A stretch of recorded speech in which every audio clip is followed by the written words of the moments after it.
Tyler Kirkpatrick's running Little Weapon. He's got the teal cover on his engine. JD Laird in Tough Luck running purple, and Chase Hamilton in the prime's got the white sock. Now there's several very quick boats here. Like the look of little Max Cameron actually when he took off out there. So he found a bit of pace and tuned a bit of pace into this boat. JD Land, always a strong competitor. Chase Hamilton is out there with his brother Cash Hamilton. So the war of the Hamilton clan on the water in the J3. Right, clock has started. We're coming up on nearly 30 seconds to start, so I want to see these kids, and they're starting to move forward, so that's good to see. Bit of a tough gig here. The angle is difficult to judge from the water to the start line, so there'll be a little bit of quarter given. So we're coming into about 20 seconds. Want to see a couple of these back markers now getting up on the plane. Starting to push forward. Come on, kids, get to the line. You've now got about 15 seconds, so 10 seconds. Guys at the back need to really get a move on. The guys at the front can put their foot down. We're on 5 seconds to go now. Who's going to be first? It's always a bit anxious. Probably 5, 4, 3, 2, 1. Flag's gone, so nice. And we're all clean start. Look at the charges on the outside here. So one of those is one of the Hamilton boys in the, I think that's Chasing Cash out wide, but on the inside, in the sun here in the commentary box. I'm going to have to wait till they get around. There's a big move up the front there, trying to pick up who that is. But nice into one. Oh, gone a little bit wide. But that's still okay. Good racing line, and they are round and through. So white boat, I think, with a pink top. Out the back, I think that's Levi Whitten actually. So Levi Whitten now maybe making it to the front of the field in Little Untidy. Bit of experience. Further back in the pack is the other white with the teal top. So that's Ty Kirkpatrick doing a good job in Little Weapon. Getting the boat. He's in a bit of a battle now with someone ranging up on his outside. Now we're straight into the sun here in the commentary box, so I can't see anything other than some shadows on the water. Levi Whitten actually blowing past that corner a little bit, so costing himself a little bit of time. Oh, we've got a boat around. We've got a boat around in the corner, and I think we've got caution flags up. Yeah, so we've got 2 boats out there that's hooked and gone, so great driving from the chasing pack, so they've avoided any incident up there. And we got back up and on the running. Right, so I've looked into the sun for too long now, and I can't see anything up here in the commentary box. So that might have been Levi Whitten that came unstuck, but trying to pick it up now. No, Levi Whitten out in front. Trying to pick up now where JD Land is, whether he was involved in that turn. No, he's not. So there's a battle going on up into second spot. I said apologies, but I cannot pick that up from up here in the commentary box as to who's out there looking at this battle in second now. And there's a run to the inside. Yeah, I'm just going to have to call it as a competition because I just cannot pick up who these 2 boats are. JD Land.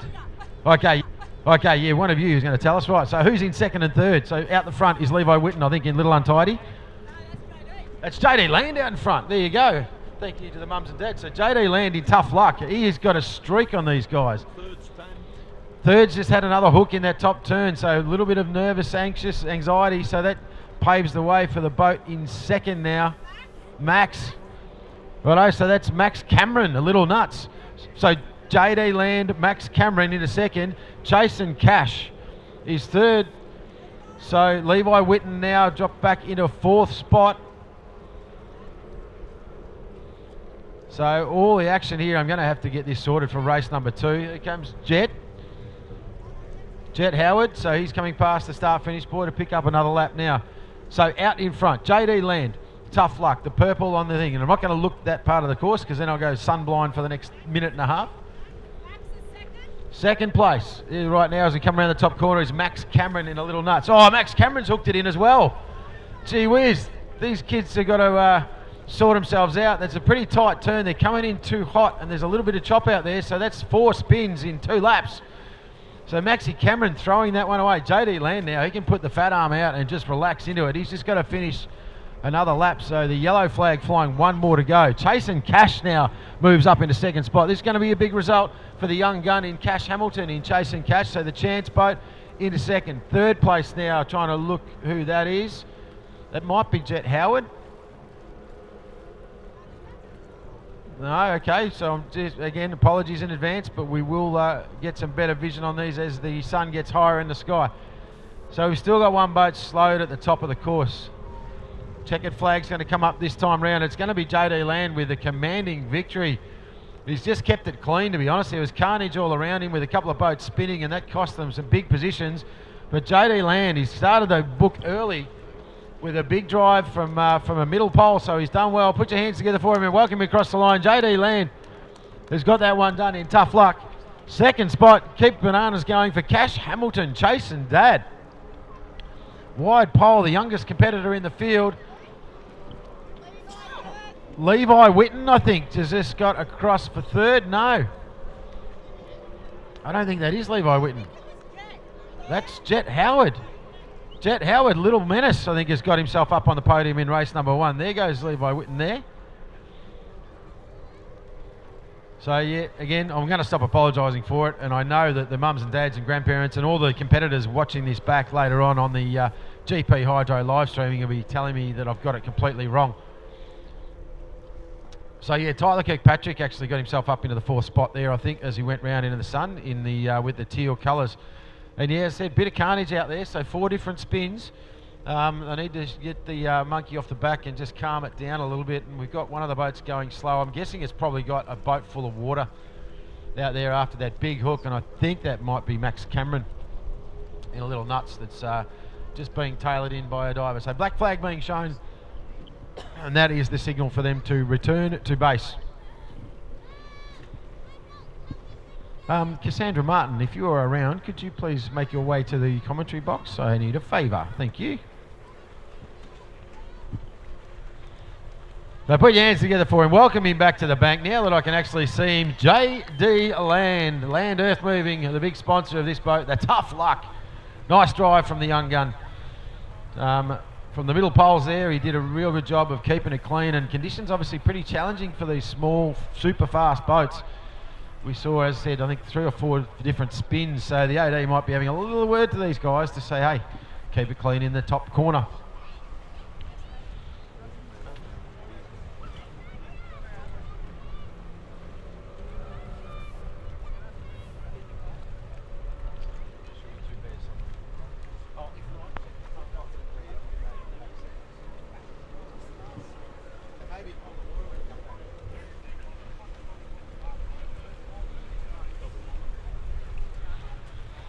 All right, so back to the bank they come. There's a few frustrated heads out there, obviously, with a couple of spins. The Jet Howard back to bank. He's looking actually exhausted, so conditions pretty tough out there. Gets a big high five from the crowd. Well done to Jet.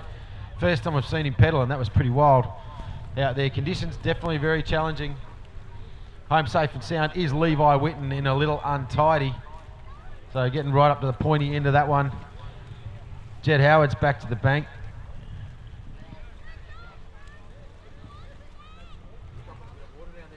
Out, that's a pretty tight turn. You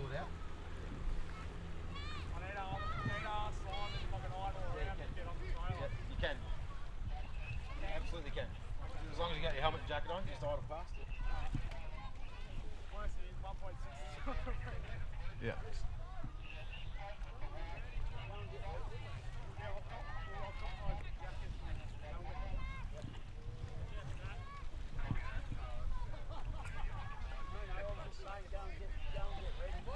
Back need to really get a move on. The guys at the front can put their foot down. We're on 5 seconds to go now.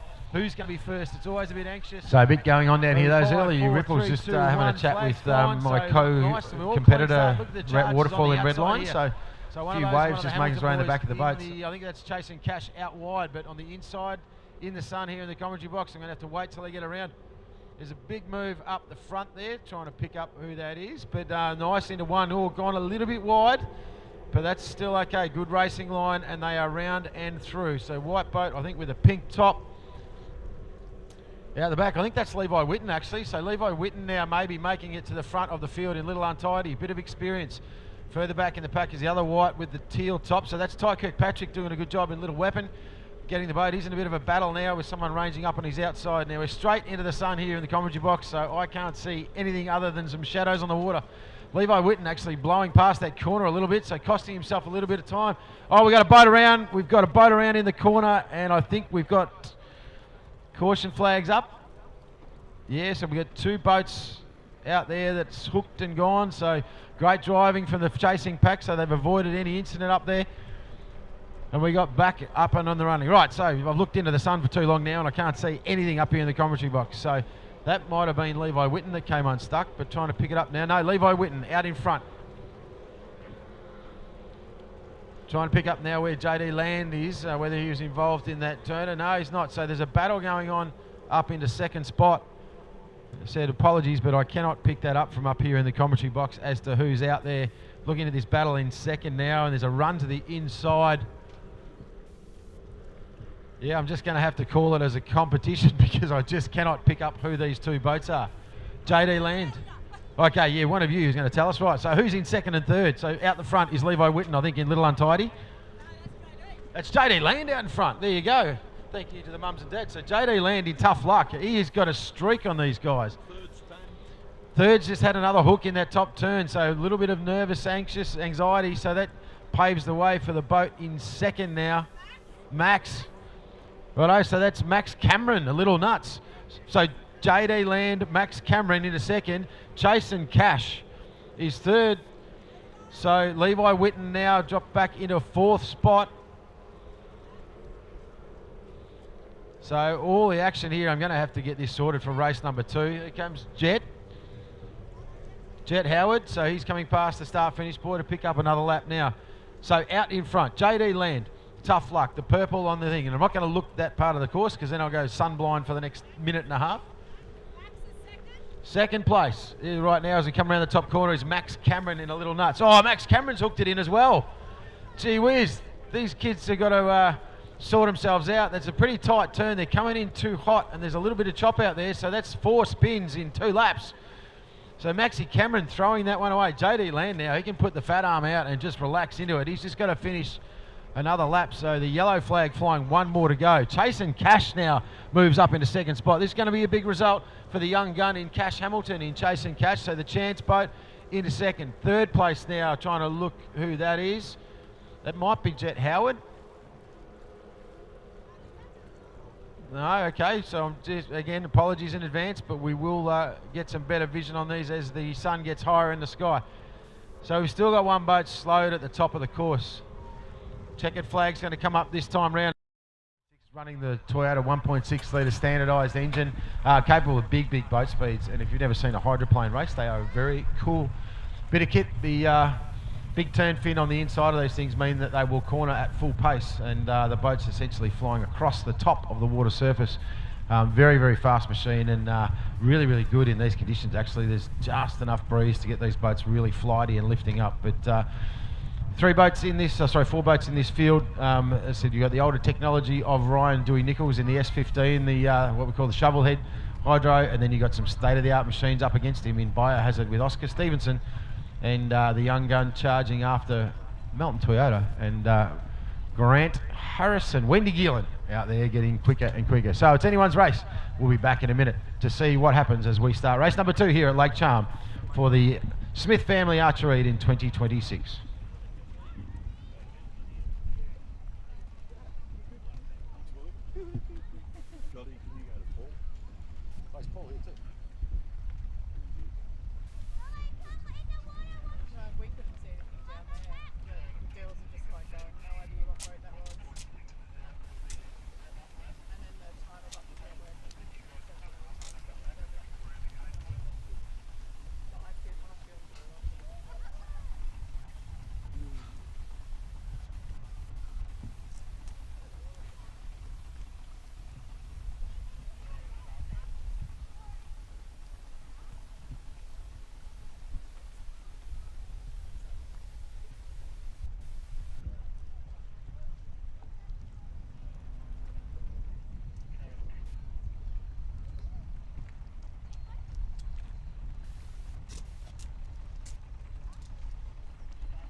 All right, so news from race control, 1.6s. If you can hear me down there, you are free to go for your practice lap. So 1.6s are released for, so blue flag for the 1.6s, please, blue flag.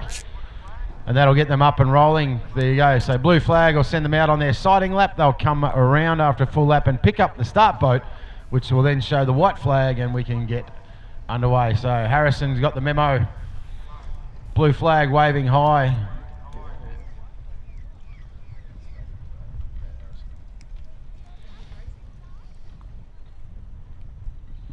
So blue flag, blue flag, blue flag. So warm up lap for 1.6s and then come back to pick up your start boat. So full flying lap.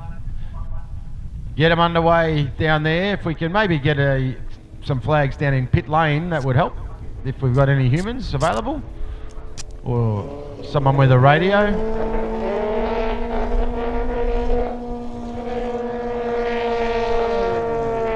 So these little 1.6s, they sound very different when they're not in a Toyota Corolla and they're actually out there in a race boat. These a little bit of a standard engine, but highly modified cams and carburetors.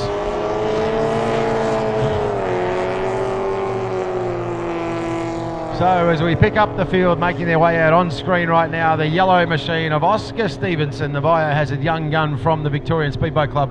Rocks a very cool mustache. Watched him grow up and drive through the whole of the junior categories and make his way now into one of the HBR race machines in a biohazard.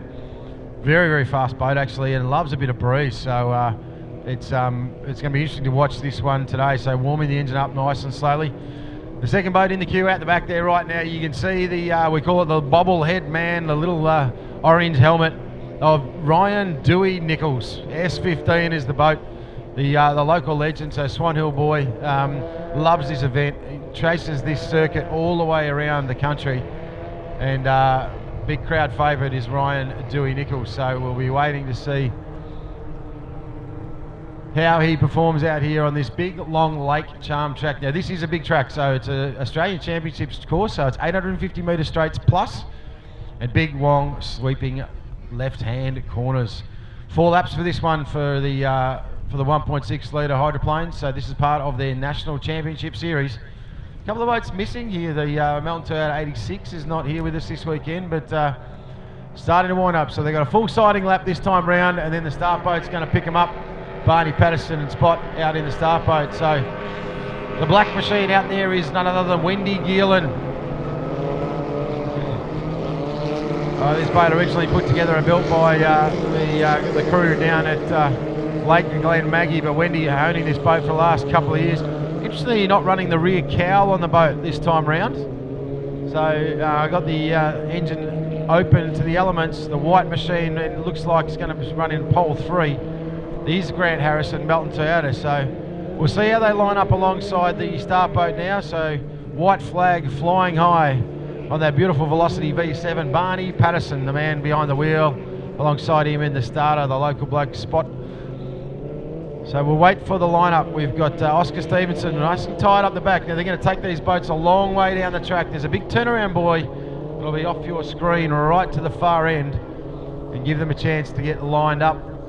They'll then turn them around, bring them back, take them up to full pace. These boats are going to be pushing well north of the big ton, and then the flag will drop here in the front straight. 4 laps for this. It's going to be anyone's race. It's going to come down to pole position and their ability to maintain decent pace in the mid corner and not blow off too much speed. But as I said, the wind conditions are a little bit left to right across the straight, so coming from the beam or the one side of the boat to the other. So that's going to cause a few challenges because you're going to have different amounts of lift in the front straight versus the back straight. But a lot of experience actually out here. Wendy Gillen's probably Oscar Stevenson's probably the least experienced in this class, but done a lot of powerboat racing as young Oscar. Have to stop calling him young Oscar. He's probably 24 now, but I still consider him to be a 13-year-old. Thanks again to Scott Lambert and all the crew from GP Hydro live streaming. Barney Patterson wheels the boat around behind the tree line. You can see the rooster tail starting to build, so bringing them up to pace. Start speed on these boats is about 80 miles an hour, I think, from memory, that they bring them up to. So starts to stretch the legs a little bit now. It's a good lineup. And the flag's down, so we have gone racing. So the wide open throttle on the inside is Ryan Nichols, but look at the battle outside. These boats are quick, and I told you, Oscar Stevenson in Biohazard has found pace in this machine. Oh, very loose as he comes into the turner.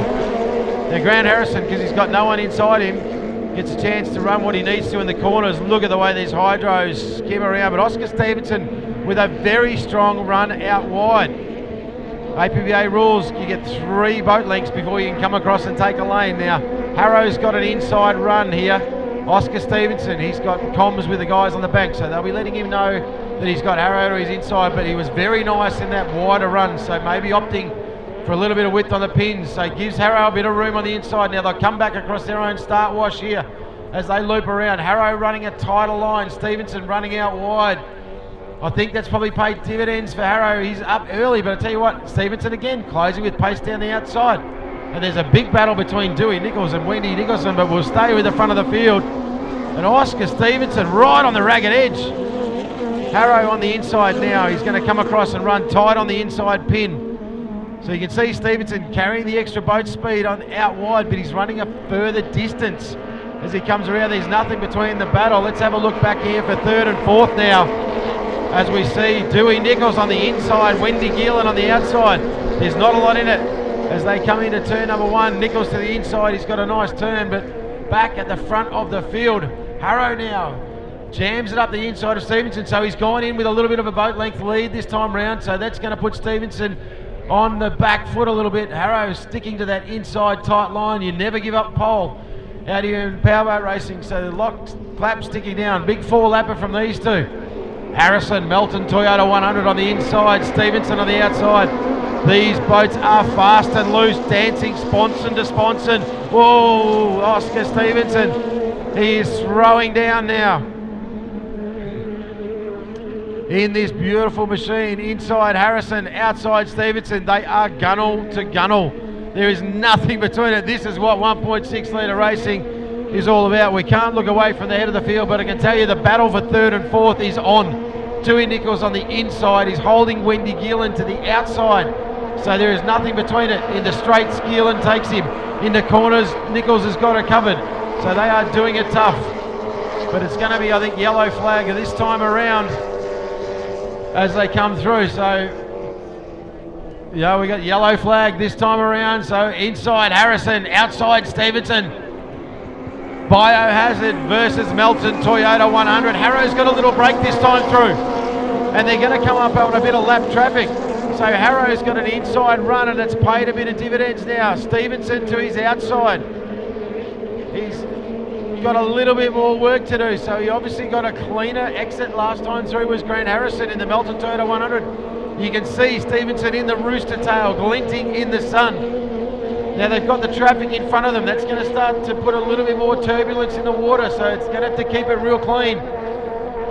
Here he comes, one more corner to go. Harrison just leans the Toyota inside, lets it run a little bit wider on the exit, so carries a little bit more boat speed out. The two in front of them are coming into play a little bit now. Harrison to the inside, Stevenson to the outside, Melton Toyota 100, Oscar Stevenson, they will be pegged. The charge for the line, there's nothing in this. And I'm going to put it down to Grant Harrison, Melton Toyota 100, Oscar Stevenson in the biohazard for a very, very spirited 2nd place. Now there's still a battle going for 3rd and 4th. The black boat right now in the back straight exiting turn 2 is Wendy Geelan. Now Ryan Dewey Nichols, he's got a drama. He's dropped off the pace, so that's unfortunate because he was holding Wendy Geelan out all the way through that one. And so Wendy Geelan looks as though she's been handed this 3rd spot on a bag of points, but Dewey Nichols still keeping the S15 rolling, but he's definitely come right off the pace. So that's a bit of a heartbreak for the local hero in Dooza Nichols because we didn't get much look of it on the live stream, but they were neck to neck right the way through to that 3rd lap. And unfortunate for Dewey, but put your hands together for Wendy Geelan, our sole female competitor in the 1.6 litre hydroplane class, bringing Miss Hydromania home. And the boat sounding nice and strong and picking up some points. So Dewey Nichols, he's got a drama, but I tell you what, if he can get this thing home, he's going to get a bag of points for 4th place outright. Now I might see if my young mate Levi Whitten is available, because Levi, I'm up in the next, not this race, but the one straight after. So Levi Whitten, if you're around, can you please come up to the commentary box, because it's time for you to take over, young gun.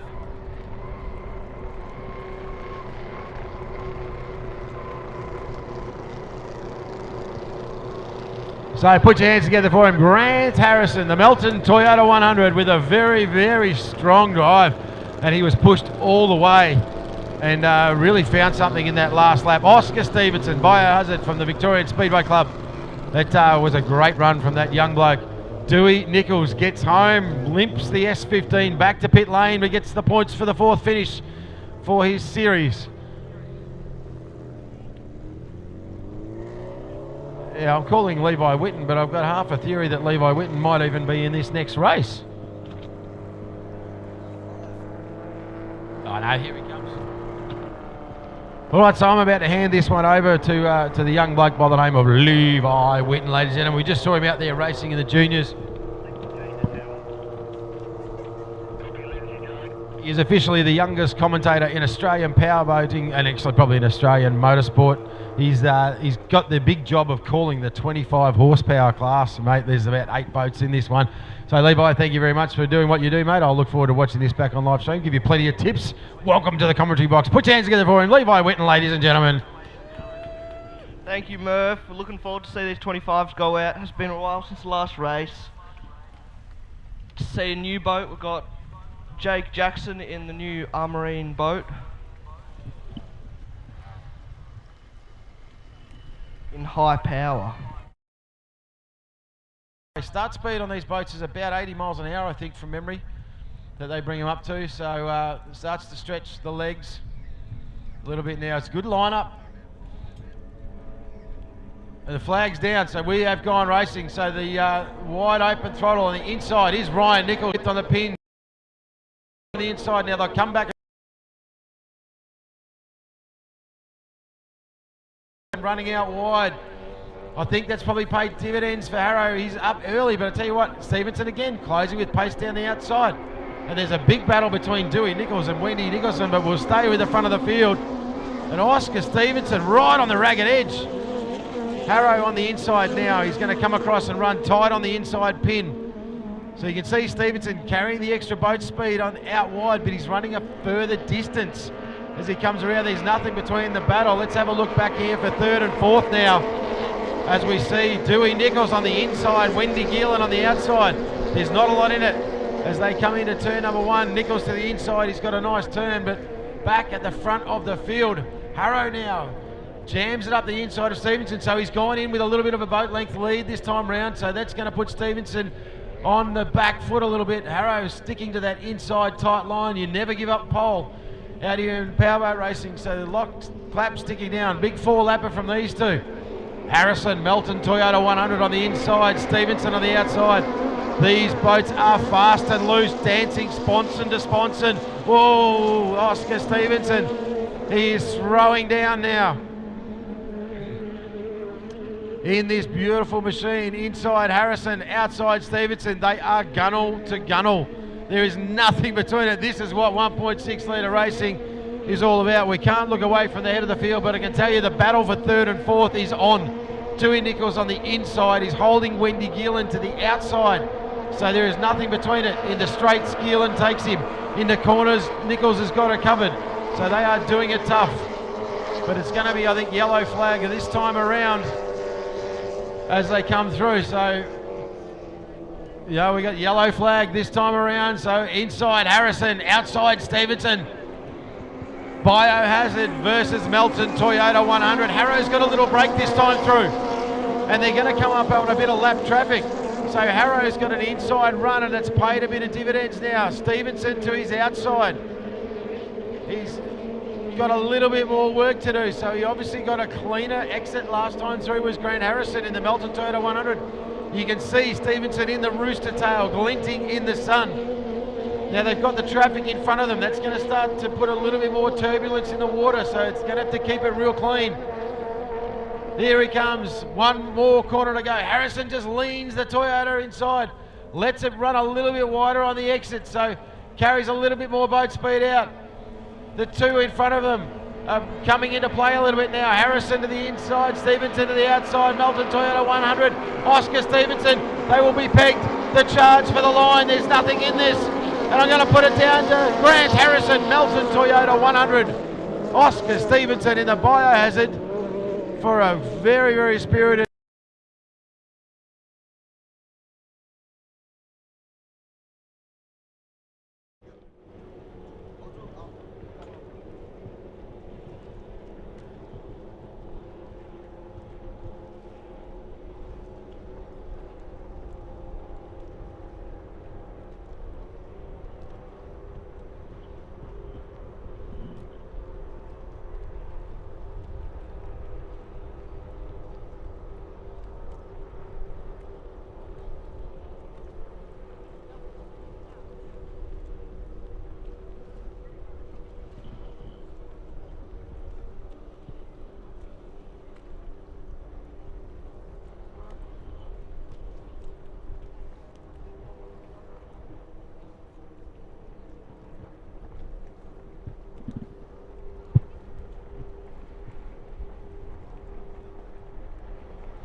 25s do the sighting lap to familiarise themselves with the course, to get their times down for their clock start, to see how long it is from the bottom buoy to the checkered flag, to get the start perfectly on 0.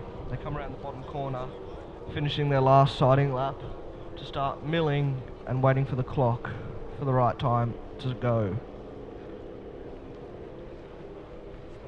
We have Phoenix with Taylor Jackson driving, Filthy with Tython Heaskett, No Problema with Guy Barrow, High Power with Jake Jackson, Shiver with Bailey Canara, Bucking Bulls with La Larson, Redback with Harry Mead, and Aquasonic with Tyler Scott.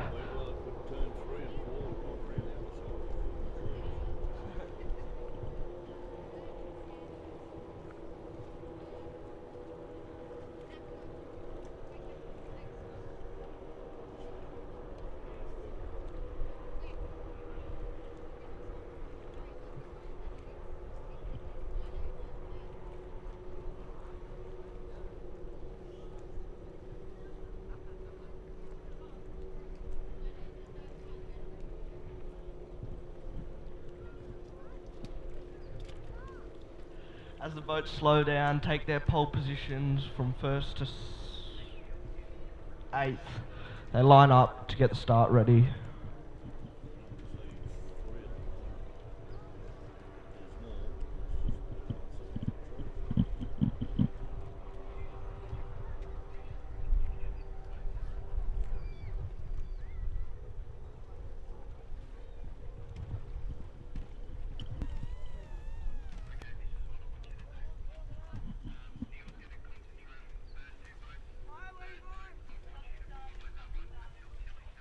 As the clock goes around, they watch the clock closely for the time to go. As the clock hits 10 seconds, we're aiming to go at 0, a full rotation of the clock. After this race, it'll be set times, so you will go off a certain time. Everyone goes off 0 in this race.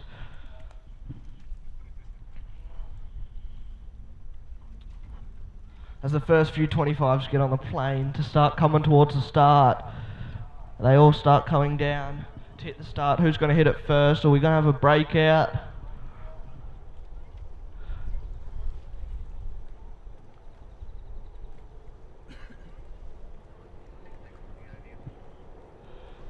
As Guy Barrow is hard on the pins, he's coming out flat out, and everyone else is trying to catch him. 3, 4, 3, 2, 1, 0. As Tyler Scott, Tython Heaskett and Harry Mead are the first across the line. Tyler Scott has the inside line out of those 3 boats in the first corner. He takes it, Harry Mead goes out wide as Guy Barrow sticks to the inside. Tyler Scott is leading, closely followed by Tyson Heathcote, as Harry Mead is making up the ground from leading from the outside pole. Not far behind is Bailey Canara in the Shiver, followed by Guy Barrow in the Phoenix or High Power. I can't tell which boat is which. So Tyler Scott makes it to the top corner first, followed by Tython Heaskett. There's a bit of between going Harry and Bailey. Bailey takes the inside line. Harry pushing Harry out wide. I can't see behind the trees as Bailey comes out first, followed by Harry. Tyler Scott is leading. Tyson Heathcote has the inside line, trying to make up the ground. He can't catch him. Harry Mead has got the speed to the water first. It's bouncing everywhere. Then Bailey's got it down. Harry is just leading Bailey for the first lap of full lap of the race. There's Guy Barrow back, but just behind Bailey, followed by High Power. And then comes to the back of the field, we have Bucking Bull with Guy Larson, followed by Taylor Jackson in the Phoenix.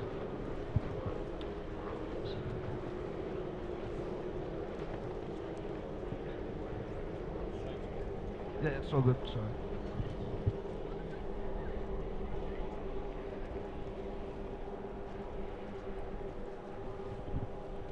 Tyler Scott is in the first place for that corner.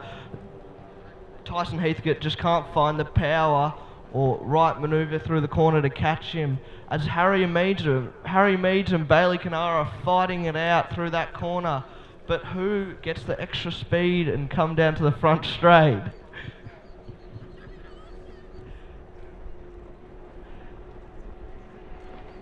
Harry Meads takes that outside line with Bailey on the inside, keep him pretty even.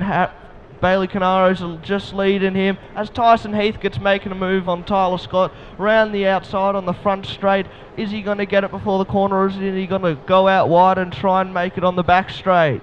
As Bailey Canara takes over Harry's place and moves into third. And Guy Barrow and Jake Jackson are fighting it out on the front straight. Jake Jackson is just moving past Guy Barrow. Guy Barrow is coming back up. Guy has the inside line. What will happen? As they go around the corner, Guy holds it in tight. Jake has left him no room for error. Jake has powered out through the outside and come out in fifth place, as Tyson Heathcote is closely behind Tyler Scott. Will he get that place? As still the green flag flies high. As Bailey Canara is going everywhere in the back corner. He's taken that move on Harry Meads, and Harry Meads is behind him, seeing his rooster tail. As Tyler Scott comes out the corner first, will Tyson Heathcote make up the ground for the last lap of the race? Is he going to get him, or is Tyler Scott going to keep that lead? As Bailey Canara makes a fair, he's making a getaway from him, or has Harry got that little bit extra speed just to get him? As Jake Jackson comes around the corner in high power, closely followed by Guy Barrow, and just coming into the back corner is Taylor Jackson and Leigh Larson in Bucking Bulls. Tyler Scott seems to be holding on to that place against Tyson, and Bailey has made a massive move. Has Harry had a spin? I don't know, I've missed it. Harry has had a spin out and lost lots of ground on Bailey. Bailey's going to take that third place if anything doesn't happen. As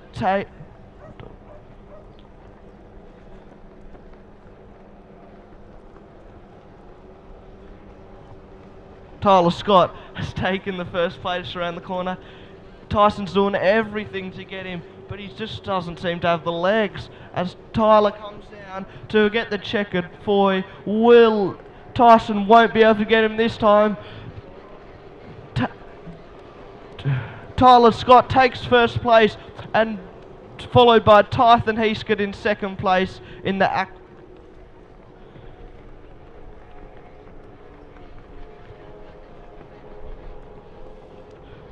filthy. Followed not far behind is Bailey Canara in Shiver to take third place, followed by Harry Meads in Redback 25 in fourth place. Not far after is Jake Jackson in High Power, a brand new boat, its first ever race, for fifth place. Not far after, Guy Barrow takes home 6 for a clean, good race. As Bucking Bull and Taylor Jackson come around the last corner, who will take it? Taylor will get it, or will Bucking Bull with Leigh Larson in it for his first race? Taylor Jackson has the inside line, but does Bucking Bull have the extra speed? He came into the corner first. Leigh Larson is doing everything. It's a pretty even race. Will Taylor take it, or will Leigh Larson get it? Leigh has the extra speed. He takes the home, the 7th place, closely followed by Taylor Jackson to 8th place. What an excellent race and an excellent field of 25 horsepowers. As the black flag comes up, they return to the pits to end the race. And our next race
As our next race we have the 1800 with Go RV Marine Jackson second, Phantom with Riley Bride, Red Line with Rhett Waterfall, Rebound with Kelsey Dempster, the Green Hornet with Andrew Murphy, also a commentator, Big Kahuna with Max second, and the Bud Light F4 Jack Meads. This will be a great race with a great field as they're getting ready to go. Blue flag is up and they're going out for their sighting lap.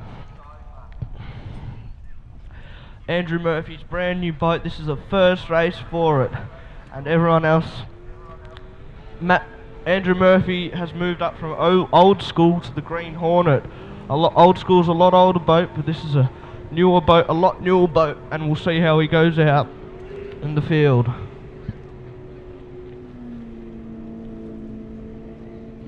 As they go out to do a sighting lap to start with the clock for their time, all off zero this time. It'll be a scratch race.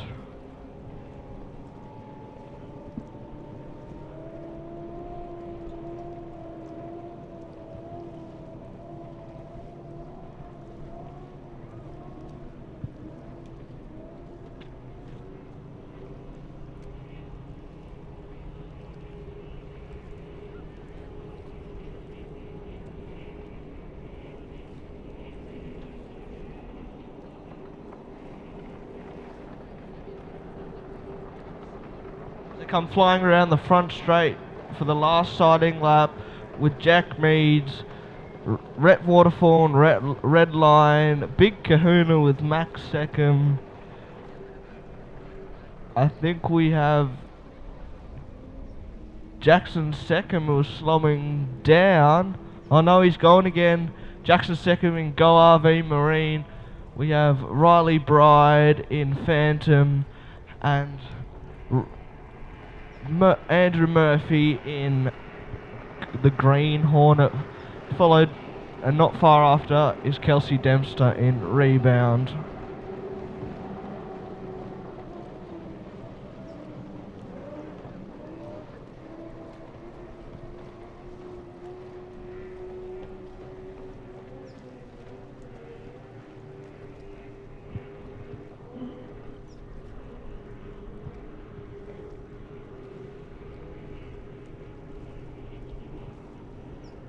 As the first boats line up to select go into their pole they've been given to line up for the clock start, as they wait for the rest of the competitors to get there before starting the clock.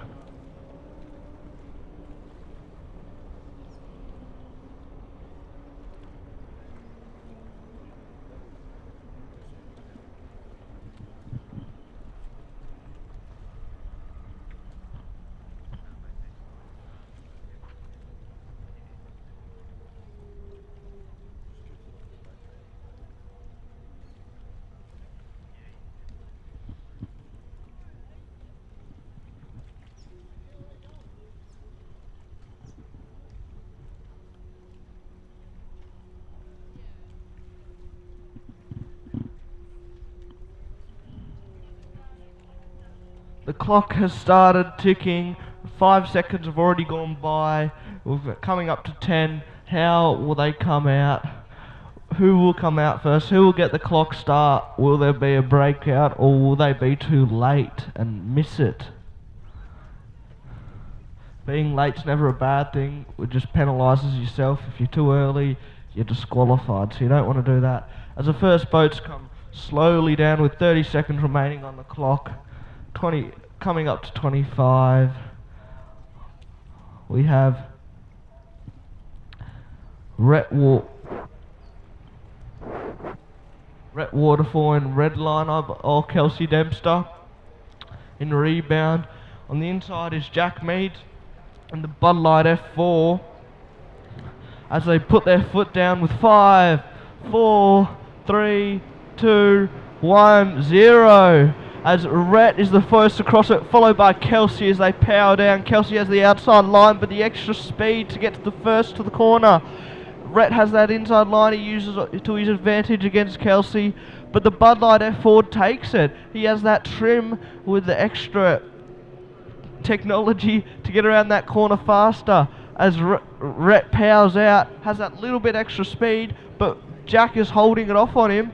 Followed by Andrew Murphy in the Green Hornet in 3rd place. Is a fight for 4th, 5th and 6th back here with Jackson 2nd, Big Kahuna, and Kelsey Dempster in rebound. At the back of the pack we have Riley Bride staying strong.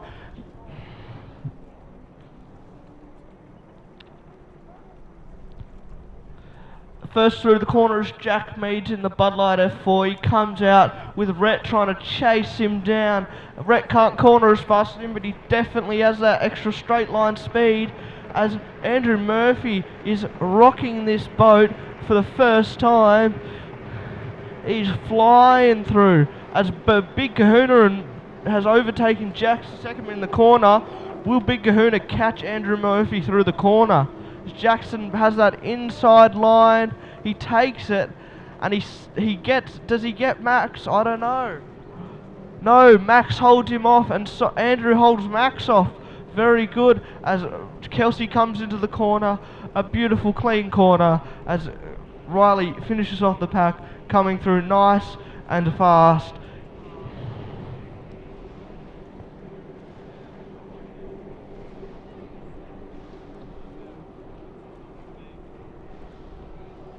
At the top corner, Bud Light F4, Jack Meads and Rhett Waterfall are fighting it out. Rhett has taken over Jack's first place. As flying through, Jack is slowing down. What's happened? He seems to have a problem. He's slowing down. I think he's about to... No, is he going? But Rhett takes that lead in the first corner, flying ahead of everyone else. But Andrew Murphy moves up to 2nd place for his first race in a new boat, followed by Max 2nd in Big Kahuna, Jackson 2nd in the RV Marine. Now for Andrew, he'll be stoked to show that he's still got it in him and he can still beat these young people. Jack has stopped on the field, a caution flag's gone up. Hopefully everyone sees him in the course. That would be a bad thing if no one did.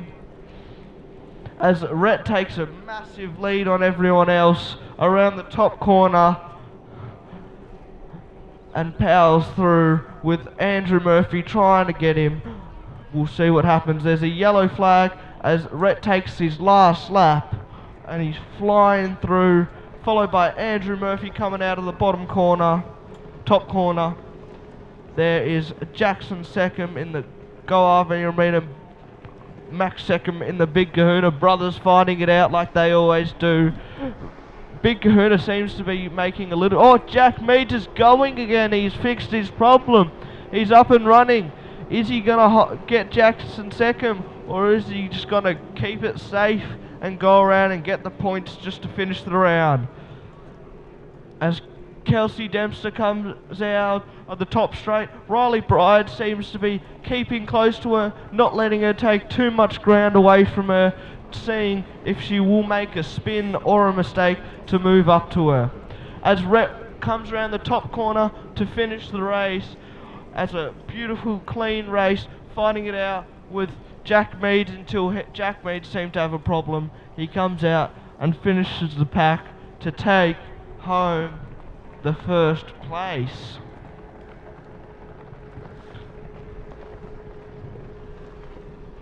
Shortly after, coming out of the top corner, is Andrew Murphy has managed to hold off Max Seacombe and taking home that 2nd place, but Max isn't far behind with the 3rd place, and Jackson has been fighting Max all the race to take home the 4th place. And rounding out the end of the field, Kelsey Dempster and Riley Bride come to the top corner, and Kelsey powers through that top corner. Riley uses her trim and her holding the corner tight to get that faster corner, but Kelsey seems to have a little bit speed to take home the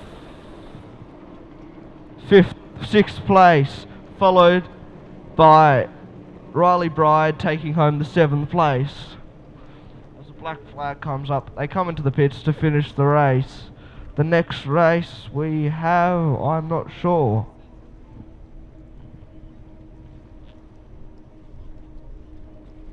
Great race by everyone, especially Andrew Murphy in the new boat, first time driving it. It'll be a massive learning experience, but he's shown he can do it and he is a professional. I hope so.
Hello everyone, we're up to race 5 with the F4s, just the F4s, no 1800s this time.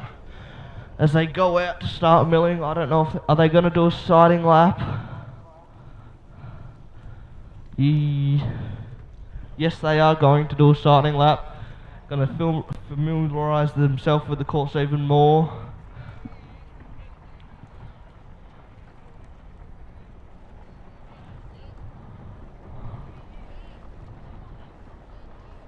Oh,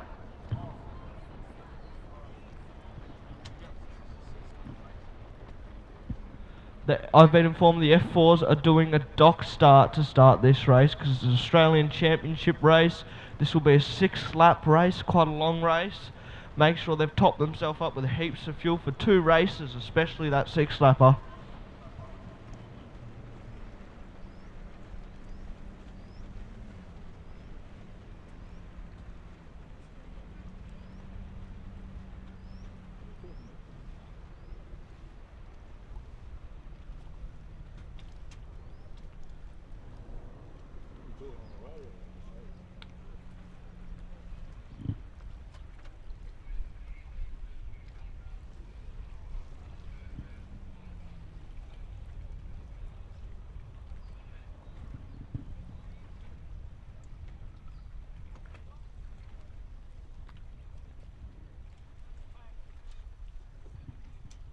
As they line up as their holders, get them in the right position to take their poles. They get lined up neatly to start the race. It'll be a 2-flag process. 1 flag means ignition of fuel pump. 2nd flag is go. So you hit that starter and hope it starts and flatten the throttle.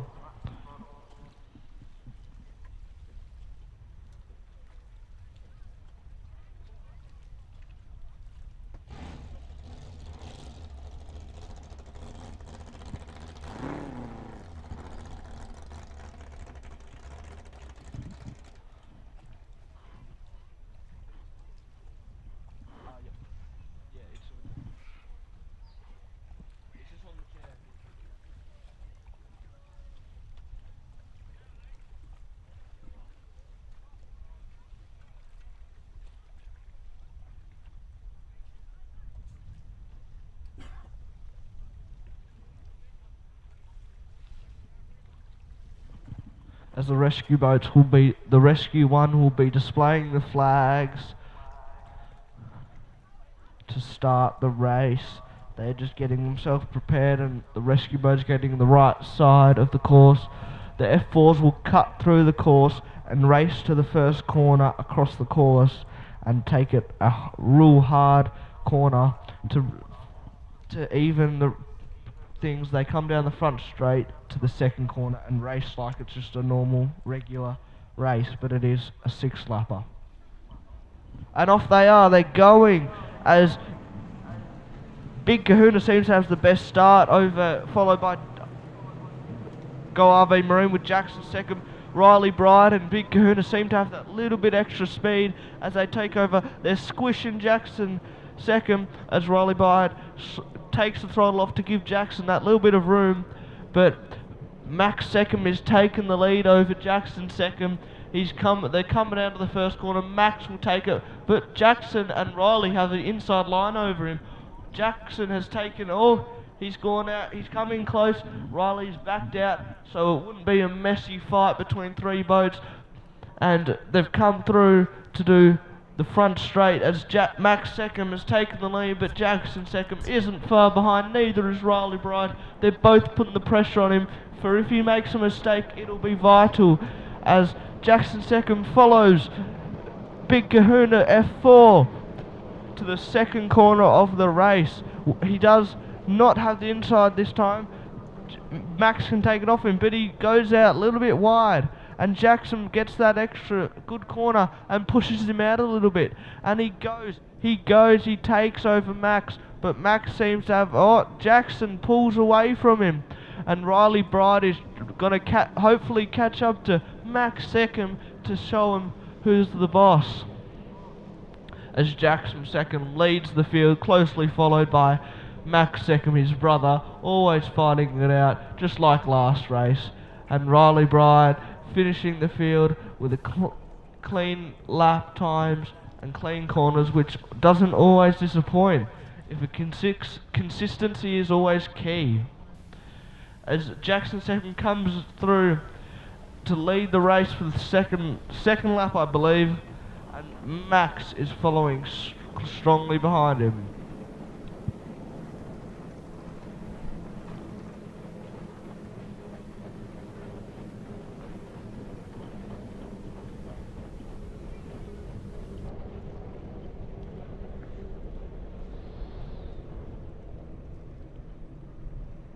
Jackson second is seeming to pull away a little bit from Max second, with Riley Bride still in that reaching field.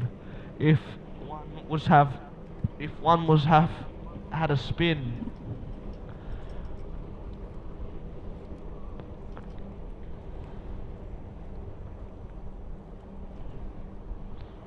Jackson second comes out, use that trims all the way in to bring the nose down to grip the water and take a hard corner. But you can not trim in as far and skate it across the water, keeping that speed but not running it as tight. But you do come out faster. It's just they are probably already ahead because their corner is tighter, just losing a little bit of speed. As Jackson is holding on to that lead, he's having a great time out there and showing his brother he can still beat him in racing. Maybe not everything else, but definitely in this race he is.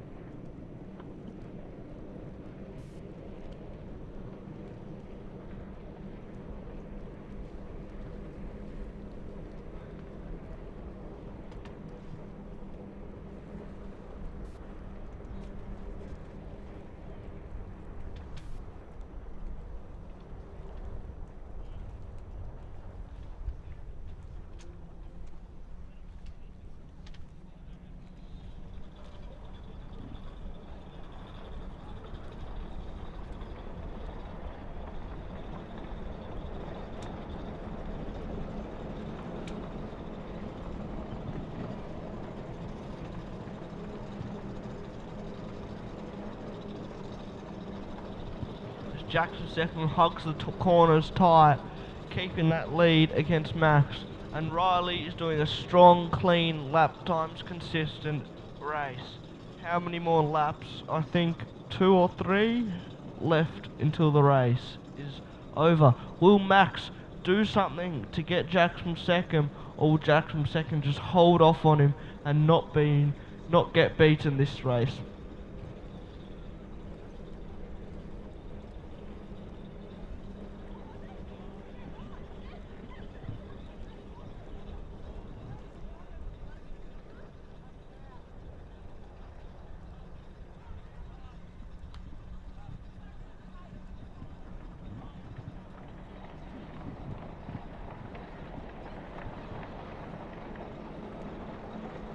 Jackson second keeps his lead on Max second, but Riley is still pushing hard to keep up with them and overtake him.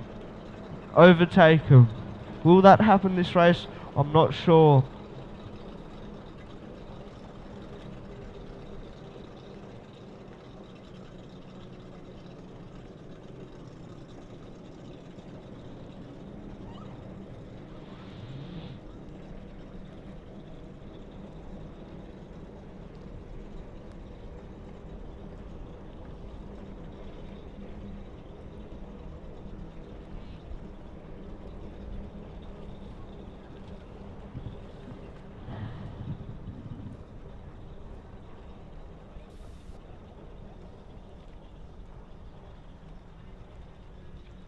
Yellow flag for the last lap of the race, and Jackson second seems to be holding it off. But you never know, some of these people don't know how to fill their boats up, and they might run out of fuel before the checkered flag. You never know. As Max is doing everything and he possibly can to try. Well, I hope he is doing everything. He better not just be giving his brother that win for nothing. But Jackson seems to be taking home that first place. Or will Max get him? I'm not sure. As they come around the back straight to finish the last lap of the race, as the checkered flag will raise high soon for the last lap. As Jackson second is coming into the top corner. Will something happen there? I hope not, but Max might get him if he does, as Jackson does a clean corner, keeping it safe but also having fun with it, and so does Max, trying everything to get him. And checkered flag raises high as Jackson second comes home to take the first place for the F4 Australian Championship race number 1, followed by Max second in Big Kahuna taking second place, and Riley Bride rounding out the field to an excellent race, last but certainly not least in third place. An excellent race by the F4s and did not disappoint.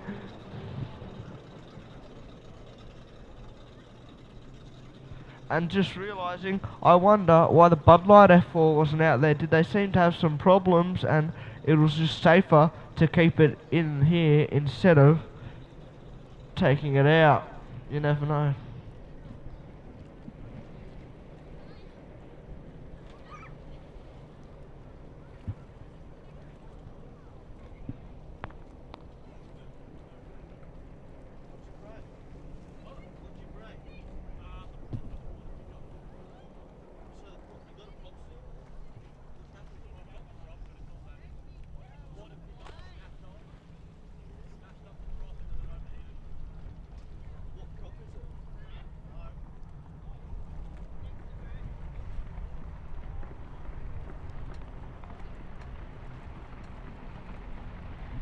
I've just been informed Bud Light might not be racing again with the damage that has happened. He's spun, damaged the prop and water pickup, so the boat is overheated and he's lost that extra speed and he can't keep racing with a damaged prop and no water pickup. Otherwise you're just going to blow up engines, and that's never good. And the next race we have is the 105 mile heat with another Madam, Tom Webster, and Hot Cookie with Dewey Nicholas. Oh, Dewey has got himself another boat. I haven't seen Dewey in this boat before. We'll have to see how he goes. I don't know if he's driven it before. We'll see.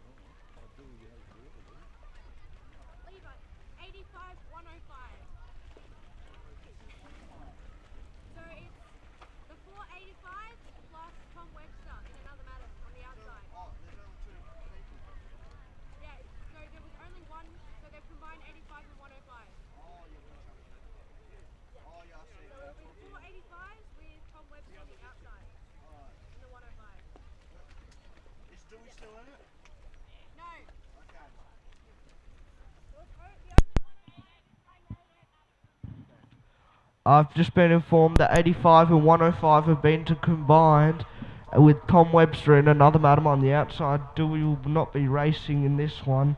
We have Freedom with Bob Reed, Tickled Pink with Andrew Reed. Two brothers are going to fight it out again. Wild and Free with Jonathan Kruzik. Another Madam with Tom Webster, who will be on the outside, and 42 with Charlie Kerwood, with the only outboard boat in that race.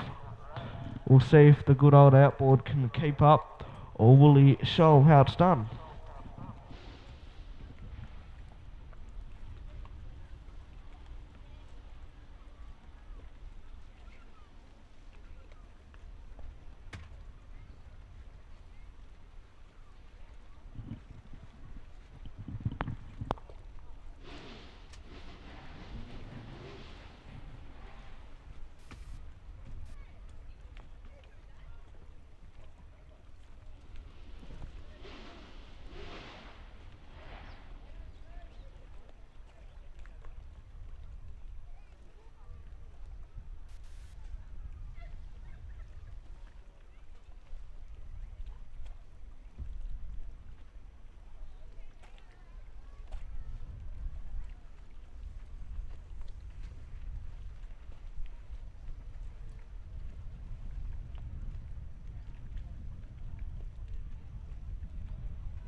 As the blue flag is up, the boats go out. 42 is the first one to see it, followed by Wild and Free to get it going.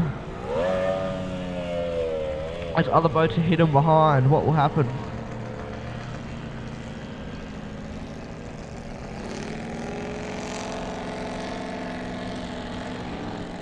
As they go up to do a warm up, and then the start boat, this will be a start boat race, so the start boat will pick them up and set a speed to keep them at, and then they'll drop the flag and they will be racing.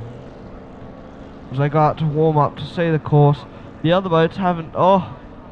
Freedom, I believe that's Freedom, has gone out to warm up and do the signing lap, and there goes Tickled Pink, and then another Madam in the 105 mile an hour boat, which will be good to see a 105 in an 85 class. And Tickled Pink goes out to finish the crowd.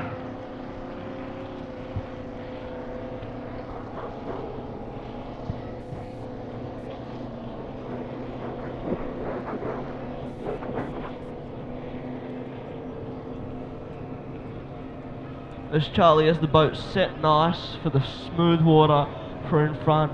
Will he be in front for the whole time as he slows down just to get familiar and warm up the engine? And he's going to get first one to get picked up by the start boat, as everyone else is still starting and trying to warm up their engines to get them to optimal racing and ready temp to drive.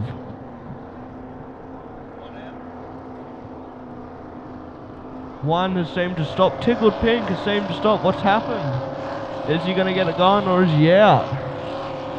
He's in the middle of the course. Oh no, no more racing for him and his brother together. Him and his dad together. Oh, he's going again. He's going again. He's got it going. He's got the old Holden going, as Bob is going to get picked up by the as another Madam is coming down the front straight with Freedom to get picked up by the start boat. Following by is Andrew Reid in Tickled Pink.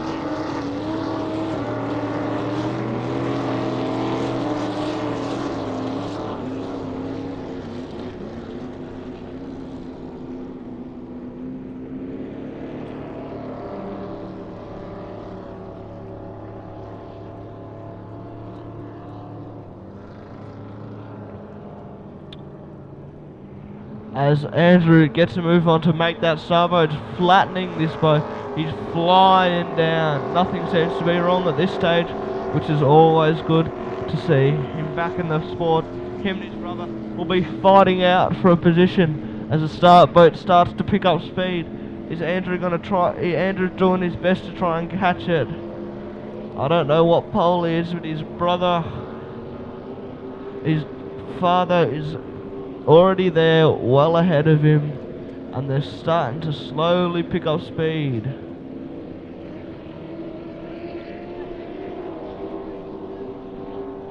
As the start boat lines are up and is going to go around the corner and get him straight out and drop the flag at a nice place where they're all even, so it's not an unfair start, so they all go at the same time.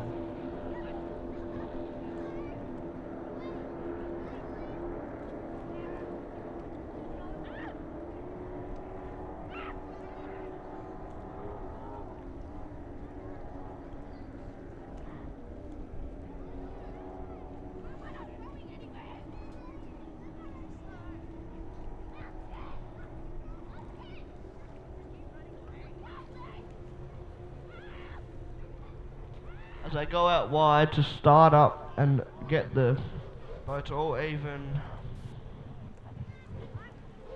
As they're going to come down the front straight, the boat is turned, start boats come down, white flag is flying high. When will they drop it? Will I see it or not?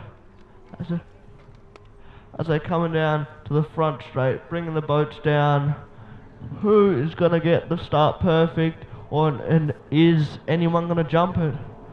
As white flag is still sky high. A drop, the white flag's go, we're racing. As the 85 105 mile, as another Madam flies through with that extra speed at a 105 mile an hour, followed by Freedom. wins Bob Reed and Tickle Pink. Andrew is fighting out his brother. He's gone around the outside. He's got that speed, but Bob has pushed him out wide and held that inside line, followed by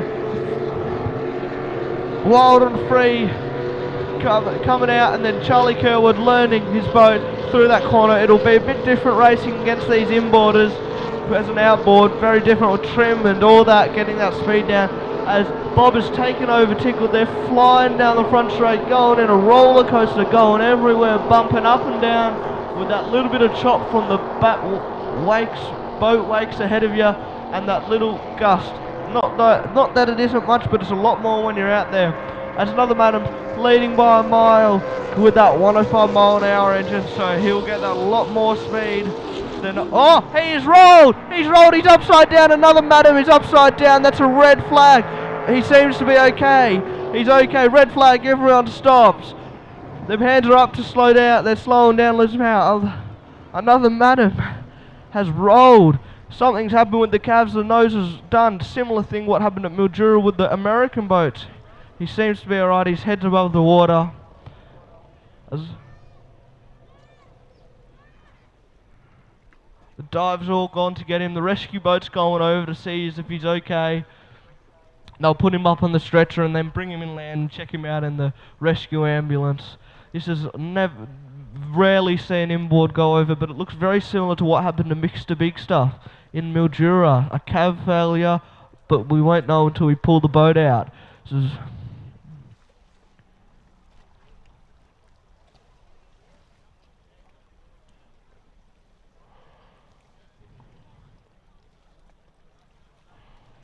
hopefully he's alright.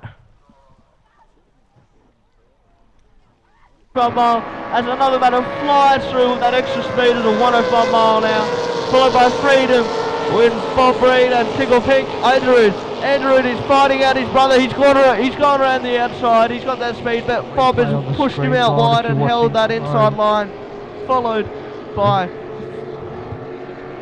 Wild and Free coming out, and then Charlie Kerwood learning his boat through that corner. It'll be a bit different racing against these inboarders as an outboard, very different with trim and all that, getting that speed down. As Bob has taken over Tickle, they're flying down the front straight, going in a roller coaster, going everywhere, bumping up and down with that little bit of chop from the boat wakes ahead of you, and that little gust. Not that it isn't much, but it's a lot more when you're out there. As another madam leading by a mile with that 105 mile an hour engine, so he'll get that a lot more speed than. Oh, he's rolled, he's upside down. Another madam is upside down. That's a red flag. He seems to be okay. He's okay. Red flag, everyone stops.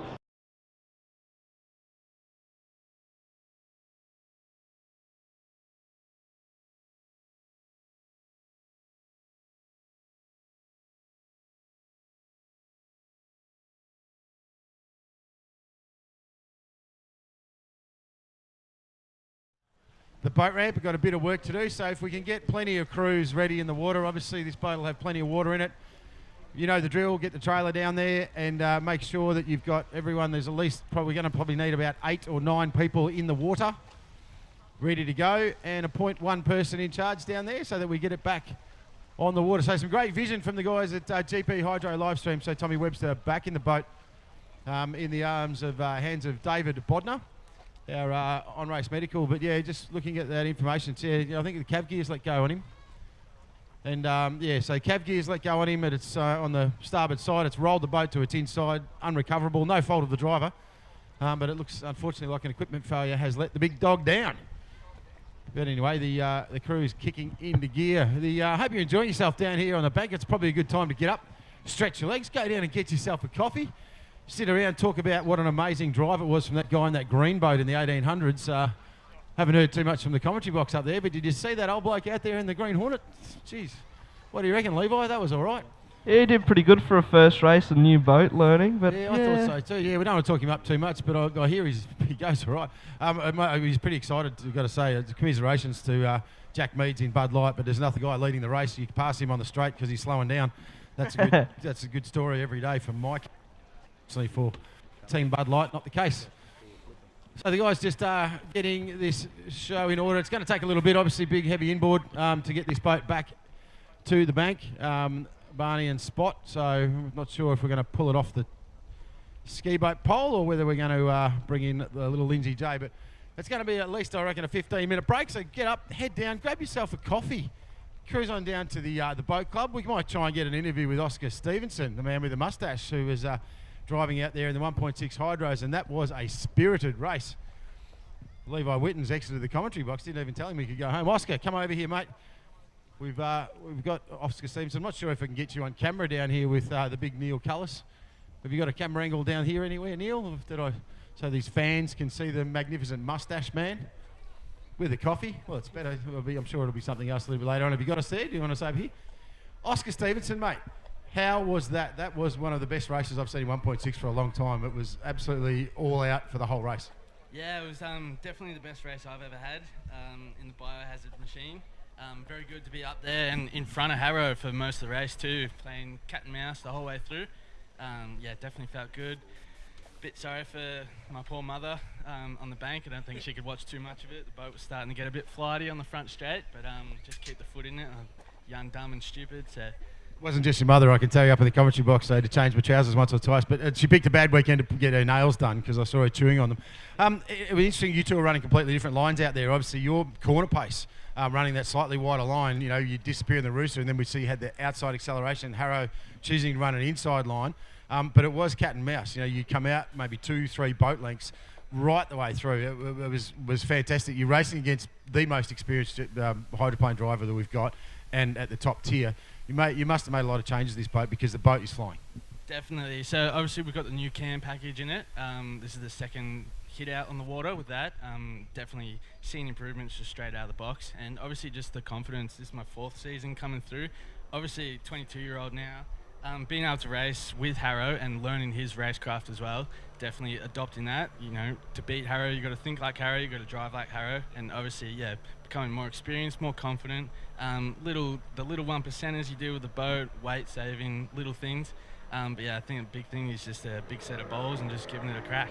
Now about lap 2, I think it was in the back straight, you actually came out of that corner red hot. He bobbled a little bit on the exit, so you probably had that 3 boat lengths.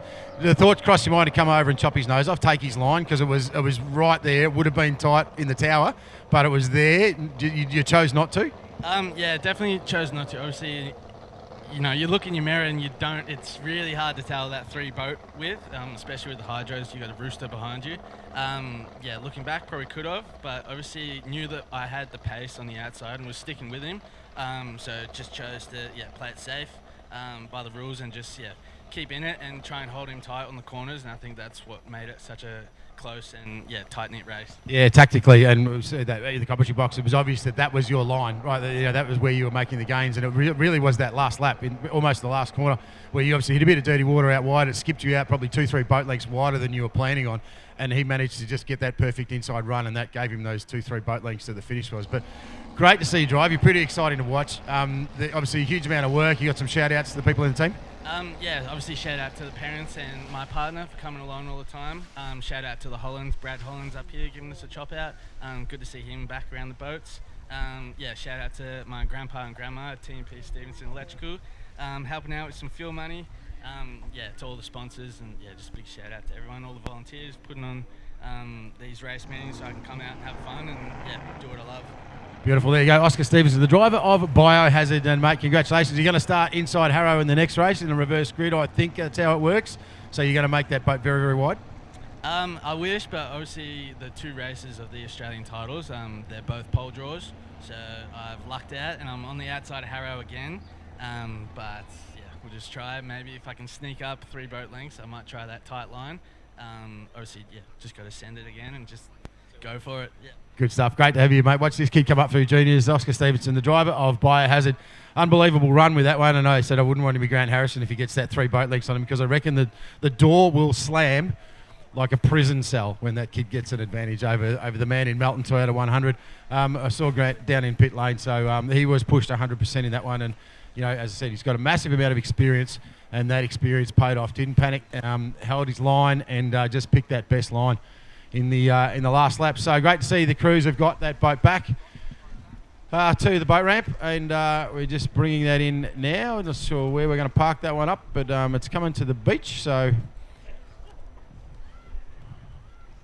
I think that's the plan. So we're going to take a quick break here. Thank you to GP Hydro live streaming and all their support sponsors: Bisho Media, Cade Constructions, MSC Signs, All the Talk Photography, Melton Toyota, and of course Lucas Oil, and a whole lot of other people, Scott Lambert, and all the team bringing you this event here, the Smith Family Archery for 2026.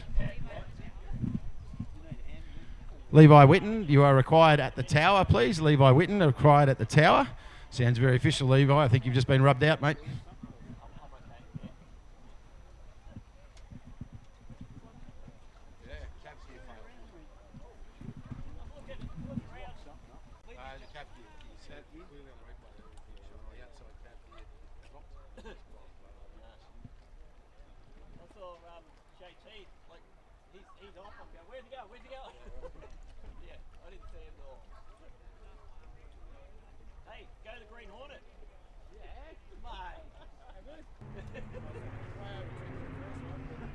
Here we go.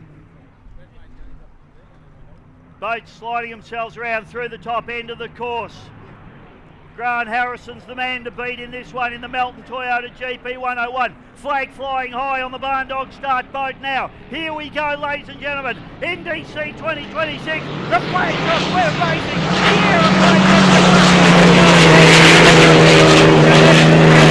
Nicely. But Harrison down on pole. Down into turn number 1. Who's going to come out of the spray?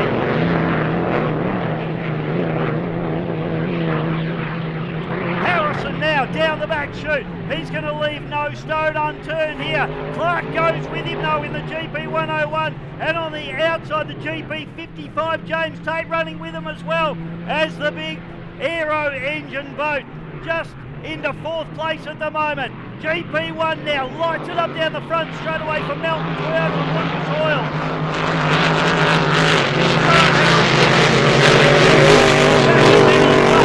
James Tate in that order. These boys are going at it.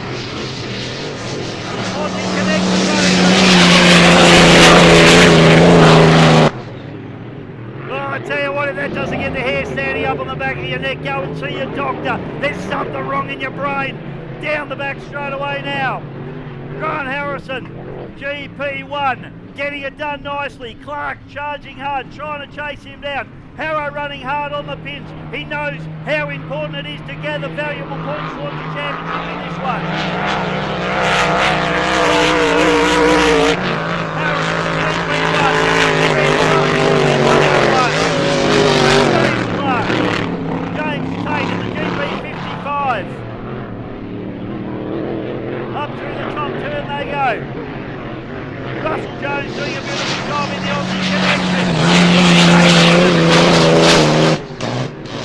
The older technology unable to keep up with the hard-charging Grand Prix hydroplanes. Okay, this is yellow flag nap now. Harris, oh, another spin out down the bottom, 55. Tate goes around. James Tate's had a big spin.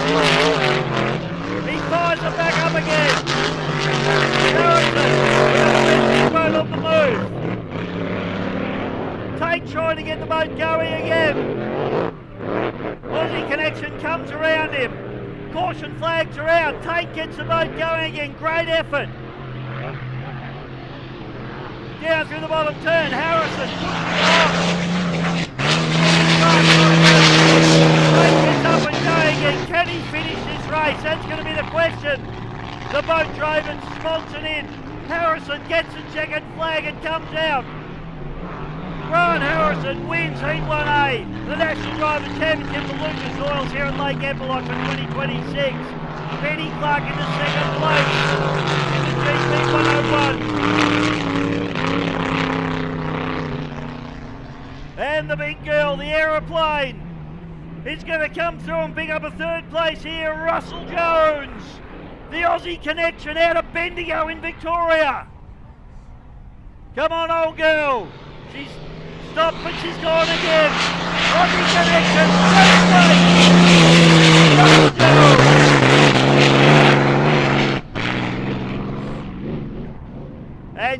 Tate, he needs to collect points. He needs to bring this boat home. This would be a great effort if he can get this boat across the line. It's obviously wounded. James Tate in the GP 55, ladies and gentlemen. He needs to get it across the line for points. And put your hands together, folks. James Tate, he will get the boat home and collect points towards the championship. Well done. In the 4th place. James Tate, ladies and gentlemen.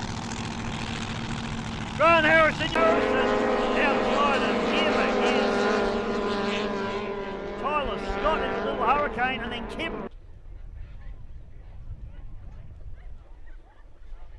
I know you keep thinking I'm perfect on bar.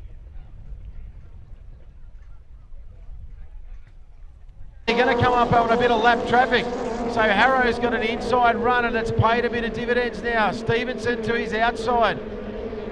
He's got a little bit more work to do. So he obviously got a cleaner exit last time through was Grant Harrison in the Melton Toyota 100.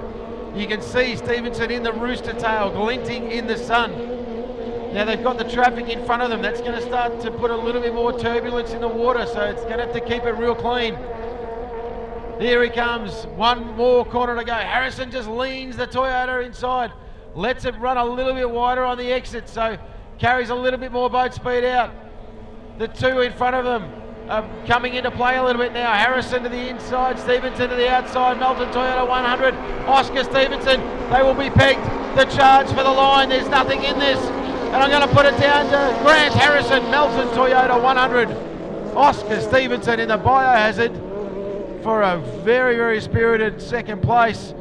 Now there's still a battle going for 3rd and 4th. The black boat right now in the back straight exiting turn 2 is Wendy Geelan.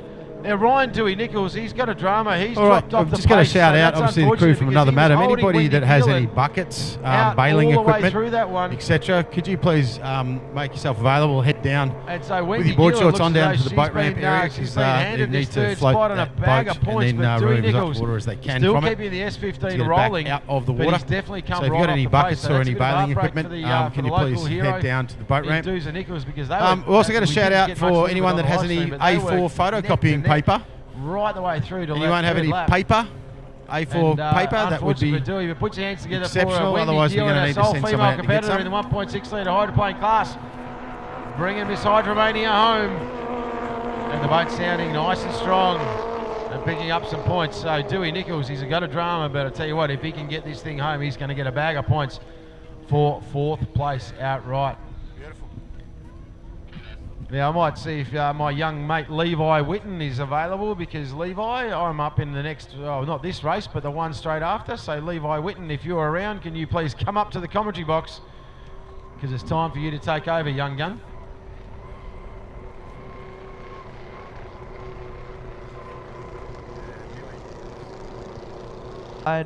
As Guy Barrow sticks to the inside. Tyler Scott is leading, closely followed by Tyson Heathcote, as Harry Mead is making up the ground leading from the outside pole. Not far behind is Bailey Canara in the Shiver, followed by Guy Barrow in the Phoenix or High Power. I can't tell which boat is which. Tyler Scott makes. All right, so we've got the rerun now of the 95 and 105 category. There's a bit of between going Harry and Bailey. I lost my co-commentator there, so we're going to have to call this one out myself. We're working a bit hard up here in the commentary box for an old bloke. Bailey comes out. So Charlie Corwood out there running the 42 machine, the sole outboard campaigner, running the 2-litre Mercury on the back of that beautiful Allison hull. Up alongside him, I think we've got Bobby Reid in the Freedom, and I think maybe Drew Reid is out there as well. He absolutely is in the tickled pink machine. Just make our way back to the commentary box and see if we've got a race list up here.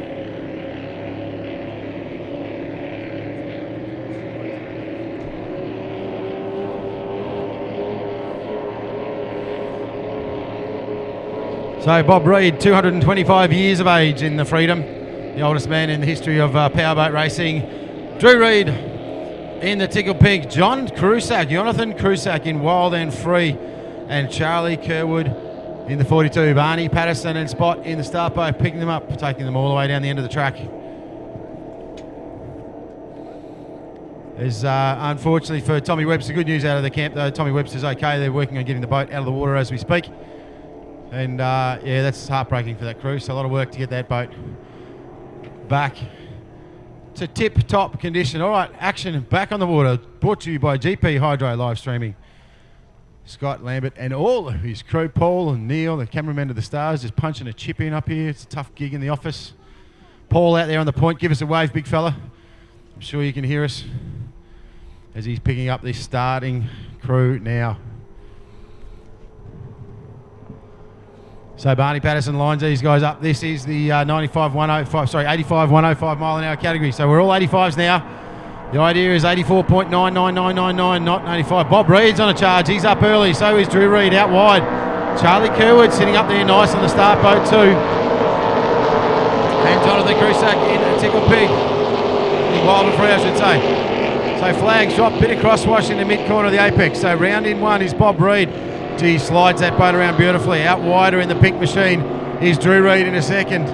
Charlie Kerwood blowing a bit wide there, losing a bit of ground, and so up the inside sneaks Jonathan Crusack, Wild and Free. So nice run from him. Tries to settle the big girl down as Charlie Kerwood balancing the 42 beautifully actually. So big signs for him today in the 2100s coming up later on. The battle at the front, father and son. Bob Reid inside on the pins, stands on the cap plate, rolls the beautiful machine around. Now Drew Reid has come inside to his wash, so he's picked up a much tighter line this time through, has Drew Reid. Oh, skates the back of the boat a little bit back under power, but he's got the thing pointed in the right direction and chasing down this front straight for lap number 2. Boat in front. Oz 45, I think is the number on the boat. It's just Bob Reid in Freedom. Tickle Pink is Drew Reid in second now. Beautiful through that corner is Drew Reid, so he's making up some ground on that tight line. 85 mile an hour speed cap, a little bit loose in the mid-corner exit on some crosswash, so drops 2 boat lengths there. A good battle for third and fourth between Jonathan Crusack and Charlie Kerwood. Kerwood now leans the big girl in 42 and wheels it around, but back to the front of the field. Bob Reid putting on a show. Got a great start, so was up nice and tight. Drew Reid right behind him. Drew making a big charge in now, so he picked up a couple of boat lengths. We should, I think, see a yellow flag as they come past this time round. It's not up to me, I'm in the commentary box, but I think yellow flag will be the call. So 1 to go this time through this big track. Got to watch so don't break out. Drew Reid copping a bit of air in second spot, but Bobby Reid out in front in the Freedom. He's got 1 lap to go, 2 corners to put it in the bank. Slides around the corner now. Gee, that's beautiful driving from Bob Reid, the Silver Fox. Drew Reid right behind him doing a cracking job. Jonathan Crusack now picks up his yellow. 1 more to go for Jonathan Crusack in Wild and Free. And Charlie Kerwood dancing the beautiful 42 on the transom. Up to turn number 2. There is 1 more to go for this man.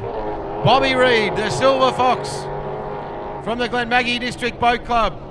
Huge supporter of this category. 253 was the original 4.2 litre king, and he's now stepped into 85 mile an hour. Put your hands together for the Silver Fox, the oldest campaigner here with us this weekend, and he's done it beautifully. And a big wave to the tower, the hand in the air. Great drive, Bob Reid. Second spot, and what a run from him. Drew Reid, good to see this boat on the podium where it belongs. It's Glenmaggie District Boat Club 1, 2, and Jonathan Crusack in Wild and Free. He can make it a GDBC lockout podium as he brings it into the straight, and the boat copping a bit of air. He's let the foot off the cav gear and given it all it's worth in the 85 mile an hour category. Good drive from him in Wild and Free. Charlie Kerwood copping a bit of air and a bit of side to side dancing. And it's a good run home from Team 42. Nice run from young Kerwood. That'll give him a good read of this lake, because shortly he's going to go out and peg it in the 2100 Australian titles, heat number 1. So great news from Bob Reid's camp in Freedom. The really nice drive from the Silver Fox out in front. Drew Reid actually just shut down in the back straight, so maybe running a little bit light on the gas, trying to get every advantage as he can, but he's got the boat fired up and underway.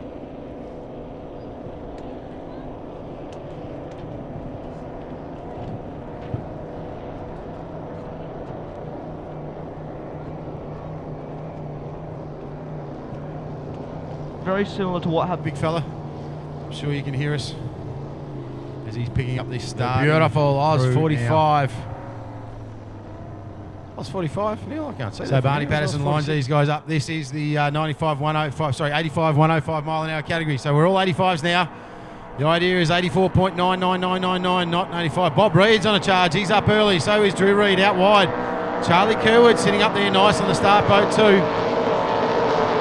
And Jonathan Crusack in a Tickle Pig. Wild and free, I should say. So flags drop, bit of crosswash in the mid-corner of the apex. So round in 1 is Bob Reid. He slides that boat around beautifully. Out wider in the pink machine is Drew Reid in a second. Charlie Kerwood blowing a bit wide there, losing a bit of ground. And so up the inside sneaks Jonathan Crusack, wild and free. So nice run from him. Tries to settle the big girl down as Charlie Kerwood balancing the 42 beautifully, actually. So big signs for him today in the 2100. Coming up later on. The battle at the front, father and son. Bob Reid inside on the pins, stands on the cap plate, rolls the beautiful machine around. Now Drew Reid has come inside to his wash, so he's picked up a much tighter line this time through, has Drew Reid. Skates the back of the boat a little bit back under power, but he's got the thing pointed in the right direction and chasing down this front straight for lap number 2. Boat in front. Oz 45, I think is the number on the boat. It's just Bob Reid in Freedom. Tickle Pink is Drew Reid in second now. Beautiful through that corner is Drew Reid. So he's making up some ground on that tight line. 85 mile an hour speed cap. Oh, a little bit loose in the mid-corner exit on some crosswash. So drops 2 boat lengths there. A good battle for 3rd and 4th between Jonathan Crusack and Charlie Kerwood. Kerwood now leans the big girl in 42 and wheels it around, but back to the front of the field. Bob Reid putting on a show. Got a great start, so was up nice and tight. Drew Reid right behind him. Drew making a big charge in now, so he picked up a couple of boat lengths. We should, I think, see a yellow flag as they come past this time round. It's not up to me, I'm in the commentary box, but I think yellow flag will be the call. So 1 to go this time through this big, big track.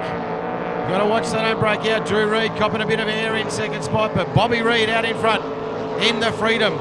He's got 1 lap to go, 2 corners to put it in the bank. Slides around the corner now. Gee, that's beautiful driving from Bob Reid, the Silver Fox. Drew Reid right behind him doing a cracking job. Jonathan Crusack now picks up his yellow. 1 more to go for Jonathan Crusack in Wild and Free. And Charlie Kerwood dancing the beautiful 42 on the transom. Up to turn number 2. There is 1 more to go for this man. Bobby Reid, the Silver Fox from the Glenmaggie District Boat Club. Huge supporter of this category. 253 was the original 4.2 litre king, and he's now stepped into 85 mile an hour. Put your hands together for the Silver Fox, the oldest campaigner here with us this weekend, and he's done it beautifully. And a big wave to the tower, the hand in the air. Great drive, Bob Reid. 2nd spot, and what a run from him. Drew Reid, good to see this boat on the podium where it belongs. It's Glenmaggie District Boat Club 1, 2. Sam just having a quick look at this course as he comes past us here in the Arboreen Jackson's Lucas Tree Services. Conditions absolutely beautiful for this tunnel boat racing. Interesting corners for these guys though, so they're a long sweeping corner, so a bit of a challenge. These boats like a square corner, 90 degree, but this is going to be a wide open drifting kind of course for them. Long straight too, 850 metres. So these boats are going to be finding the limiter early, and it's going to come down to mechanically making it last. As we pick up Darren Ridley, flying the boat a little bit high in Captain America. copping a little bit of air underneath the sponsons of that machine, so just finding the limits. As mentioned, nice steady breeze here. If you're looking at us on the live stream, it's coming directly into the camera angle from across the lake. So for the competitors, it's beam on up and down the front straight. And obviously a little bit of on the nose as you exit turn number 1. That won't worry me because it'll have blown off a bit of speed, be down on the trim. So that's the full sighting lap. This is also a clock start, this one. So competitors forming up the end. We'll wait for the white flag, and it's up now. So we've just gone 5 seconds in. So the competitors milling around. They've all got radio comms up there. So the teams here will be counting them in with 15 seconds down. So 45 seconds to start. These guys just milling around at the top of the paddock. Now, clock start, when you get it right, is you hit the line out here right on 0 at full bottle noise. Get it wrong and go in early, and you're going to get disqualified or a 1 lap penalty. 30 seconds gone, so we've got about 25 seconds now till we see the start of this Heat 1 of the Unlimited Outboard here at Lake Charm. The Smith family. I was going to say the Adams family. Adam Smith. The Smith family archery. 10 seconds. So we want to see this guy starting to move towards the start line. Who have we got? This is going to be, I bet you it's Lockie Bride. Yeah, this kid's done 1,000,000 clock starts. 5 seconds. They're late. They need to get a move on. 4, 3, 2. Flag down. Bang. Sam Lucas, well timed. That's a good run into the clock. And the other guys didn't want to give Lucas that much of a lead because this boat is fast. He's aggressive into one. He stands up in the mid corner. Finds the back straight. Oh, I tell you what, Darren Ridley's got a problem in turn number 1. He's had to come right off the power there. Something's wrong with Captain America, and very late to the game, Adam Smith. So he's dropped nearly 20 seconds off the start line there for Smithy. I don't know what's happened, but Sam Lucas now out in front. Lockie Bride into second, so he needs to take a big breath now. Calm it down. Let's watch Lucas as he comes through this front straight. That boat looking beautiful, glistening in the sun. Is the Armarine Jackson's machine. The S3000, that full bottle, slams the door on it. Double apex is that corner. Here comes Bride now. In Bride Racing. Lockie Bride, nice trim angle. Leans the boat into the first part of turn 1. Settles it again in the mid corner.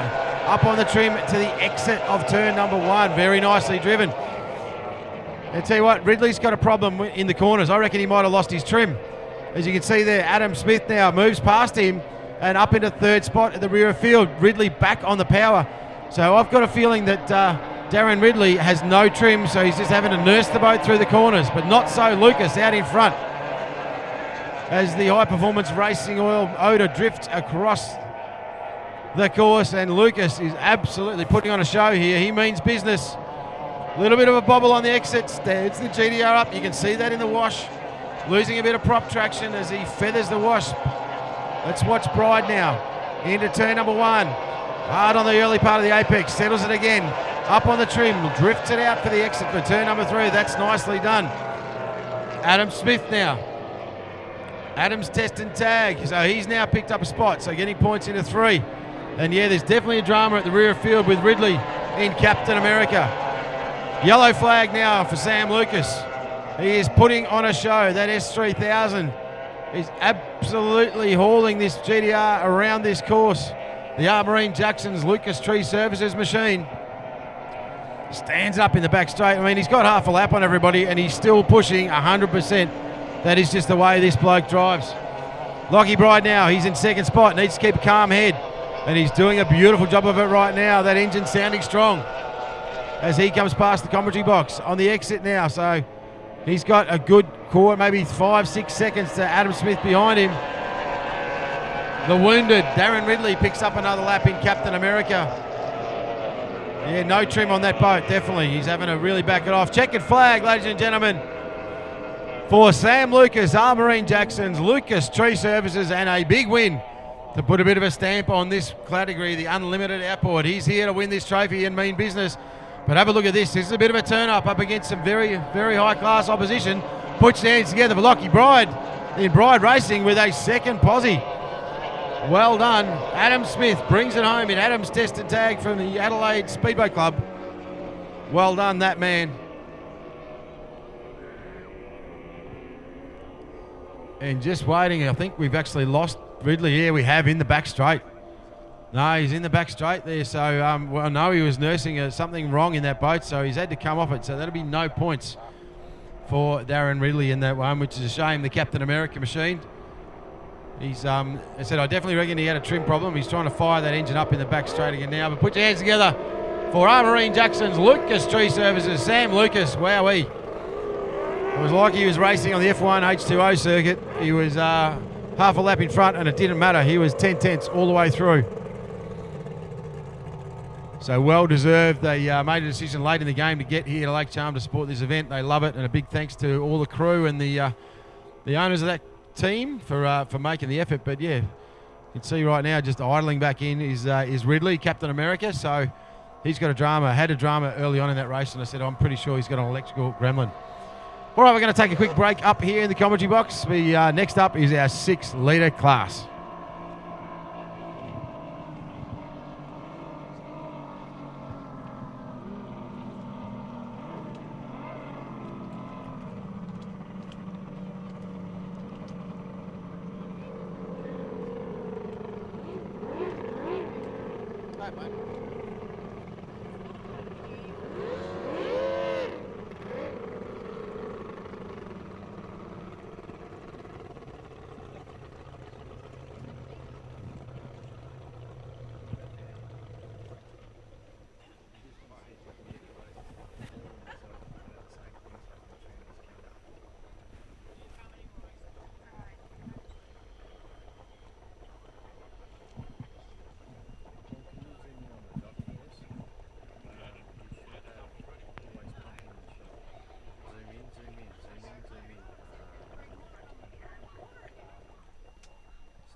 Check 1, 2. Is that better? I think I've blown up Scotty's microphone. There you go. Just getting too excited with my big fat voice. So next up, I think, is our 6-litre open category. Looking, oh, I tell you what, I can see down at the boat ramp. That's the big, always pumping machine of Dennis Pasala. Ooh. Ooh, if you like a bit of forced induction alcohol action, well, hang around, because Dennis Pasala, actually watched him run this boat at Yarrawonga. So trying to get some preparation hours in before the big EC Griffith Cup event. This is a big twin turbo big block. It's probably punching about 1,600 horses out of this thing when he wants it. And I tell you what, he drove it beautifully at Yarrawonga in very challenging conditions, I would say. And this is about perfect for a big displacement, a forced induction displacement out here. So Dennis Pasala just trying to pick up who else is on the water. I think I can see the Gator. Well, I can. Mel McCanch and the McCanch crew have got the Gator here, so great to see them again. They're trying to get some seat time in after fully reconditioning, rebuilding, re-engineering this boat in the lead up to the Easter Griffith Cup coming up at Yarrawonga, not too far away. So great to see the Gator here, and I would expect in this category I'm also going to see the green machine of Transonic. I am, with Mr. Alex Shepherdley pedalling on behind the wheel. Down here in race control with the crew, having a good run, and big thanks to the crews for putting in all the hard yards at getting the Madam back up and on the beach. So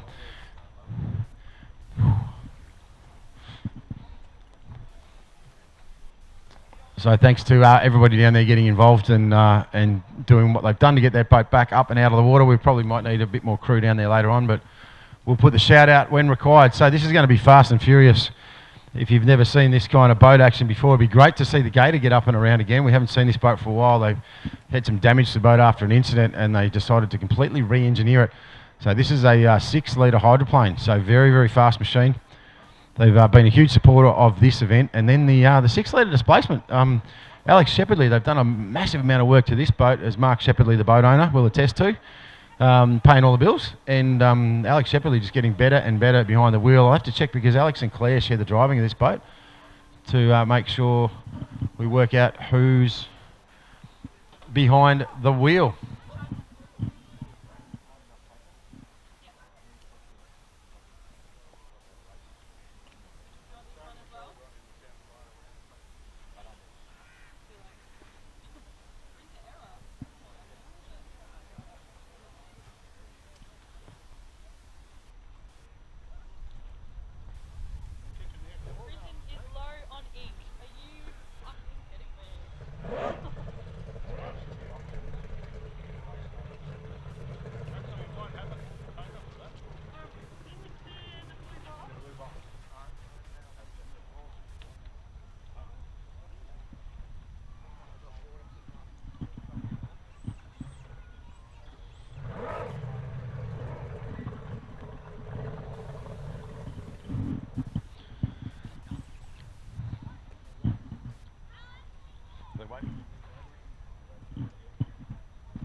So big thanks to all the crews and the people down there helping. I can see the another Madam machine being pulled from the water. So tough break for Tommy Webster and all his crew. Got a lot of work in front of them. But obviously I can see Big Tom down there wandering around. That I'm glad he's okay. But definitely it'd be good to talk to him. But I'm putting that one down as a mechanical failure. Absolutely no fault of the driver. Right, blue flag is flying. We're about to go rolling in the Unlimited Open category. Does a clean corner, keeping it safe, but also having fun with it, and so does Max, trying everything to get him. So, Alex Shepherdley in Transonic. Actually, first boat to leave the dock is always pumping, Dennis Basala. So maybe, I don't know, is Dennis out there just on a run, or is he going to race with these guys? We'll wait and see. He's racing. Oh no, here we go. I can hear some more big grunty engines firing up. Wow, there you go. This is the Gator, ladies and gentlemen. We have not seen this boat on the water for, I reckon it's probably been at least a year since we've seen the Gator, and it's great to see it back. It's an exciting machine. I'll have to check with updates with Melissa and Cal, but this is traditionally ran as a 6-litre hydroplane. I'm not sure if they've changed power plants and they've stepped it, or whether it's still a 6-litre. But lightning fast machine, and these two drive the wheels off it. These are 6-litre. So can't see Alex Shepherdley down there in Transonic, but hey, these guys are on their warm-up lap, so the blue flag's been shown, so he needs to get their boat mobile and out there to join this field. Obviously, Dennis Basala, this is a big block, twin turbo big block, so he's going to take him a while to warm up all that oil in the oil reserve, dry sumped engine, said capable of probably 1,800 horsepower. So you don't want to go out there and stand on it too early until you got everything up to temp.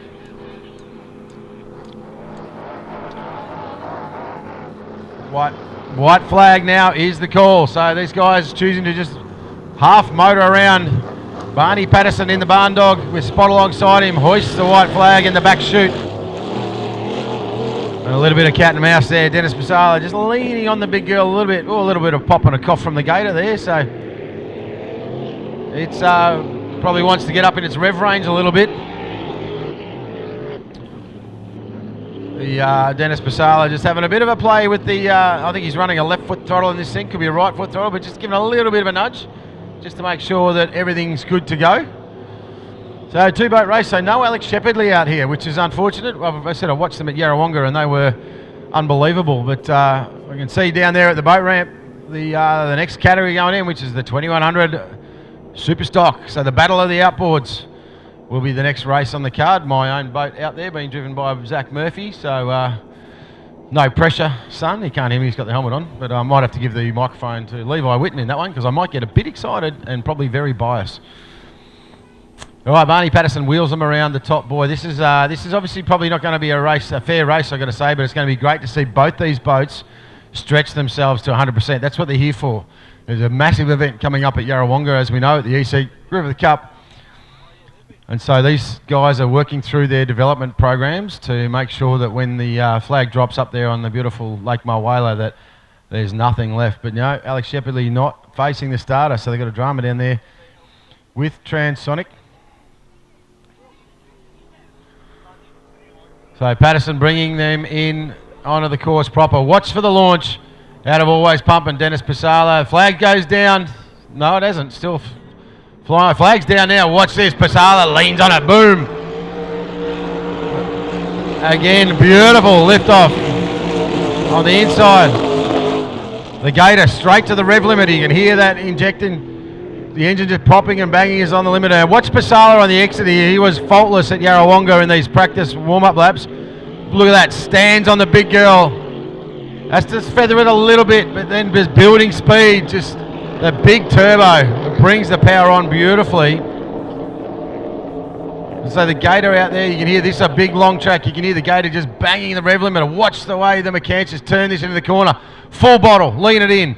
And just stay hard on the gas and let the boat find its way around the corner. Super fast on that wide line. Basala on the inside, trying to manage his horsepower. So, a bit of air there from the Gator. A little bit willing. Not sure if we got Calvin or Mel on board the boat at this point in time, but yeah, that was a nice little fly in the front straight. Pasala just backing off out of there, so mustn't like what he sees on the dash. So the always pumping machine, he's not really stretching its legs at this point in time. We'll see if he lights it up in the back chute again, but no, he's nursing that boat home, so he's actually just shut it down in the back straight now, so I think that'll be a caution flag. He might come to the inside of the course up there, but no such dramas for the Gator. This boat looking good and sounding very strong. As I said, this big long track, you can hear the Gator as it comes past me at the commentary box. It's at the top of its rev range. So you can hear that bang and pop. That's the ignition, the rev limit basically kicking in. So potentially a prop change between this and the next run for these guys. So yellow flag to come out. And this is going to be an effective race win in this unlimited open category for the crew of the Gator. Our two fastest inboard powered boats will take on the two fastest hydroplanes and the two fastest displacement outboard boats here for the name of the challenge that I can't remember right now. The Gauntlet. Should we end up with enough boats to fill that field by day's end. Gator sounding very, very nice on the throttle, but not pushing the engine too hard in these straights. As I said, probably a little bit under-propped here for this big long track, but good to see this boat on the water. Have a look at it fly. Well done to the McCants family, and they've done a massive amount of work on this boat, and it's so good to see the big yellow and green machine out there one more time. Right, good meat company. What's his name again? Good meat company.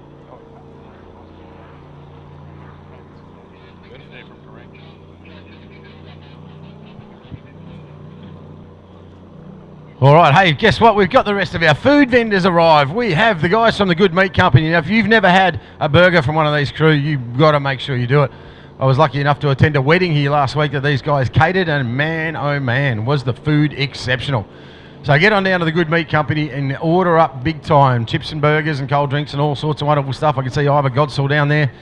The Victorian Rules Officer just helping himself to a big bucket of chips. The crew from the Wanderer Coffee Cart is here, and I tell you what, kids, grab your mum and dad's purse because the ice cream man has arrived. We got the ice cream truck down here, so mate, it's all happening. How good a day is this here at Lake Charm? If you want a burger, you want a schnitzel, you want a, well, let's have a look. You got chicken schnitzel burgers, 24-hour slow-cooked pulled pork burgers, Wagyu beef burgers, nuggets and chips for the kids, a bucket of chips, cold softy. The man on the grill is a very, very ordinary haircut, but tell you what, can he cook? Not too bad. Now, I've already had 2 coffees today from the crew from Coffee Wanderer, but I can tell, I see Paul Whitten lined up for a 3rd one, so good on him. Go and support the people that support the club. And if you're in for an ice cream treat, I'm just standing down here at the ice cream. Now, not that I need an ice cream, but these are genuine, real fruit ice cream. It's only $5 for a cup. And a large one, a big cone is going to set you back only $7. You get a fruit shake for $9, iced coffee, iced chocolate, you name it, they've got it. Today on the menu we have cherry, blackberry, pineapple, mango, banana, blueberry, mixed berry, strawberry. If you don't like that, you shouldn't be here. It's time to leave because you're obviously high maintenance. So come on down, grab yourself an ice cream, grab yourself a coffee, because we're about to get this next posse into the water. So the 2100s category, wow, this is an Australian championship, ladies and gentlemen. And it's going to be hotly contested, so there's going to be a couple out there to watch. Now, Charlie Kerwood, we saw him in the 95 mile an hour class, boat number 42.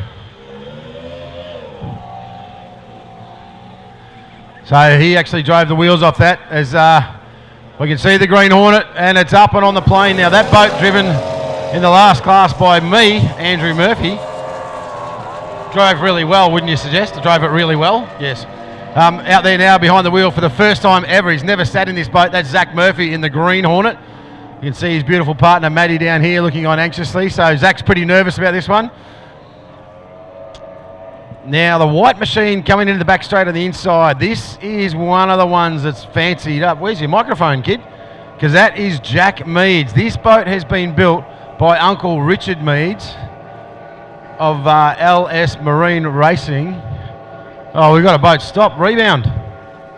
No, Kelsey Dempster, come on, she's working hard to get this thing fired. They've got a full flying lap here, so she's got some time. She's got to get the big girl started. So she needs to try and knock it into neutral. And all right, I can see the engine's running. I think it's running. Yeah, engine's running, but Kelsey's got drama. So out the front, the white boat with the black sides. That is boat number 42, Charlie Kerwood, the all white. It's actually a 1650 Bullet with a highly modified deck on it, running a LS Marine built 2-litre SST 120 on a little trunk, very tidy. There goes Rhett Waterfall in the red line racing. This bloke just won the 1800s in the last category. The Green Machine out there, the first time I've ever seen my new boat on the water actually, is Zach Murphy, the driver of the Green Machine. First time in the boat. He's trying to work out how these corners work. Hey, good news, Kelsey Dempster in the rebound has got the big girl fired up. Whew. I can see Mum down here working hard on the flags, just taking a big breath as his boat owner, Kim Bull. So the rebound machine, obviously Kelsey's not getting a full sighting lap, but she's already been out there on the water in the 1800, so she knows the track, knows the conditions. She had a great run in that first race, but this is going to be tough ones for these smaller boats. They're up against the big crews. They'll be looking for them to run out of fuel, cough, sneeze, touch a turn buoy, anything they can. But anything can happen because this is powerboat racing. If it was easy, we'd all do it. So, fancied runners, boat 42, Charlie Kerwood. He's been driving this boat now for about a year, so he's actually starting to really dial this thing in. And a credit to his father, Simon Kerwood, our officer of the day, and Charlie. They're really starting to see some pace and getting this boat settled down. It's been a bit of a wild thing in its history, and Charlie doing a good job of getting the Allison dialed in. Jack Meads, mate, this guy's going to be one to watch. This boat lightning fast, talking to the owners of the boat, and it just is, they're really happy with the way the boat's settled down. So, clock started, 5 seconds gone. You can see Zach Murphy circling right out the back in the Green Hornet. First time in this boat, first start, bit of pressure. So staying out wide, keeping an eye on the clock, 15 seconds down. So you want to obviously, as I said earlier, you want to hit the clock on 0 at full noise. Now, Kelsey Dempster's up there in rebound. So she's coming in a little bit closer to get eyeballs on. So 30 seconds, and we're going to film these starts for Australian Championship. So Kelsey Dempster's got a good look at it in the rebound as we move in. Zach Murphy running from a wider pole. He's now come around the corner. So now we've got a boat stop there. No, just Charlie Kerwood come off. No, that's all right. He's just shut it down and waiting. All right, 15 seconds. I need to start to bring these boats forward. There's some big acceleration. Rhett Waterfall got a really good start in the last race, but let's have a look. So Jack Meads is on the inside. This kid's done a lot of clock starts. They are going to be late, I think. They are. 3, 2, 1. So, yeah, good. Bang. Starts go. So, clean start from where I'm sitting. Now, watch. Oh, Charlie Kerwood with a big moment. Rhett Waterfall is going to take advantage of that. So, Waterfall to his inside. Meads is around clean at pole number 1. Deserves to do it. There goes Kelsey Dempster. Rebound. Murphy being pushed wide by the shenanigans out of 42. So, now he's going to try and drop to the inside.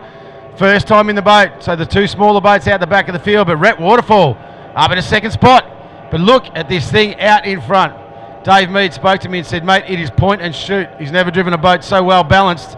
And Jack Mead's first time into this boat in a race, doing it very, very nicely. Thank you very much. So, Meads goes around now.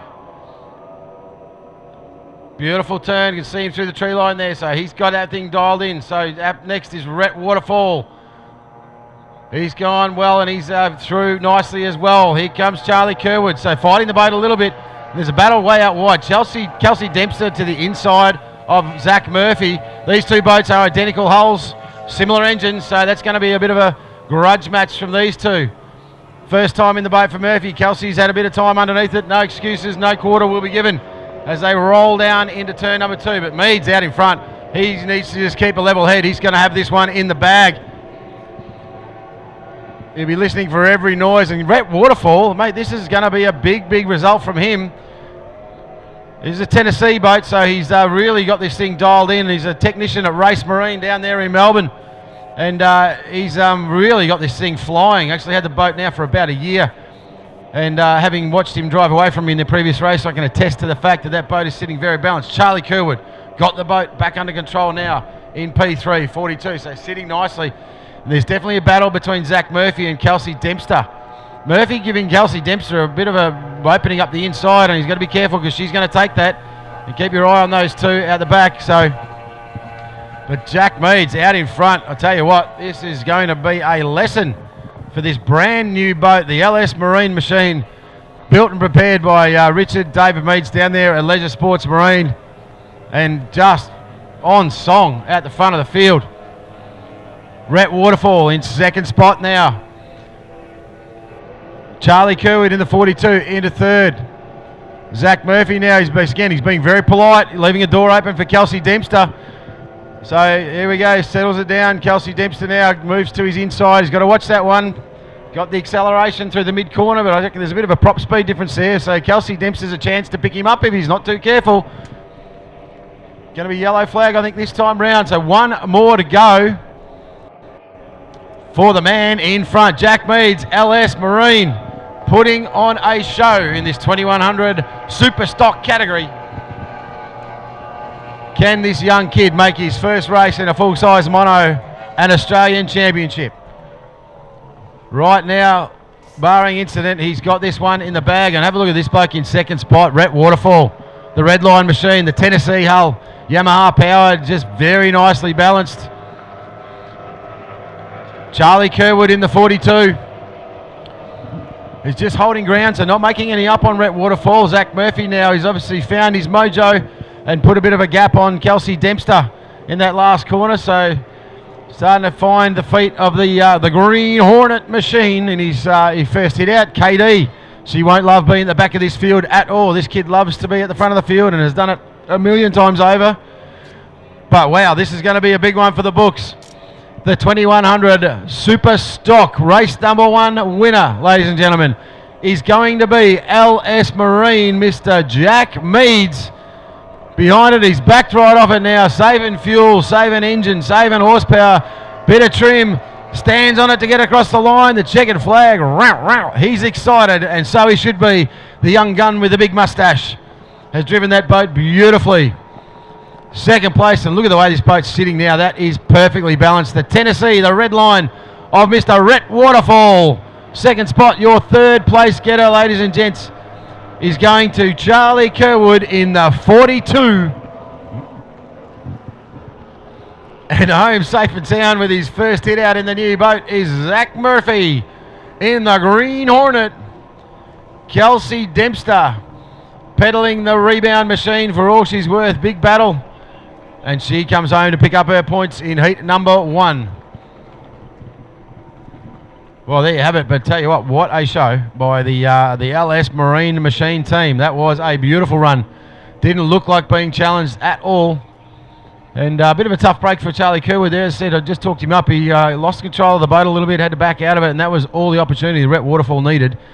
Had that pole advantage, and yeah, bit of work to do in the rear field. So Zach Murphy, Kelsey Dempster getting caught a little bit behind at the starts.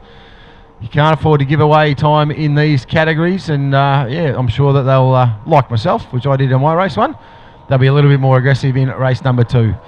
All right, hoping you're enjoying yourself here. Make sure you get on down and catch up with these food vendors. Grab yourself an ice cream, grab yourself something to eat from the Good Meat Company. And of course, grab yourself a nice hot or cold beverage from the Coffee Machine team.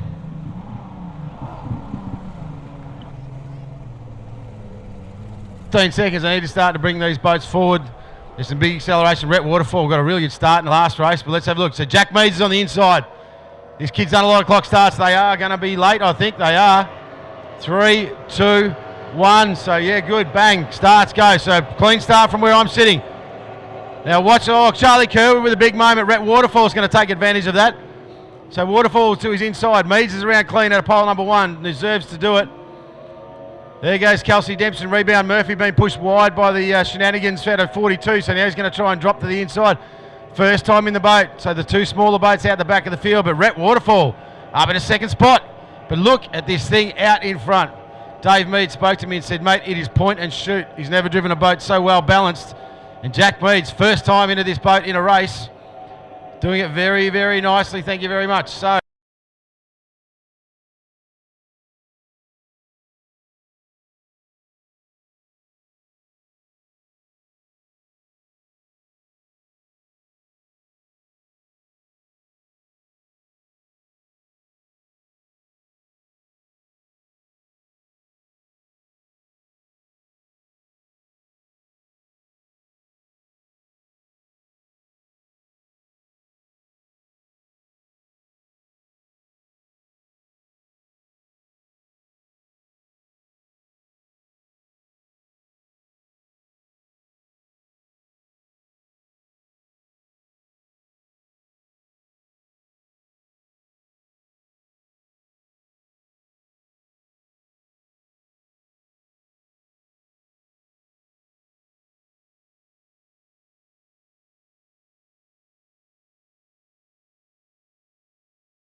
We'll wait to see the timing. There could be a couple of early boats in that one, but if not, the Phoenix is out in front, but just on pole number 2. This is going to be Harry Meads in redback, I think. I beg your pardon, that's Guy Barrow, no problema. So no problema up there. And I tell you what, Ty Scott, with all that pressure, has made a beautiful turn 1, and he's got himself into P3. Now this boat's fast. Watch him in the back straight. There's a bit of jostling going on just behind this crew. So high power, Tyson Heathcote, redback racing. Harry Meads being put under pressure with boats right in front of him, and they are racked and stacked. Bailey Canara in the shiver. Rowdy Burns missed this start. He gave away about 6, 7, 8, maybe even 10 seconds. Tay Jackson in the Phoenix now being overhauled by Burnsy, but out in front. Just trying to pick up whether this is Jake Jackson, I think it is. High power, but tell you what, Tyler Scott has pushed on. He's a little bit wider, but he's got the rights to the first corner, so he needs to be clean through here. Now they'll come back across their own wash here. It's a bit of dirty water, but Scott looks good. Yeah, some great cornering there, and he's going to come out in front. That's a very, very nice drive through that corner from Aquasonic. Tyler Scott has got the lead on his inside. I'm calling this for Jake Jackson in high power, but pushing up through the middle. Who's this in the green machine? I think this is Tyson Heathcote in filthy. In the blue deck machine, I'll be stand corrected, but Tyson Heathcote goes through. There's redback racing, Harry Meads. Bailey Canara's in there in shiver, Guy Barrow, but look, big Rowdy Burns in the Gambler now, ranging up on the outside. Look at this pack forming. Tay Jackson, a little bit off the pace, getting left behind there in the Phoenix, but the battle out in front. Aquasonic, Tyler Scott, and right up behind, this is Tyson Heathcote, I'm pretty sure. I'm calling it for Tyson Heathcote, but anyway, if I'm wrong, I'm wrong. Third place is Jake Jackson. There he's getting overhauled now to the outside. Rowdy Burns now back into the podium spots. And I tell you what, Harry Meads is having a good look at him too in redback. The black machine with the red writing on the side. Right up behind them is Bailey Canara in shiver. Then there's Guy Barrow, the 85-year-old man who still gets out of his walking chair and gets walking frame and straight into the boat. But tell you what, Ty Scott needs a couple of big breaths. He's got comms with the bank, but he's under pressure. He's got no time here to relax because in his mirrors is Tyson Heathcote, the man with the bad mustache and the big tattoos, sitting on the inside run. So this is filthy, I think, on the inside, and he is this. The boat's been now on. Aquasonic is incredibly fast. Tyson Heathcote has got some incredible pace out of this boat on his inside. So it's going to put pressure on him now. Seriously, he's going to have to give him a lane here, the man in front, because he's up inside the wash. Oh, there's a bit of a hand in the air and some spray. Not happy is Heathcote. That one will be interesting to discuss after, but let's go racing. So Gambler, Rowdy Burns. He's not doing it easy behind these two. They're quick in front of him. He's only got a couple of miles an hour. Harry Meads now, redback, up in a 4th spot. This is the 550 Aussie titles. This one's his sheep stations, ladies and gentlemen. And Bailey Canara has made some big moves in shiver. Up into the 4th spot now. So he's just rounded up Jake Jackson in high power. And Guy Barrow being pushed to the back of this field a little bit. Tay Jackson doing it beautifully. As I said, that boat probably, I reckon, for me, needs a little bit of trim, sitting a little bit flat, down a little bit on outright pace. So this time round, we're going to see a yellow flag. Aquasonic, the man in front of it, was a bit willing in that last corner. You could see Heathcote, the hand in the air, got covered in spray. No doubt he feels like the door got shut, but the man in front, he has the rights to a corner. You've got to anticipate it in advance. So got that break. So Heathcote moving to his outside, finding the flat water. Burnsy coming on strong. Gave up a truckload of time. Is he going to have enough in the tank to get this Gambler, the New South Wales sensation, to the line? He's got some boat speed, but only just the acceleration out of the corner. We've got 1 lap to go. Look at the battle at the front. Harry Meads now. He's made a break. He's made a break on the field. He is up in a 4th spot, and he's comfortable. Jake Jackson into his wash. Burnsy getting pushed wide in the double wash in front of him. So, I don't know, he might have to find an inside run in this back chute. Watch him. The River Rat from up at the Hawkesbury River. And he has now, he stepped into the wash, so he wants to try and get inside the wash of the boats in front for this next corner and make an inside run. Harry Meads looking comfortable. Jake Jackson, he's looking strong as well. Bailey Canara and Guy Barrow, they are at each other into 5th and 6th spot down there. Canara, great to see this boat with some pace in it. There's a big unit, Bailey Canara, and he's driving that beautifully. Tay Jackson goes around. All right, the flag marshals are getting the check-in already. There's one more corner. Have a look at the battle now. Rowdy Burns, as expected, he's gone for an inside run. So while Filthy's looking in front, he's trying to work out how to get past the boy in front of him. He's got under pressure from Rowdy Burns behind him. He's driven it well under a lot of pressure late off the start. It's Tyler Scott, ladies and gentlemen, in the Aquasonic into second spot. There's nothing between these two. Will it be Tyson Heathcote? Will it be Rowdy Burns? He's closing, he's closing, he's closing. It's Filthy. Tyson Heathcote just getting up on Rowdy Burns in the Gambler. But a great drive seeing Steve Scott with a big punch in the air and a thumbs up as his young bloke barrels that one home. Harry Meads, Redback Racing, back for fourth spot from a wide pole. That's a good drive from Harry Meads. Bailey Canara in the shiver. Looking real good is Canara. So again from a wide pole, got left a little bit behind at the start line. Jake Jackson home in this brand new boat. So a lot of development work to come for Jake Jackson. Expect him to push forward as well in high power. And bringing up rear off field with a faultless drive is Taylor Jackson, the single female competitor out here in this field. And looking very, very nicely balanced in this new boat. Going through a bit of a rebuilding phase, the team on these boats. They're brand new. The boat bit Tay a couple of times actually, so spatter out. And so they've gone back to their setup and just working the boat forward and just finding the limits of the boat's capability. But she's a talented young operator. Looks like I'm watching Baywatch here. El Presidente, Glenn Seckham on the jet ski, looking very, very solid there. Nice board shorts. Second boat was Filthy, I think. Tyson Heathcote.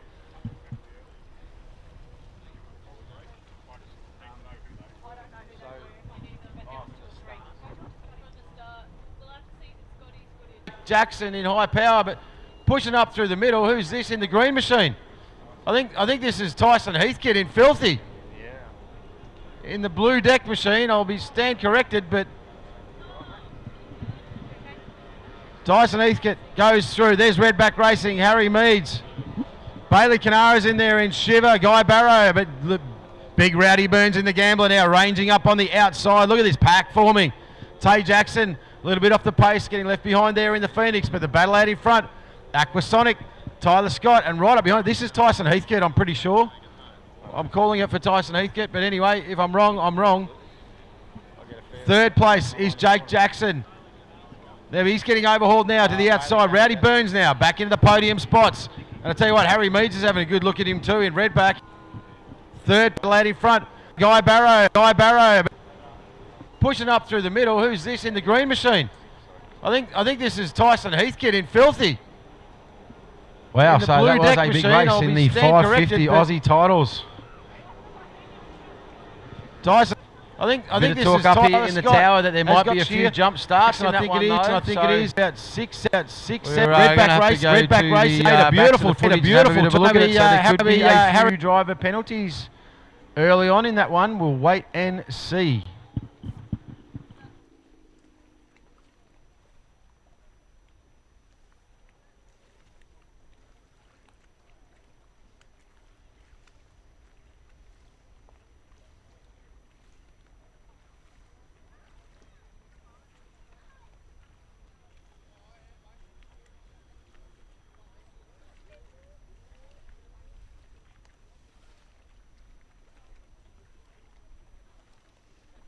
We'll wait to see the timing. There could be a couple of early boats in that one, but if not, the Phoenix is out in front, but just on pole number 2. This is going to be Harry Meads in Redback, I think.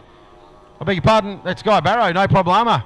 So no problema up there, and I tell you what, Ty Scott with all that pressure has made a beautiful turn 1, and he's got himself into P3. Now this boat's fast. Watch him in the back straight. There's a bit of jostling going on just behind this crew. So high power, Tyson Heathcote, Redback Racing, Harry Meads being put under pressure with boats right in front of him, and they are racked and stacked. Bailey Canara in the shiver. And Rowdy Burns missed this start. He gave away about 6, 7, 8, maybe even 10 seconds. Tay Jackson in the Phoenix now being overhauled by Burnsy, but out in front. Just trying to pick up whether this is Jake Jackson, I think it is, high power, but tell you what, Tyler Scott has pushed on. He's a little bit wider, but he's got the rights to the first corner, so he needs to be clean through here. Now they'll come back across their own wash here. It's a bit of dirty water, but Scott looks good. Yeah, some great cornering there, and he's going to come out in front. That's a very, very nice drive through that corner from Aquasonic. Tyler Scott has got the lead on his inside. I'm calling this for Jake Jackson in high power, but pushing up through the middle. Who's this in the green machine? I think this is Tyson Heathcote in Filthy. In the blue deck machine, I'll be stand corrected, but Tyson Heathcote goes through. There's Redback Racing, Harry Meads.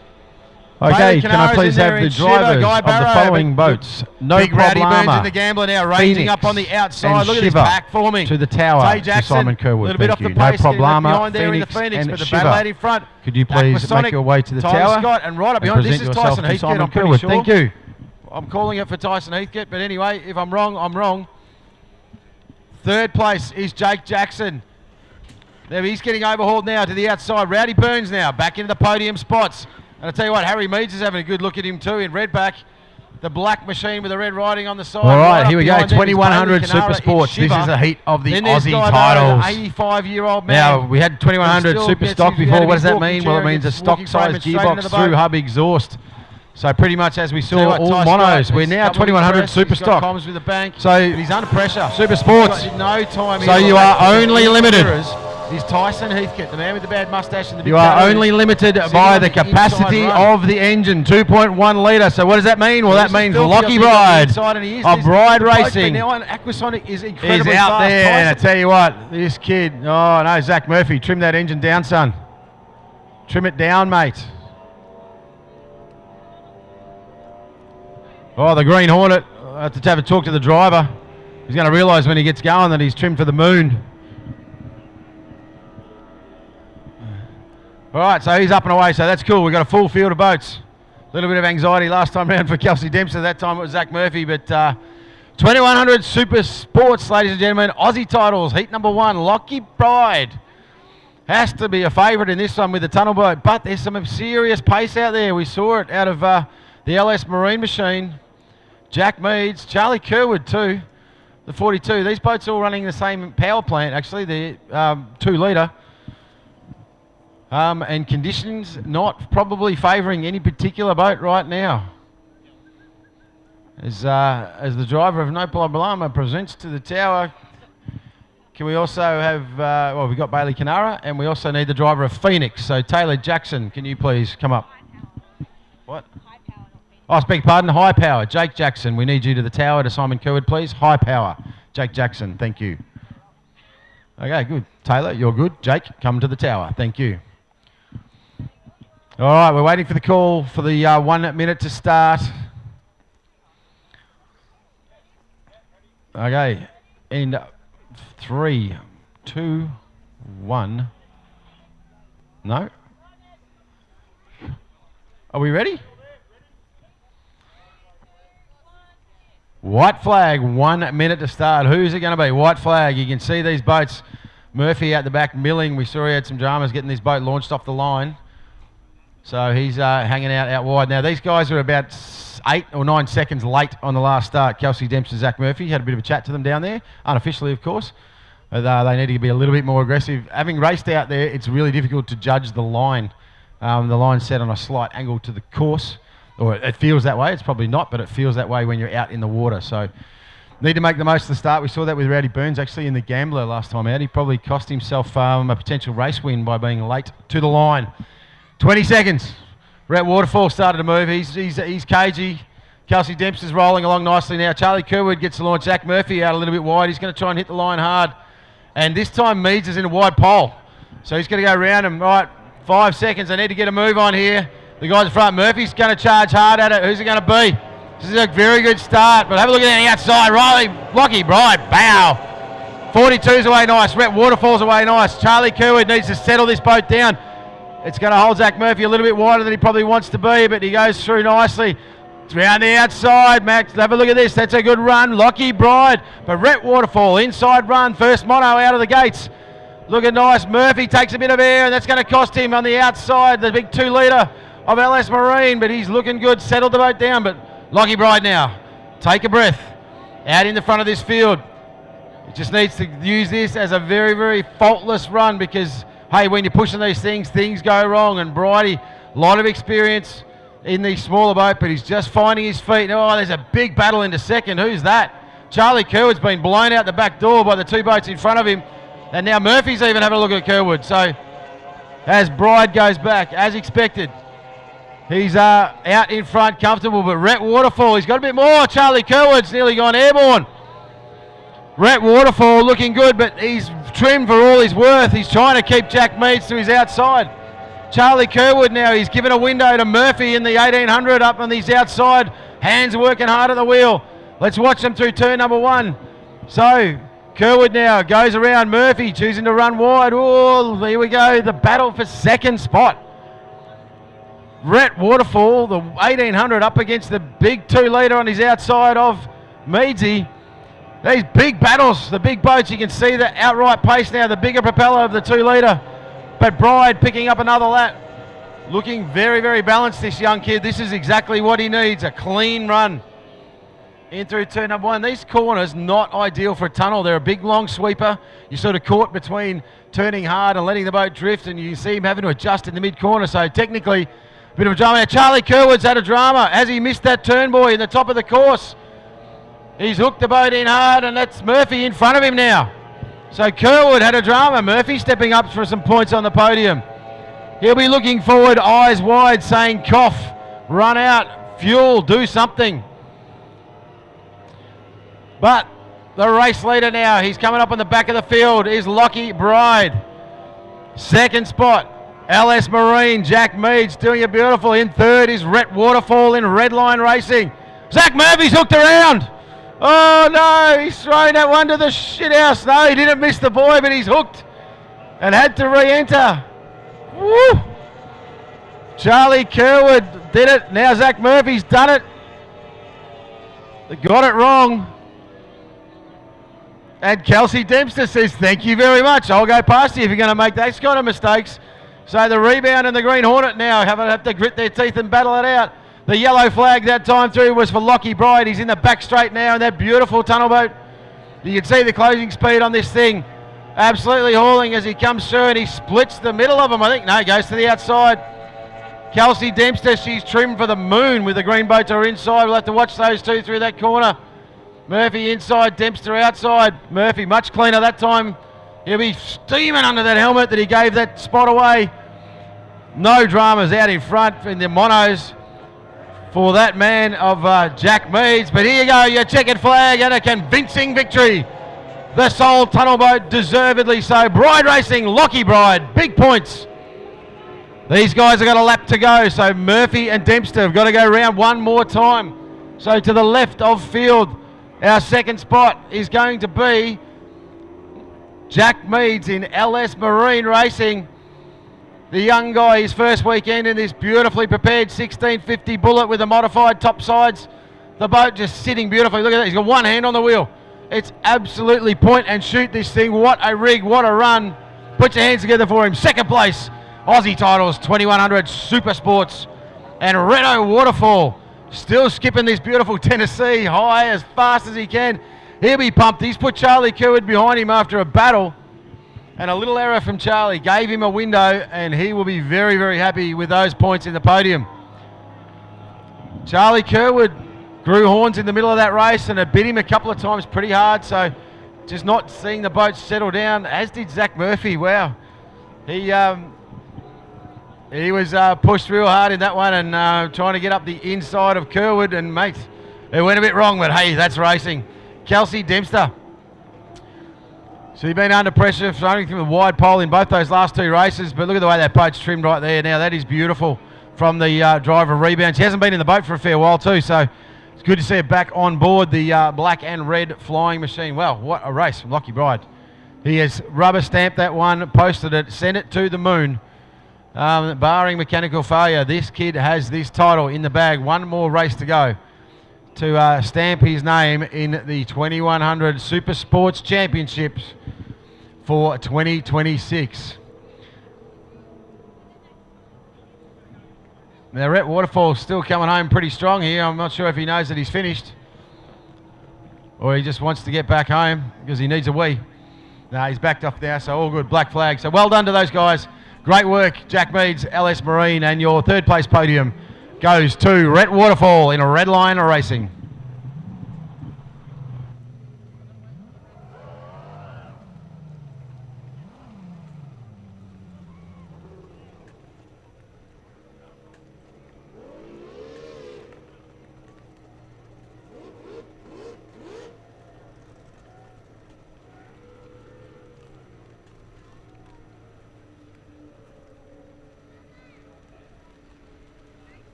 Look at the outside, Riley, Lockie Bride, bow.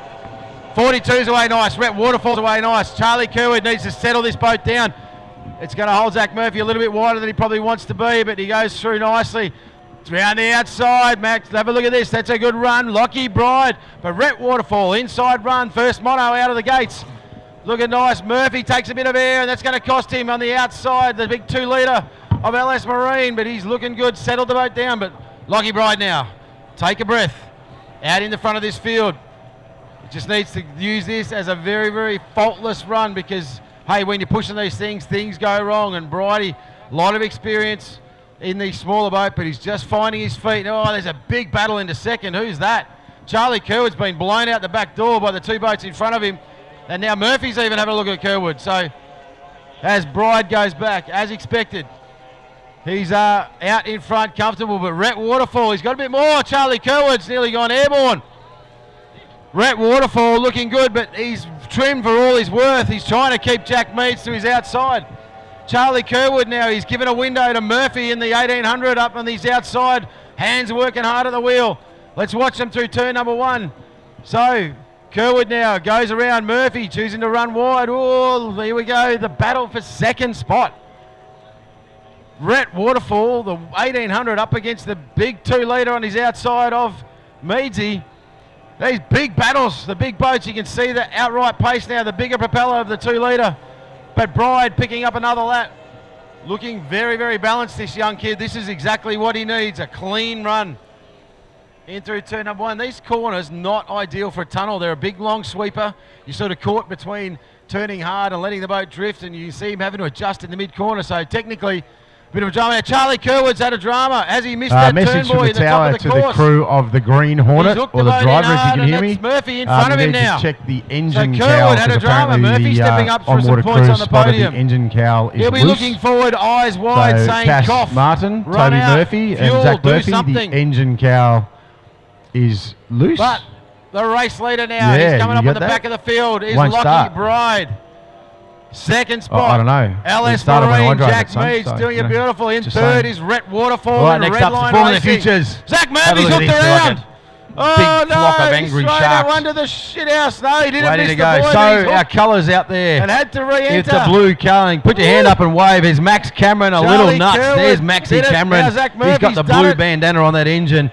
In black, up near the boat ramp, will be Chase and Dad, I think. And Kelsey Cash Hamilton. Thank you very much. I'll go rocking the past pink is my mate Levi Witten. So where's the Witter? He's down there on the boat. He's little Levi with the pink cowl. The yellow flag that time. Jet Howard, love this guy in race number 1. He's got the yellow cowl on the boat's called Little Menace. He was menacing the purple machine with the yellow cowl. So big thumbs up to Jet Howard. In the teal colours, the boat's called Little Weapon. The man is Tyler Kirkpatrick. In that teal little fired up machine, the white boat. Love it down there. Tyler's looking pretty soft. Murphy much cleaner that time. He'll be steaming under that helmet that he gave that spot away. No dramas out in front in the monos for that man of Jack Meads. But here you go, your checkered flag and a convincing victory. The Soul Tunnel Boat deservedly so. Bride Racing, Lockie Bride, big points. These guys have got a lap to go, so Murphy and Dempster have got to go round one more time. So to the left of field, our second spot is going to be Jack Meads in LS Marine Racing. The young guy, his first weekend in this beautifully prepared 1650 Bullet with the modified top sides. The boat just sitting beautifully. Look at that, he's got one hand on the wheel. It's absolutely point and shoot this thing. What a rig, what a run. Put your hands together for him. Second place, Aussie titles, 2100 Super Sports. And Renault Waterfall still skipping this beautiful Tennessee high as fast as he can. He'll be pumped. He's put Charlie Kerwood behind him after a battle. And a little error from Charlie gave him a window, and he will be very, very happy with those points in the podium. Charlie Kerwood grew horns in the middle of that race and it bit him a couple of times pretty hard, so just not seeing the boat settle down, as did Zach Murphy. Wow. He was pushed real hard in that one and trying to get up the inside of Kerwood, and mate, it went a bit wrong, but hey, that's racing. Kelsey Dempster. So he's been under pressure, running through the wide pole in both those last two races, but look at the way that boat's trimmed right there. Now that is beautiful from the driver rebounds. He hasn't been in the boat for a fair while too, so It's good to see it back on board the black and red flag.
Zach.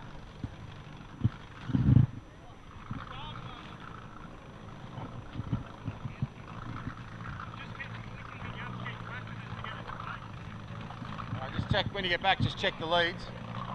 When you get back, just check all the leads and operate the kill switch a few times. See what you can do. And try and get it out as quick as you can. Is Toby in there? Okay.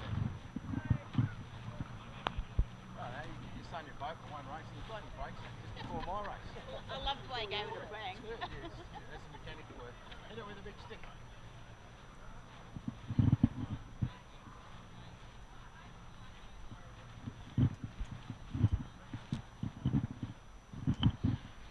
All right, so white flag is up in the air. These are the juniors, the Fast and Furious J3. We've got a whole flock of them out there, like a mob of angry bull sharks. JD Land was the man to beat in the first one, so now we're running handicap in race number 2. So the way this system works being that the winner of the first race gets the biggest handicap. So the biggest handicap boat will be off 0, and then other starters will come following that, so as I just make my way down to the clock. All right, 30 seconds to go. All right, so Jet Howard, Little Menace as the yellow cow out there. So he's the guy we need to see at the start line. So I want to see Jet now moving his way up. We've only got 15 seconds, Jet. Get this thing on the road, man. Can't see him out there.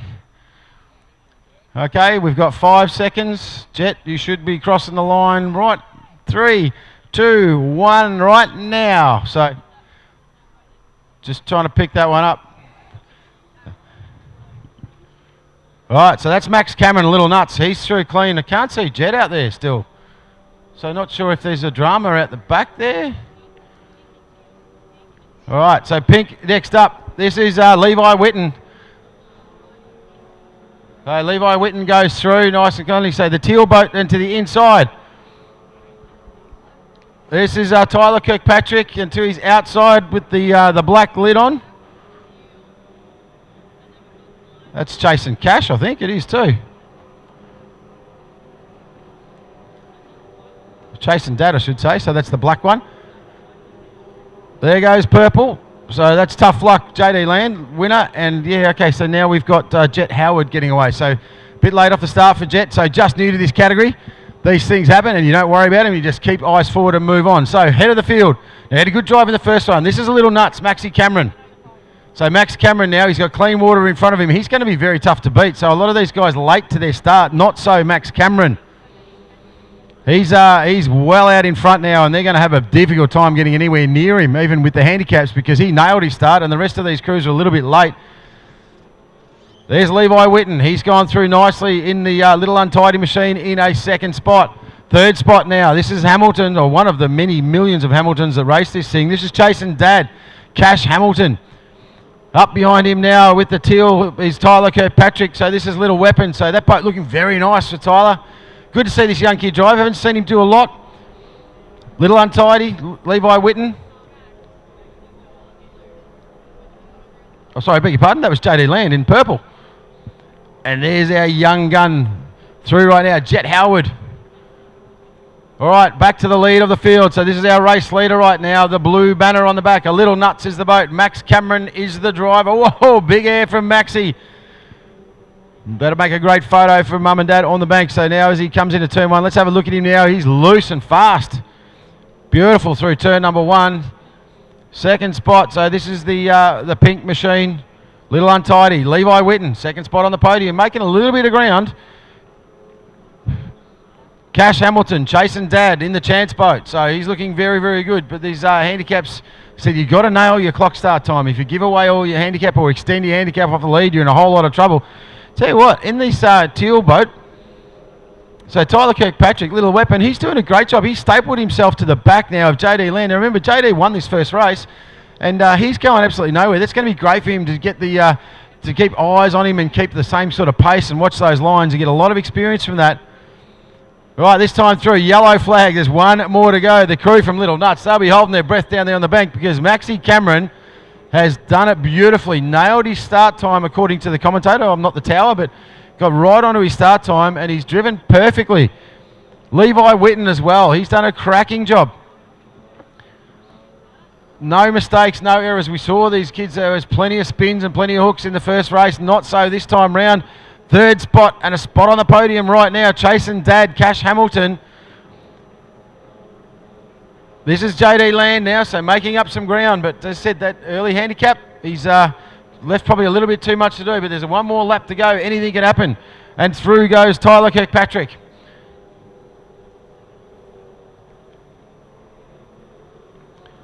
Chase Hamilton comes through. Haven't caught him out. There's the white flag. So a little bit off the pace there for Chase. He's a young gun. Look at that little head. Hey, this is a checkered flag. Put your hands together, ladies and gentlemen. Max Cameron in a Little Nuts has got the job done. And look at the way that boat's floating. That is absolutely dialed in. Second spot. Keep the applause rolling for a Little Untidy. This is Levi Whitten. Oh, the battle's on for third. This is Cash Hamilton in Chasing Dad on the inside of the chance boat. He's done a beautiful job, but he's getting challenged by big JD Land. So that gap starting to close. Well done to young Hamilton. Good drive from JD Land. Faultless. Actually, want to compliment all these drivers. We saw those early spins in this first heat.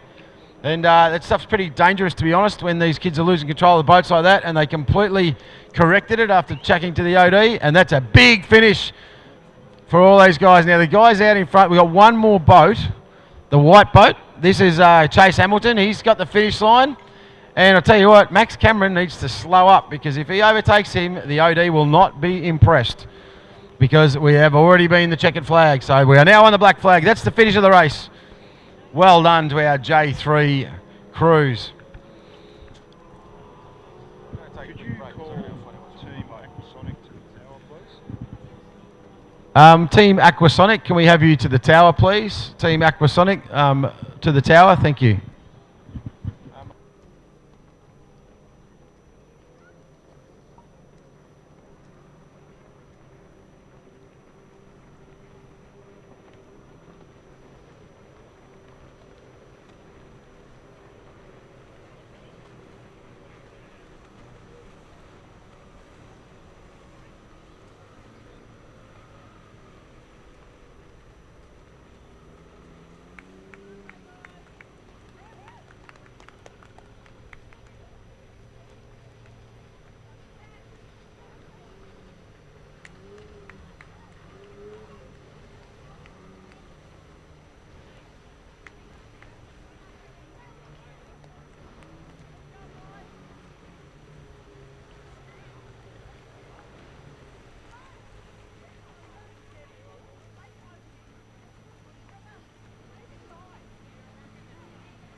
We'll wait to see the timing. There could be a couple of early boats in that one, but if not, the Phoenix is out in front, but just on pole number 2. This is going to be Harry Meads in redback, I think.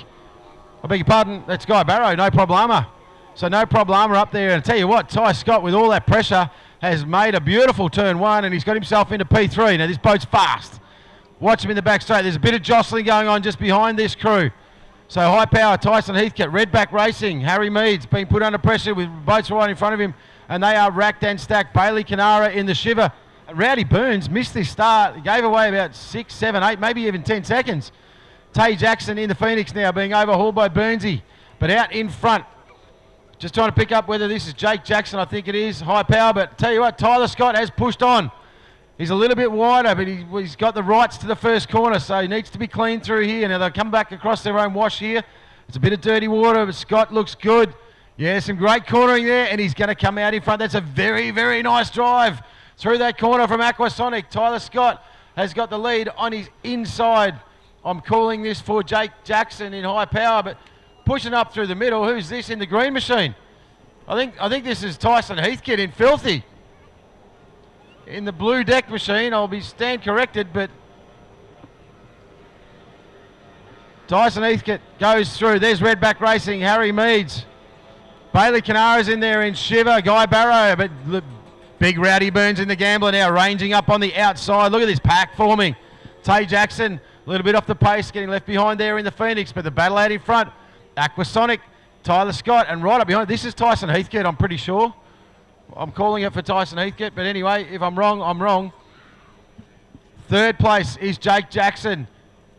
There he's getting overhauled now to the outside. Rowdy Burns now back into the podium spots. And I tell you what, Harry Meads is having a good look at him too in redback. The black machine with the red writing on the side. Right up behind them is Bailey Canara in shiver. Then there's Guy Barrow, the 85-year-old man who still gets out of his walking chair and gets walking frame and straight into the boat. But tell you what, Ty Scott needs a couple of big breaths. He's got comms with the bank, but he's under pressure. He's got no time here to relax because in his mirrors is Tyson Heathcote, the man with the bad mustache and the big tattoos, sitting on the inside run. So this is Filthy, I think, on the inside, and he is this. The boat's been now on. Aquasonic is incredibly fast. Tyson Heathcote has got some incredible pace out of this boat on his inside. So it's going to put pressure on him now.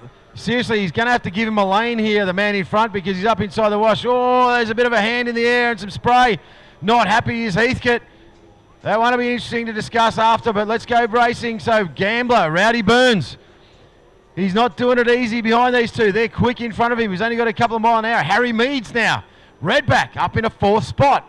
This is the 550 Aussie titles. This one's his sheep stations, ladies and gentlemen. And Bailey Canara has made some big moves in shiver. Up into the 4th spot now. So he's just rounded up Jake Jackson in high power. And Guy Barrow being pushed to the back of this field a little bit. Tay Jackson doing it beautifully. As I said, that boat probably, I reckon, for me, needs a little bit of trim, sitting a little bit flat, down a little bit on outright pace. So this time round, we're going to see a yellow flag. Aquasonic, the man in front of it, was a bit willing in that last corner. You can see Heathcote, the hand in the air, got covered in spray. No doubt he feels like the door got shut, but the man in front, he has the rights to a corner. You've got to anticipate it in advance. So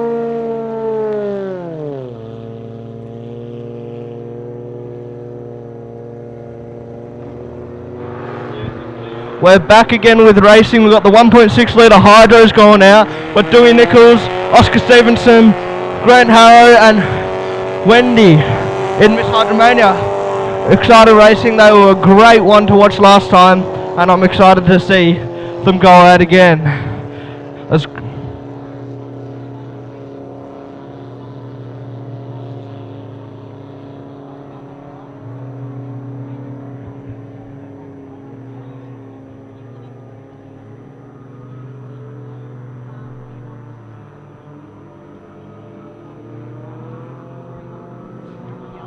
As the start boat picks these boats up, they line up to get ready for the flag drop. Will Oscar take it home again?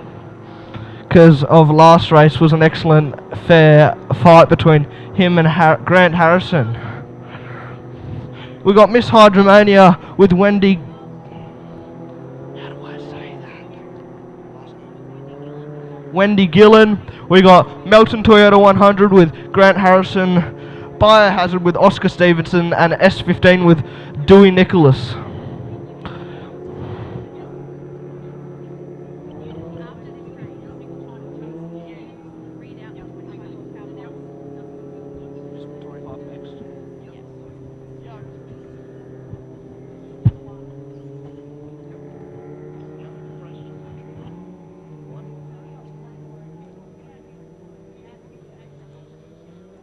Sad.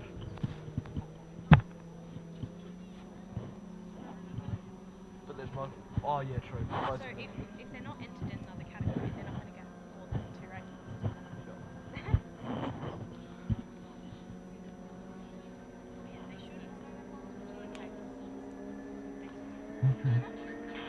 As the Hydros come down flying through the front straight with the start boat with the flag flying high, wait until this flag will drop, and then we have racing on its way.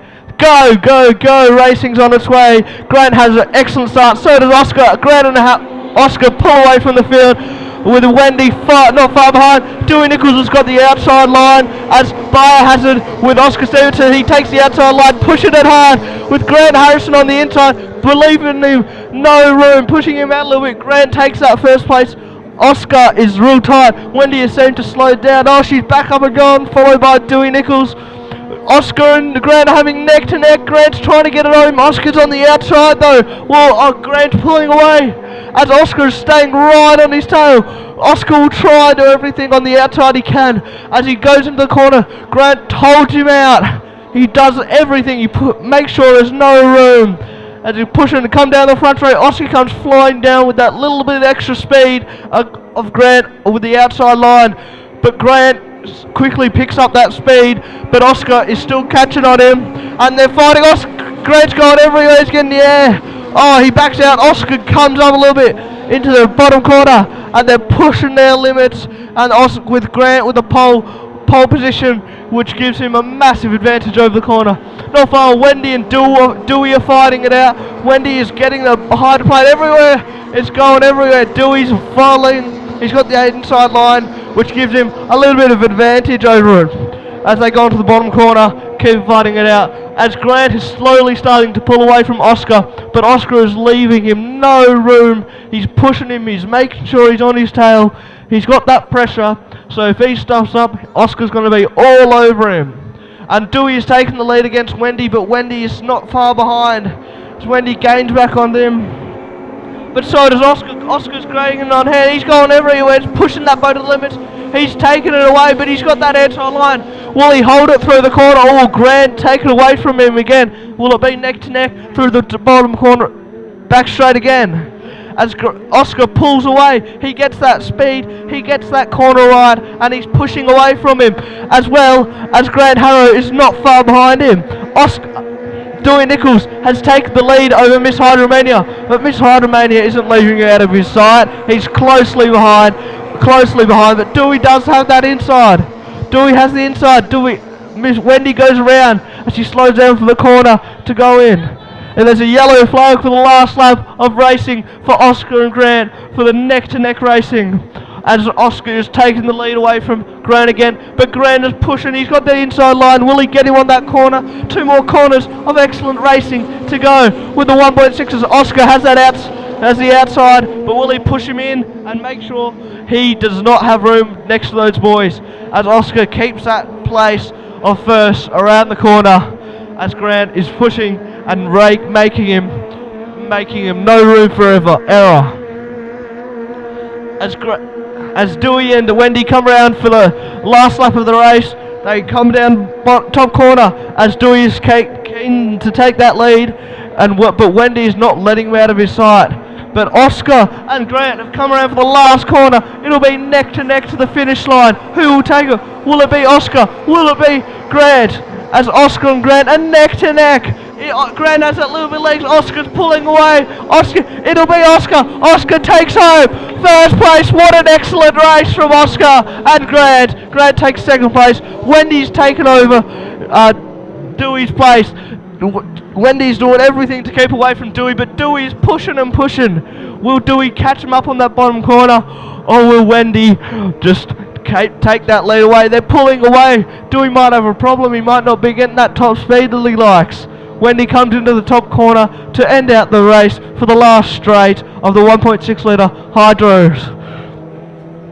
As Wendy comes around, they come to the bottom end of the top corner. Wendy powers through it. Dewey tries to get that length, but he doesn't look like he has the speed.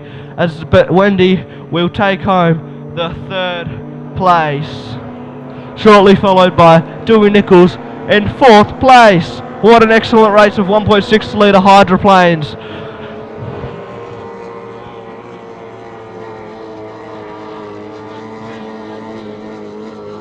As the black flag comes, they come back into the pits.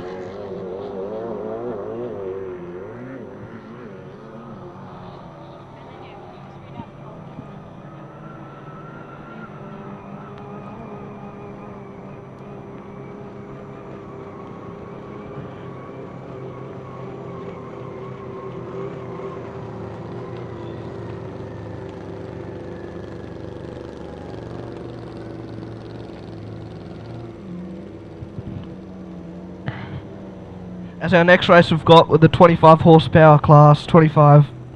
In pole 1 we have Phoenix with Taylor Jackson. Pole 2, Filthy with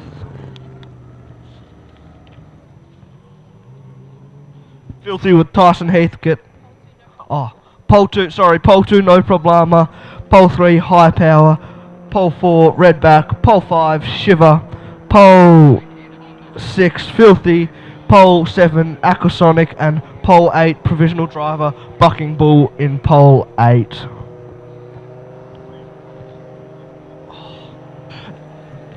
Start boat with the flag flying high, wait until this flag will drop, and then we have racing on its way. Go, go, go, racing's on its way. Grant has an excellent start, so does Oscar. Grant and Oscar pull away from the field, with Wendy not far behind. Dewey Nichols has got the outside line as Biohazard with Oscar Stevenson. He takes the outside line, pushing it hard with Grant Harrison on the inside, believing him, no room, pushing him out a little bit. Grant takes that 1st place. Oscar is real tight. Wendy has seemed to slow down. Oh, she's back up and gone, followed by Dewey Nichols. Oscar and Grant are having neck to neck. Grant's trying to get it home. Oscar's on the outside though. Well, Grant's pulling away as Oscar is staying right on his tail. Oscar will try and do everything on the outside he can as he goes into the corner. Grant holds him out. He does everything. He makes sure there's no room. As he's pushing to come down the front straight, Oscar comes flying down with that little bit of extra speed of Grant with the outside line. But Grant quickly picks up that speed, but Oscar is still catching on him, and they're fighting. Grant's going everywhere, he's getting the air. Oh, he backs out. Oscar comes up a little bit into the bottom corner, and they're pushing their limits, and Oscar with Grant with the pole position, which gives him a massive advantage over the corner. Not far, Wendy and Dewey are fighting it out. Wendy is getting the hydroplane everywhere. It's going everywhere. Dewey's following. He's got the inside line, which gives him a little bit of advantage over him. As they go into the bottom corner, keep fighting it out. As Grant is slowly starting to pull away from Oscar, but Oscar is leaving him no room. He's pushing him, he's making sure he's on his tail. He's got that pressure, so if he stuffs up, Oscar's going to be all over him. And Dewey is taking the lead against Wendy, but Wendy is not far behind. As Wendy gains back on them. But so does Oscar. Oscar's grabbing on hand. He's going everywhere. He's pushing that boat to the limits.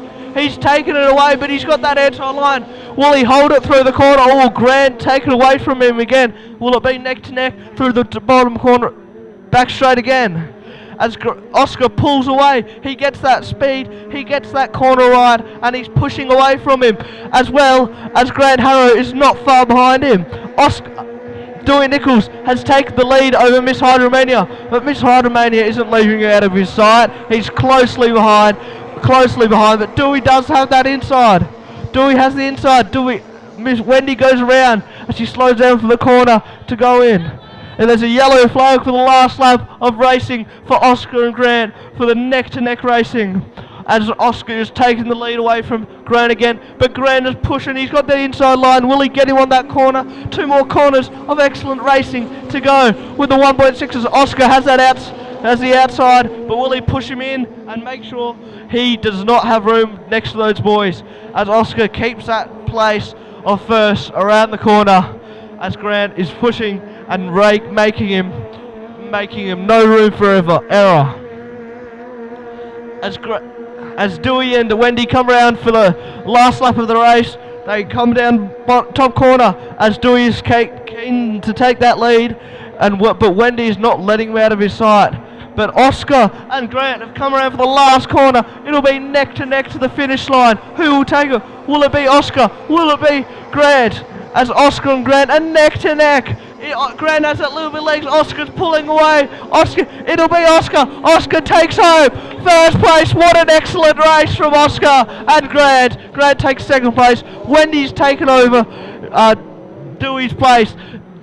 Wendy's doing everything to keep away from Dewey, but Dewey's pushing and pushing. Will Dewey catch him up on that bottom corner, or will Wendy just take that lead away? They're pulling away. Dewey might have a problem. He might not be getting that top speed that he likes.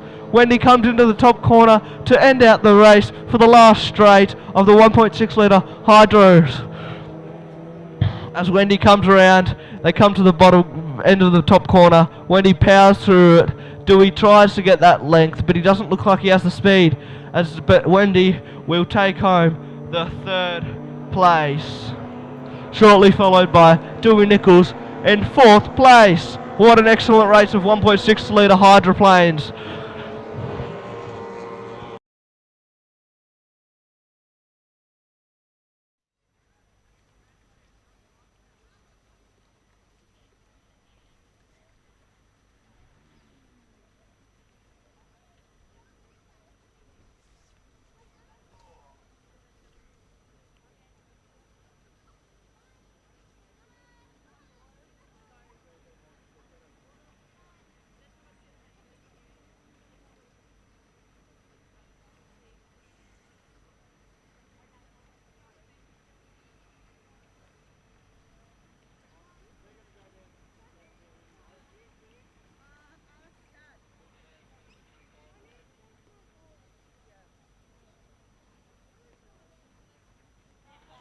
As the blue flag flies high, the 25s look at it and go out to do their sighting lap to start milling for the clock start. This will be a scratch race again because it is a championship race, one of the many championship races they have. This is the 25 horsepower class, different to the last race we had, which was a 550 class.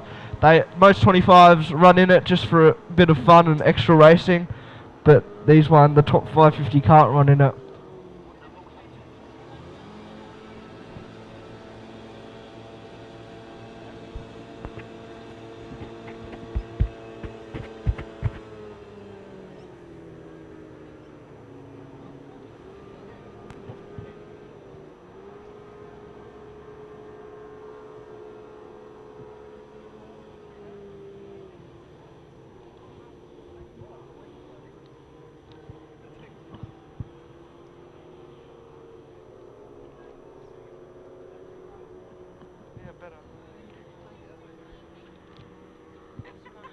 Hey.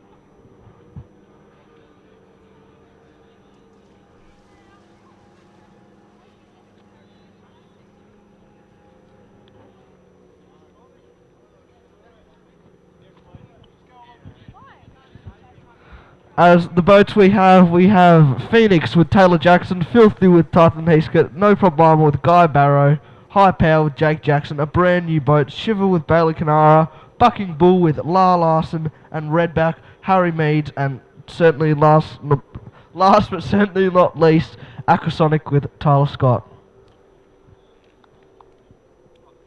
Yeah, that's the poles.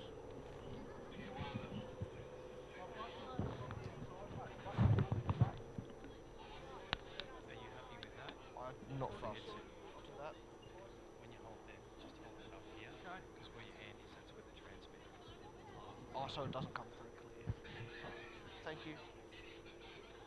Hang on with that one, and then after this race we'll come over. You okay, mate? Yeah.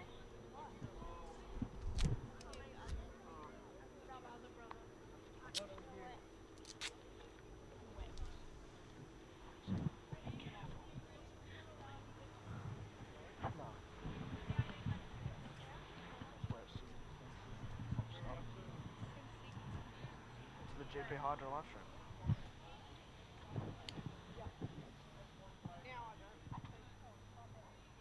As the boats are starting to go down, white flag comes up, the clock is starting.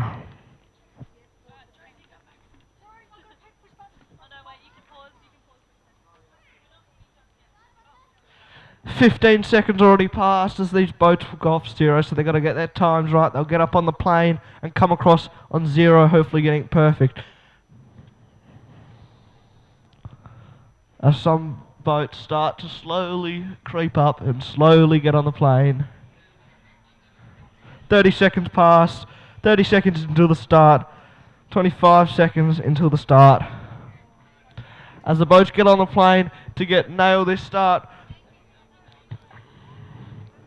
15 seconds to start as they come flying down. Will they break out again? They're coming through. As Guy Barrow is leading the pack at this stage. 5, 4, 3, 2, 1 and 0. Oh, they're a bit 1, 2, about 3 seconds behind. Guy Barrow takes the lead for the start, followed by Tyson Heathcote, Harry Meaton, Tyler Scott in the Aquasonic machine. As they come around, first corner, Taylor has the inside line. She pushes him out just a tiny bit, but not too much, and keeps it nice and tight for herself and comes out. But Harry Mead is leading the front of the field for this stage, closely followed by Aquasonic and Filthy with Tyson Heathcote, and Guy is not far behind. Filthy with Tyson Heathcote is slowly taking over, and Harry Mead is slowly losing a little bit of ground. Will he catch it back up with the inside line on the corner, because he's not yet over to overtake with the boat length in front of him? As they come up to the corner, Harry will have the inside line, I think. Or will he? He holds it. Yeah, he has the inside line. He tries to get him short. Will he come out first? As Tyler Scott is catching up to them as well, so they've got to get a move on before Tyler Scott comes and overtakes them. Oh, Harry Mead has not overtaken Tyson Heathcote.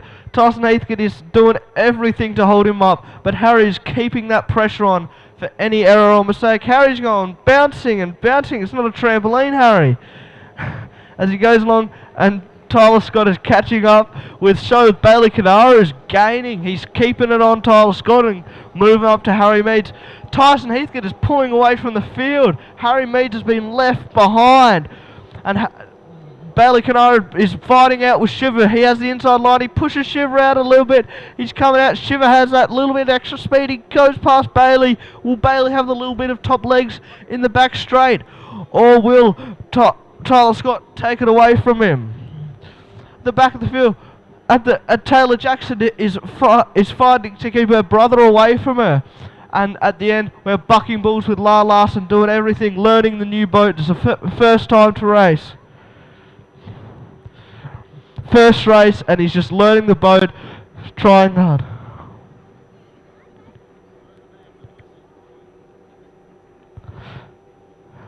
As Aquasonic comes, as Filthy with Tyson Heathcote comes through the bottom corner, followed by Harry Mead, trying to make a move on him, but he's pulling away. Will Harry gain on him? Will he spin, or will something happen? As Tyler Scott is keeping an even field as well.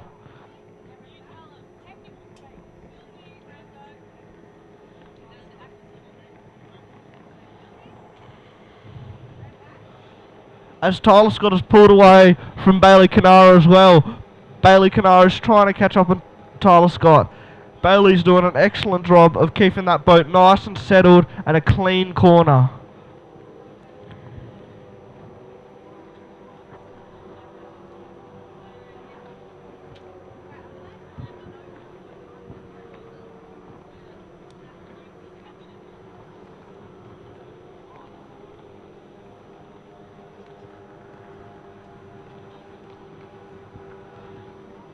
As Filthy with Tyson Heathcote is pulling away from the rest of the pack, it's like he's doing it with his eyes closed. He just does it that easy. But Harry Mead is trying to gain on him.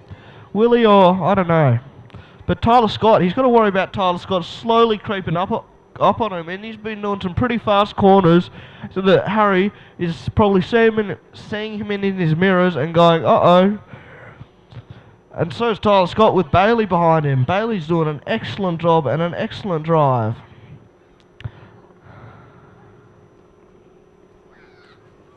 as Jake Jackson's going to make is he going to make a move on his sister through this top corner?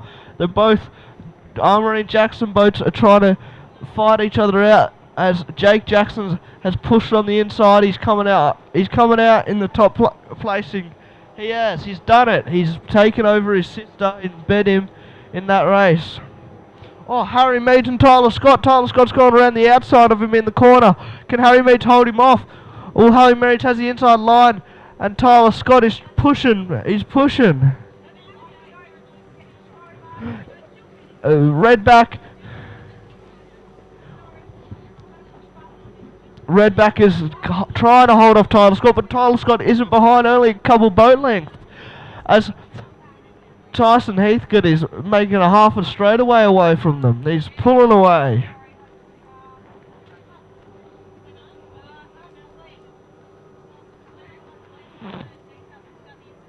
Thank you.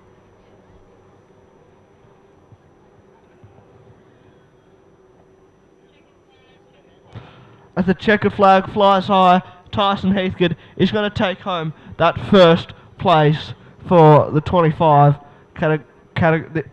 horsepower race. But Tyler Scott, is it going to be Harry Mead for second or Tyler Scott? Tyler Scott's making a move. Harry Mead, put your foot into it. No, Tyler Scott's putting his foot into it harder. Tyler Scott is going to take home that second place. Tyler Scott takes second place, shortly followed by Harry Mead, and not far after that is Bailey Canara in fourth place. Guy Barrow is coming out for the fifth place. He's strong race, strong start, strong first corner, and he's done a great job to take that fifth place home. Shortly after, we have the Armory and Jackson's boat. It is Taylor Jackson is taking that sixth place over Jake Jackson. She's managed to hold her off. She's managed to hold him off. And that's 6th and 7th place for you. And Lars Larson is taking home the 8th place, learning that boat, and he's done an excellent job of keeping it under his control and his command.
So I'll just turn it off, yep. Thank you. Yep. Yeah.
following. He's got the inside line, which gives him a little bit of advantage over it.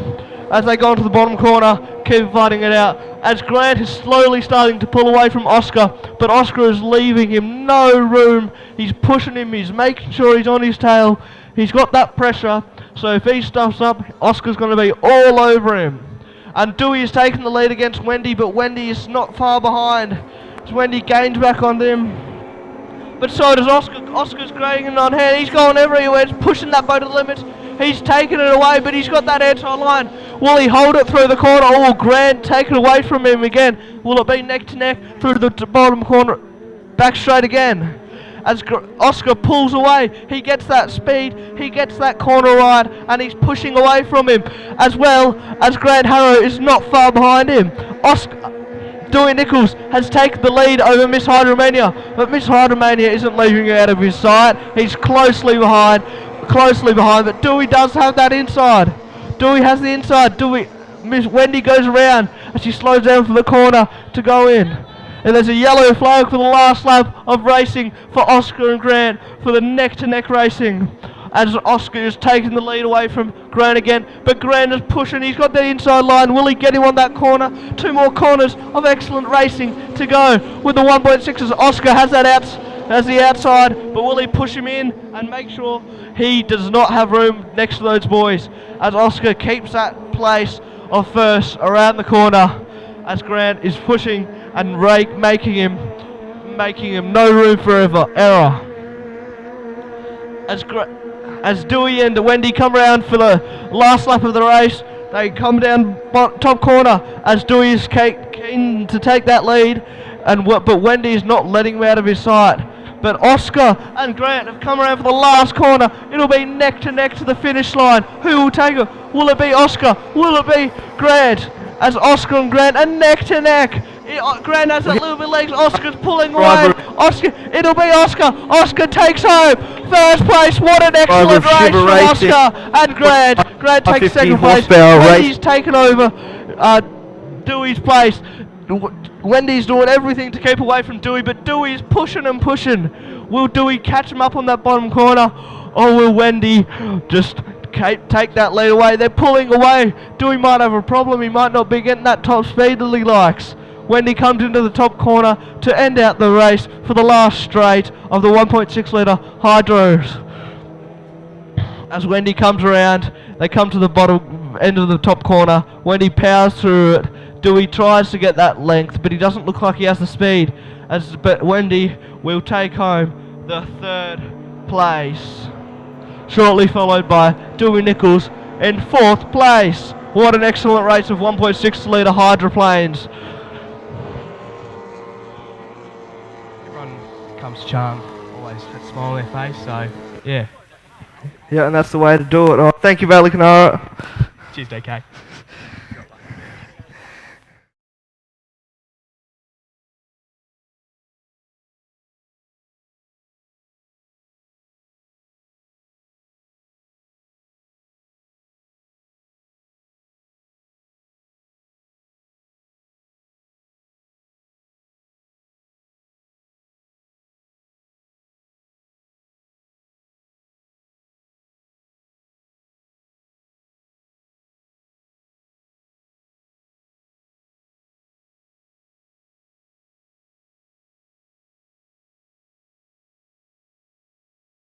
Takes the lead for the start, followed by Tyson Heathcote, Harry Meaton, Tyler Scott in the Aquasonic machine. As they come around, first corner, Taylor has the inside line. She pushes him out just a tiny bit, but not too much, and keeps it nice and tight for herself and comes out.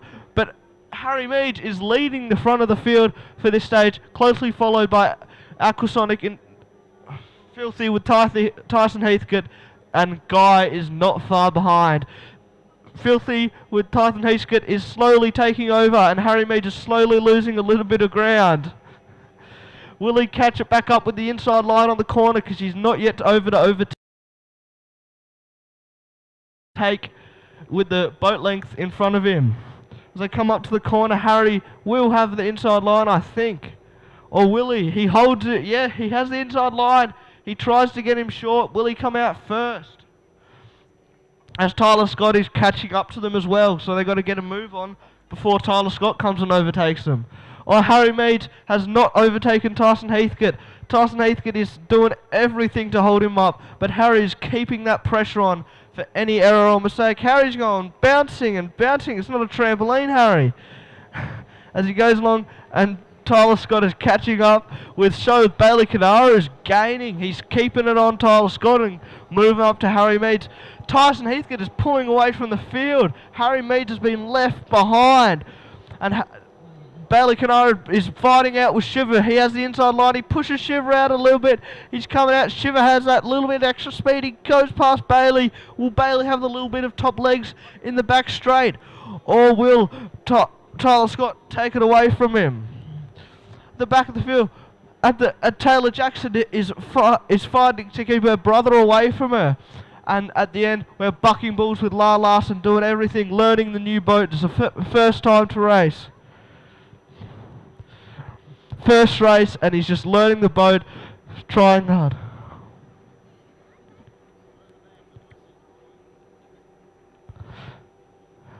As Aquasonic comes, as Filthy with Tyson Heathcote comes through the bottom corner, followed by Harry Mead, trying to make a move on him, but he's pulling away. Will Harry gain on him? Will he spin, or will what something happen? As Tyler Scott is keeping an even field as well.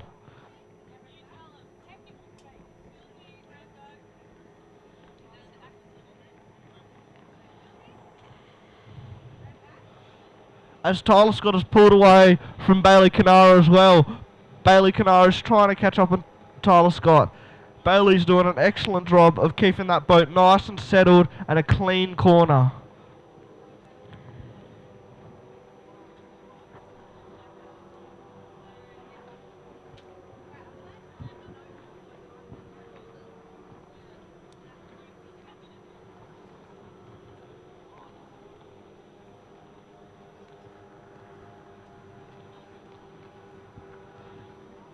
As Filthy with Tyson Heathcote is pulling away from the rest of the pack. It's like he's doing it with his eyes closed. He just does it that easy. But Harry Mead is trying to gain on him. Will he, or I don't know. But Tyler Scott, he's got to worry about Tyler Scott slowly creeping up on him. And he's been doing some pretty fast corners. So that Harry is probably seeing him in his mirrors and going, uh-oh. And so is Tyler Scott with Bailey behind him. Bailey's doing an excellent job and an excellent drive.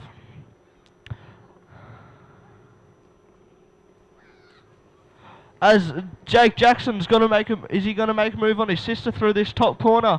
They're both Armour and Jackson boats are trying to fight each other out. As Jake Jackson has pushed on the inside, he's coming out. He's coming out in the top placing. He's done it. He's taken over his sister and bet him in that race. Oh, Harry Mead and Tyler Scott. Tyler Scott's gone around the outside of him in the corner. Can Harry Mead hold him off? Oh, Harry Mead has the inside line. And Tyler Scott is pushing. He's pushing. Redback is trying to hold off Tyler Scott, but Tyler Scott isn't behind, only a couple boat lengths. As Tyson Heathcote is making a half a straightaway away from them. He's pulling away.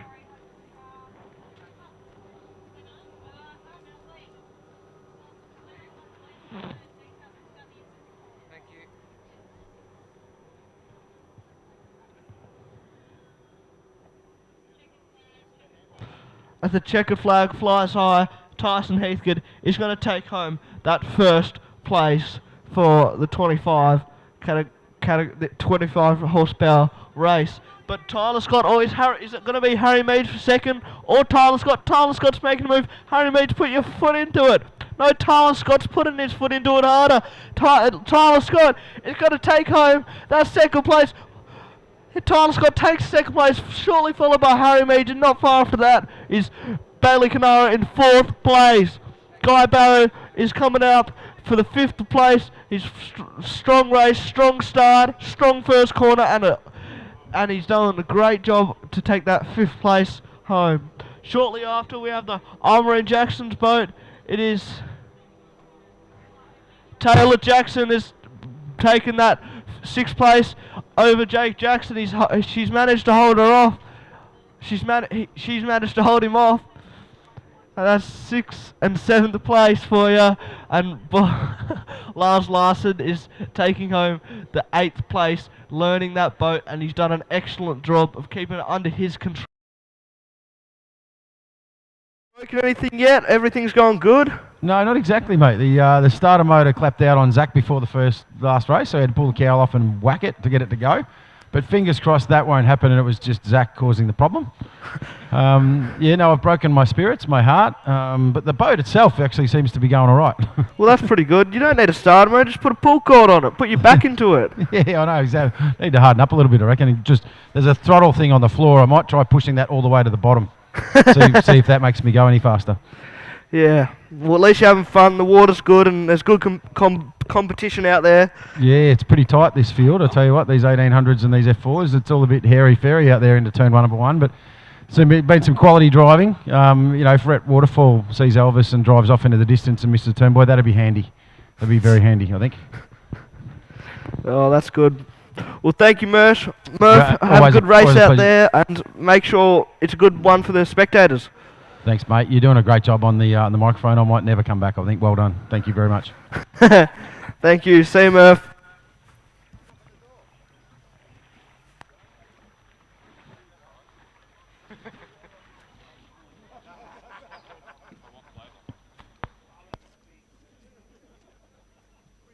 What size was the fish?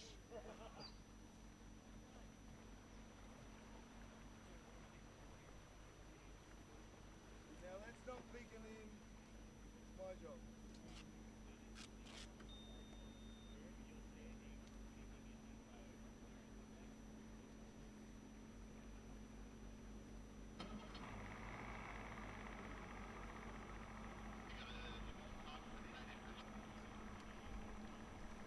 What are you laughing at?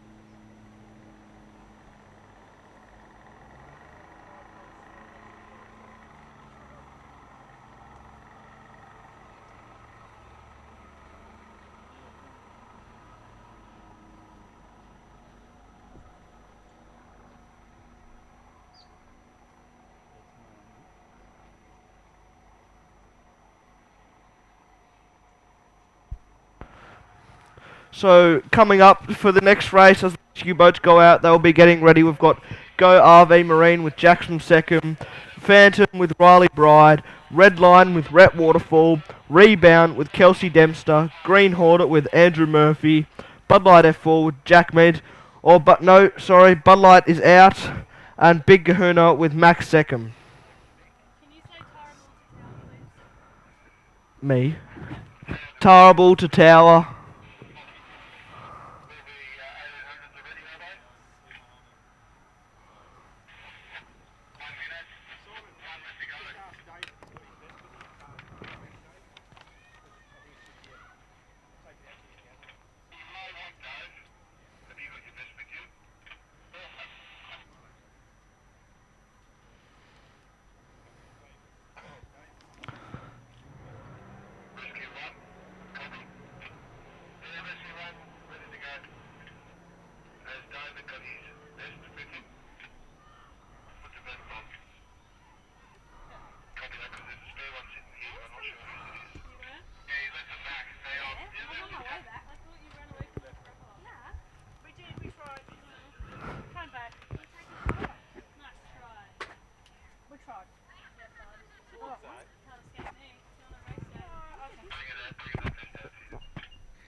Thank you.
Blue flag is up as the boats go out. This will be a flag start with the 1800 and F4 class combined. 1800s. It'll be a clock start.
As the boats make it to the top corner to begin their milling process, waiting for that clock to start.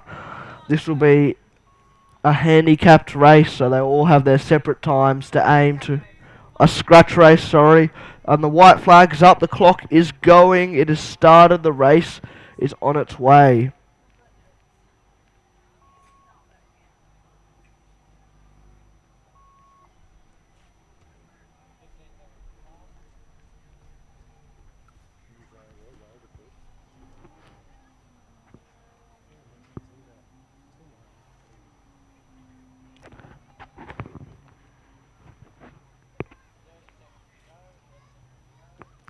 .30 seconds passed on the clock.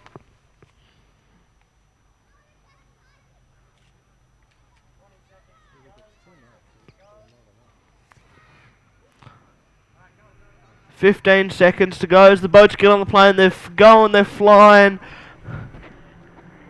10 seconds.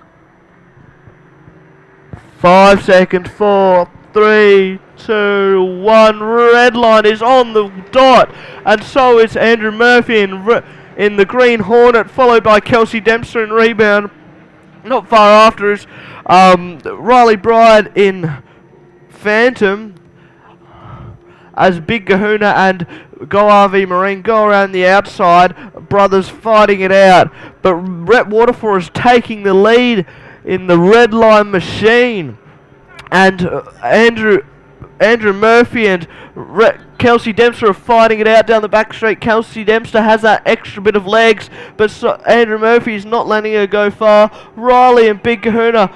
Riley's trying to not let Max go past, but Max is slowly creeping past. No, Riley's going. Riley's going. Oh, Max has got her on the corner, but Jackson goes around the outside as Rhett comes flying down the front straight, leading the pack by a bit. but Kelsey Dempster is not that far behind, followed by Andrew Murphy in the Green Hornet machine. Big Kahuna and Riley Bride and Jackson Second are all fighting it out for the place. Riley will have that inside line advantage against them as they go out wide, but Riley hugs it tight close to the boys and tries her best to get the shortest corner she can. Now Max and Jackson are fighting it out. Max has got that lead. Jackson's trying to catch him on the back straight.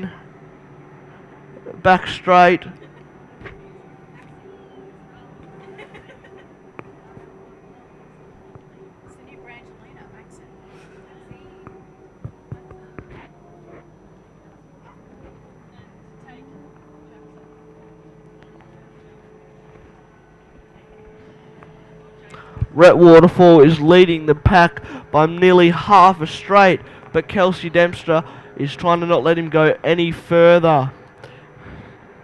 And Andrew Murphy is slowly gaining on Kelsey, or is Kelsey holding him off and keeping time? But I tell you, Big Kahuna and Jackson Second are gaining on Murph.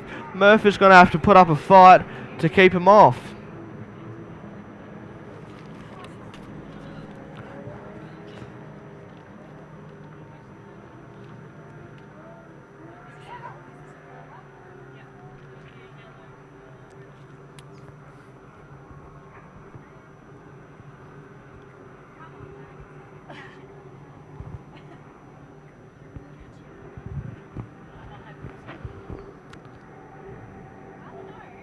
As Big Kahuna is keeping it away from Jackson Second, but Andrew Murphy is trying to keep Big Kahuna off him. But Rhett Waterfall comes down with a yellow flag for Rhett. This is his last lap. Can he hold? He will hold them off, I reckon. But will he? Or will he spin? Or will something happen? But Kelsey Dempster is flying past for the second place.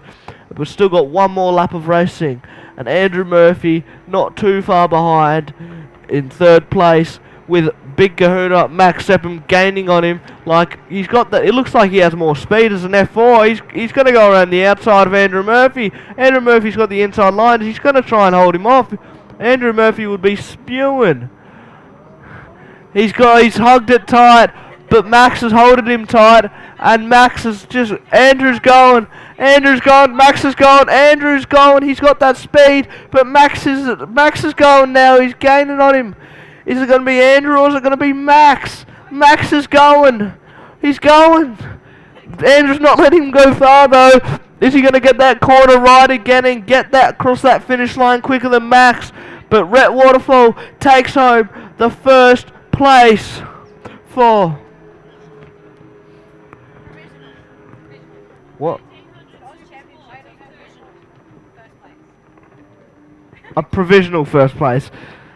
Kelsey Dempster takes home the second place. Followed by Max has taken Murphy's spot in the third and takes home that third place. But Max and Andrew Murphy is not far behind. But Jackson Second is coming home with a clean race as well. Followed by Riley Bride in the Phantom to finish the race nice and clean.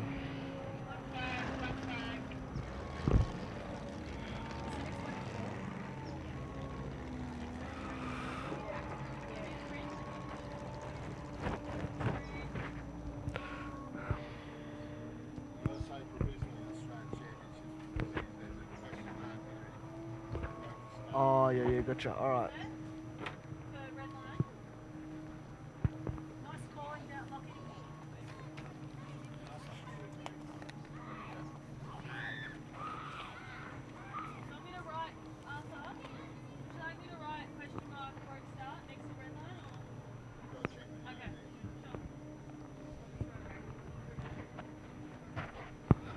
As the next race will be the F4 Heat 2 for Bud Light F4. No, Bud Light is out, my bad. Go RV Marine, Phantom, Big Kahuna will be an epic race to watch, which will be a dock start. 6 laps. We've got Phantom in pole 2, Phantom in pole 1, Big Kahuna in pole 2, and Go RV Marine in pole 3. So the F4s will be coming back in and getting ready to go again. Did red line break out? Did red line break out?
Red line, can you please report to the tower? Red line, that's Rhett Waterfall, please. Thank you.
Race 18 is about to be underway. The flags are about to be dropped for these F4s.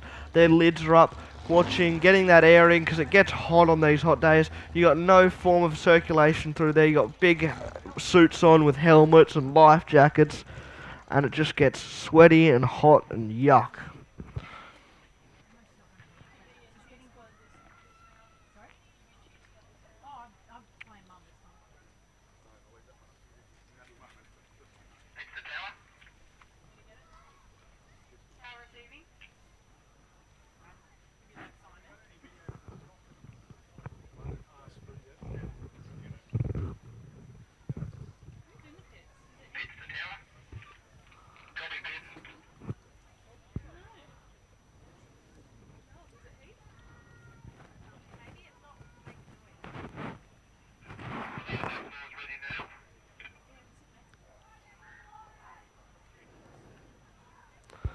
As the flags are about to go up, they're holding them ready to go up. As always, whoever can hit that button first will get that start right.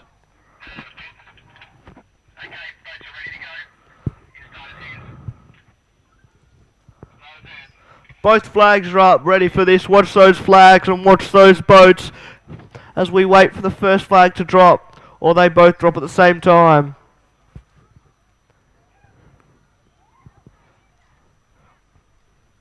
White flag is down.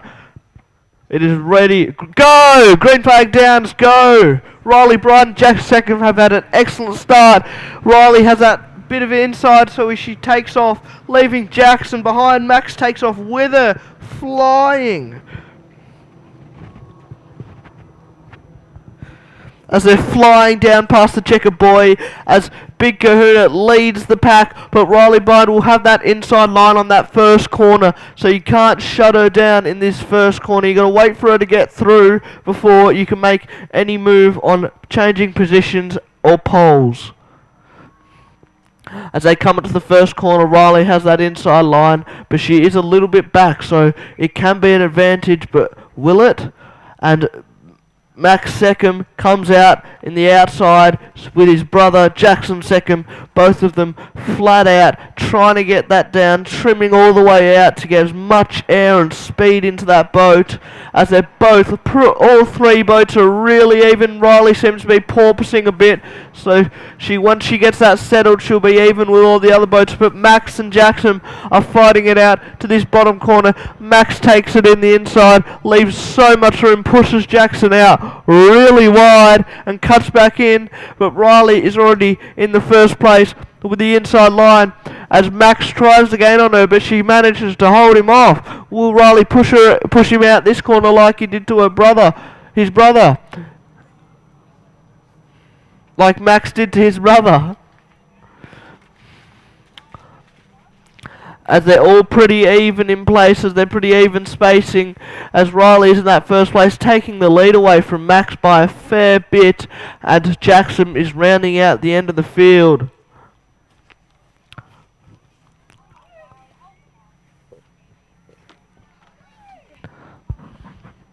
Riley Bride is holding both the Seacrams off. She's got that boat perfect. It's porpoising a little bit. Lots of room for air underneath. Everything's going great for her. But Jackson and Max aren't far behind her. She's got to do something before they get her. As Max has gone around the outside. And Jackson's gone through the middle. Jackson goes up the inside, and Riley Bride goes around him still. Riley Bride goes in. Jackson might have had a hook then. Jackson is in pole 1, Riley in pole 2. Riley leading the place. Max is on her tail, but so is Jackson on Max's tail. So it'll be a close race down this back straight as Riley Bride is in the first place, leading the race.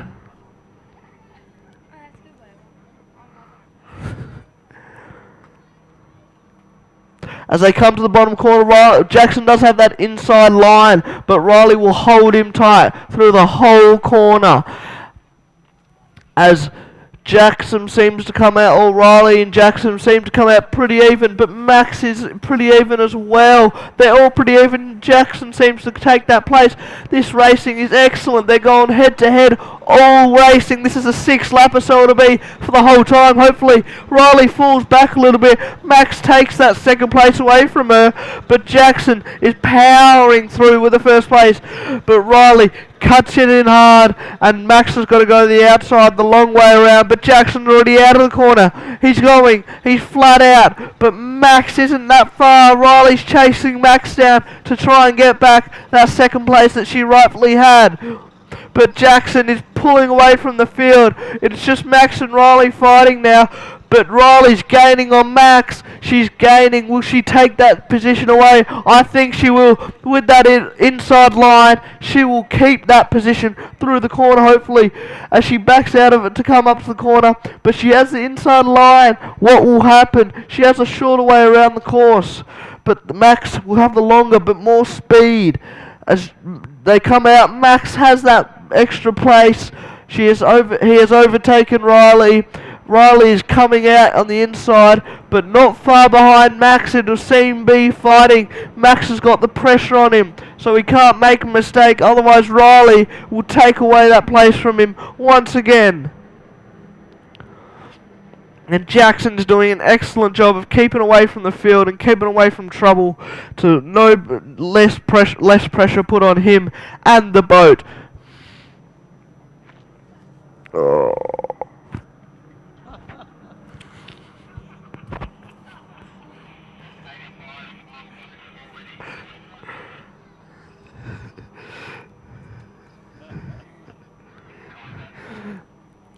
Max and Riley are fighting it out in the back straight. Riley seems to grab that extra leg and pulled on it to get the extra speed. And Max has taken the outside line once again with Riley on his inside. but Max comes out in the second place, still managing to hold her off, but she's not far behind, and she can, and she probably will, make a move on him once again.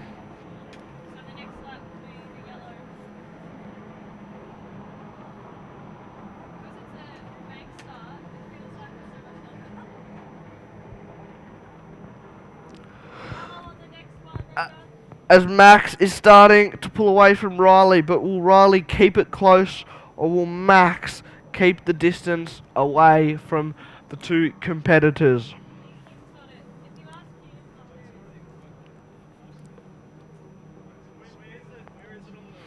And the water looks beautiful out there. It's nice and flat. Put a rope behind the boat, go for a ski. It looks that nice.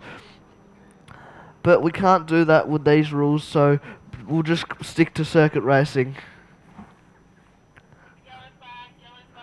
As the yellow flag comes out for Jackson's last lap of leading the pack, and he will come back into the pits to finish off. What an excellent race and experience he has had out in this water of beautiful Lake Charm this weekend. As Max has taken that second place away from Riley, he's made a move, he's gotten rid of that room to get rid of the pressure, but Riley is still fighting to do everything she can. She's got one more lap to prove that she can take home that second place to Max, to prove that she will beat Max. But Max doesn't want to see it, so he keeps pulling away.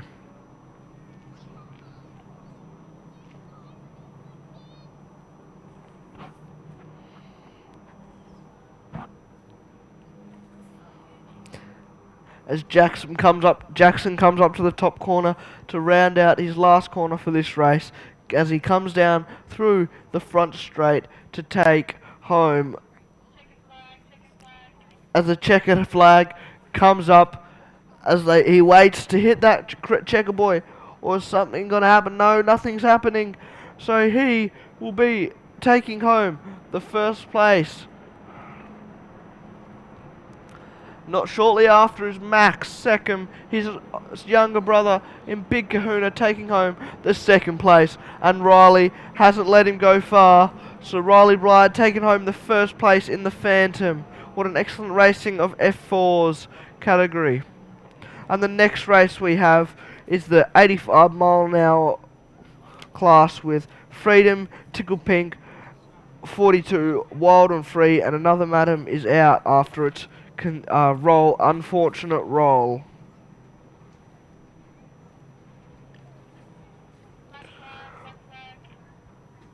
We'll be back shortly for the next race, just a short break.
What?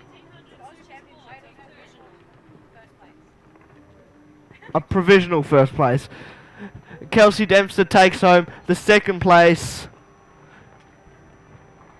Followed by Max has taken Murphy's spot in the third and takes home that third place. But Max and Andrew Murphy is not far behind, but Jackson second is coming home with a clean race as well, followed by Riley Bride in the Phantom to finish the race nice and clean.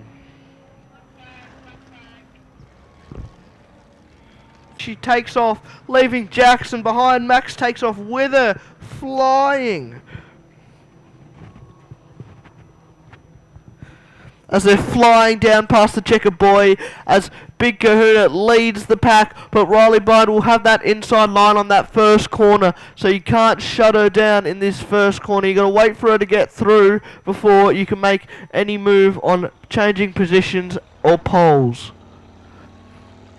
As they come into the first corner, Riley has that inside line, but she is a little bit back, so it can be an advantage, but will it? And Max second comes out in the outside with his brother Jackson second, both of them flat out trying to get that down, trimming all the way out to get as much air and speed into that boat. As they're both, all three boats are really even. Riley seems to be porpoising a bit, so once she gets that settled, she'll be even with all the other boats. But Max and Jackson are fighting it out to this bottom corner. Max takes it in the inside, leaves so much room, pushes Jackson out really wide and cuts back in. But Riley is already in the first place with the inside line as Max tries to gain on her, but she manages to hold him off. Will Riley push him out this corner like he did to his brother? Like Max did to his brother. As they're all pretty even in places, they're pretty even spacing, as Riley is in that first place, taking the lead away from Max by a fair bit, and Jackson is rounding out the end of the field.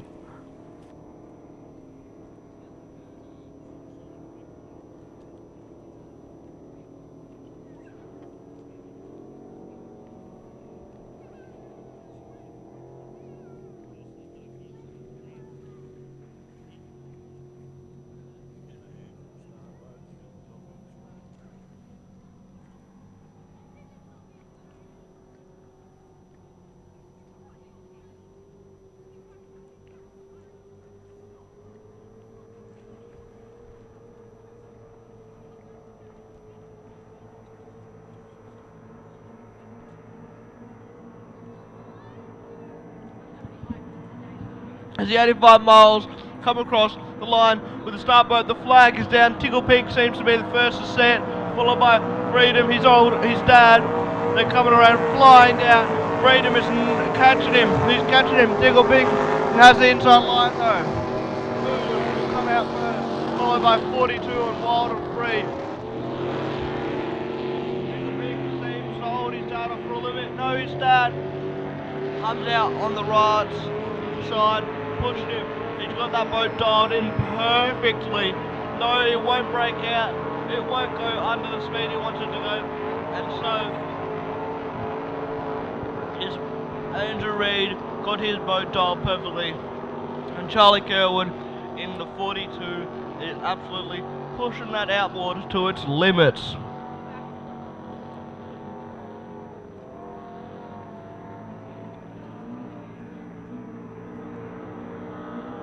As Andrew and Bob are fighting it out. Andrew's trying to take away that place from him with the inside line, but Bob seems to be pulling away. He's bouncing everywhere. He's in a washing machine at this stage. It's a bit rough, but Bob goes wide around the outside to leave his son room, and Bob pushes through the bottom corner to get that top speed on Tickled Pink. As Bob's in Freedom seems to be making a little bit of a lead, but followed by 42 with Charlie Kerwood learning his machine. He's getting that thing powered down, making sure he doesn't break out. And the same as Wild and Free, out there for a great time, having fun. Yeah.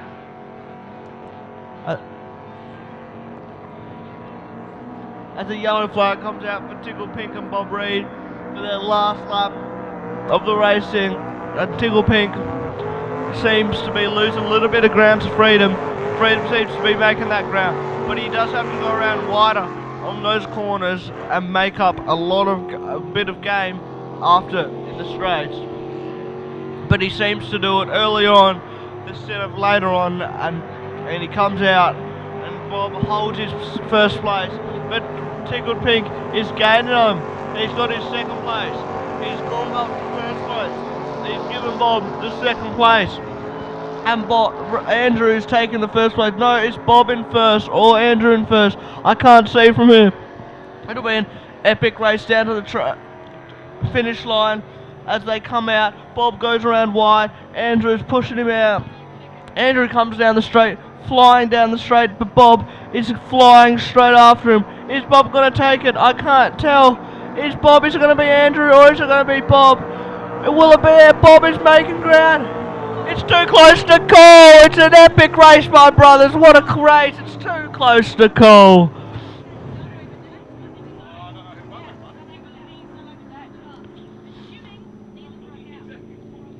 I think we have Tickle Pink has taken home that first place, but that is not 100%.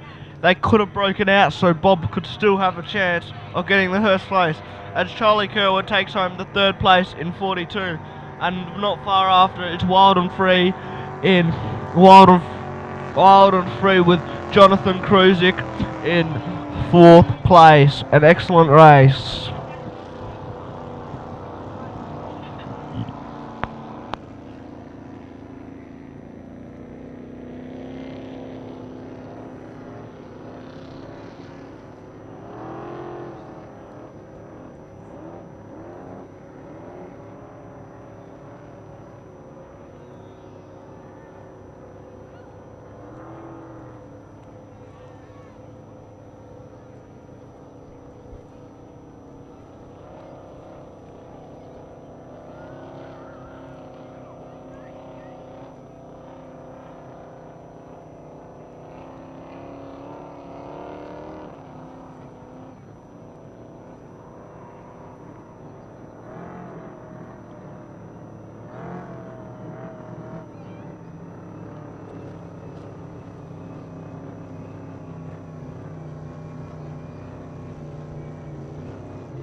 As blue flag is up for our next race, all qualifying, all practice. What do we have? We have the open outboard Eade qualifying. We have Sam Lucas in the Marine Jackson F1 machine. We have Adam's test and tag, Adam Smith, and we have Lockie Bride in Bride Racing, and we have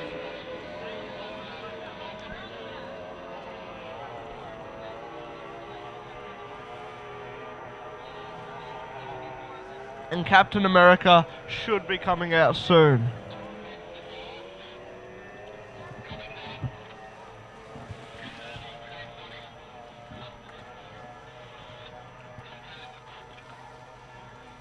Sorry.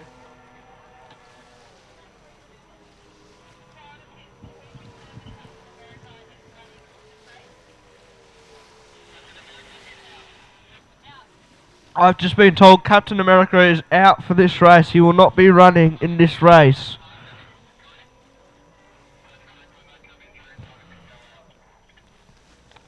Something has happened to Captain America. Something is wrong.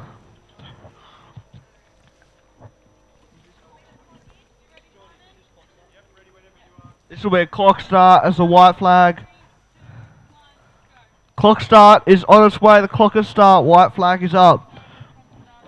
Clock is on its way. They are off of 0.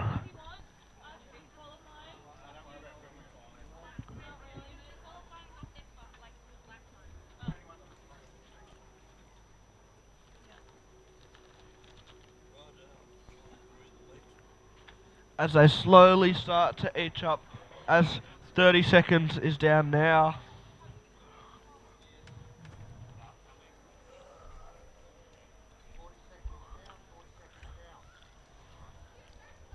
As they slowly start coming down to get that time perfectly. With 10 seconds, 9, 8, 7, 6, 5, 4, 3, 2, 1, go! What a start for Armory Jackson with Sam Lucas, followed by Riley Byrne.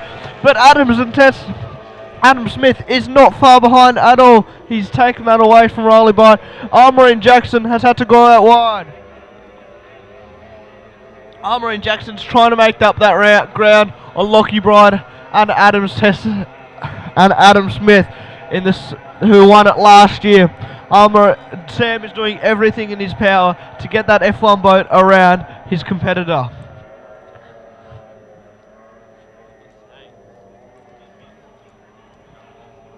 As Adam Smith seems to keep a lead, but Sam is pushing, he's going around the whites outside.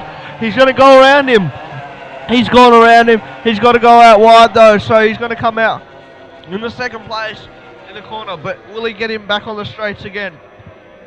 As the two F2 and F1s are fighting out, as Sam is pushing, he's on his tail. He's going slowly. He's slowly going around the outside.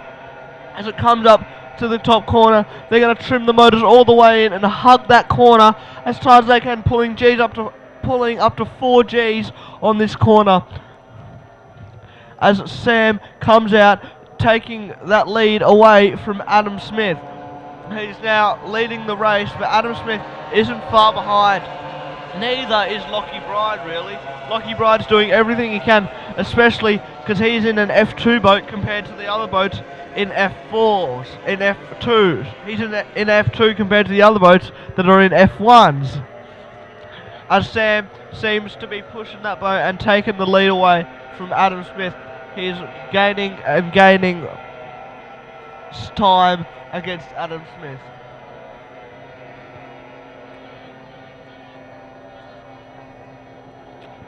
As he trims out that boat all the way out for the last lap of the race to get that top speed and more air under the boat, so less friction and less drag for more speed.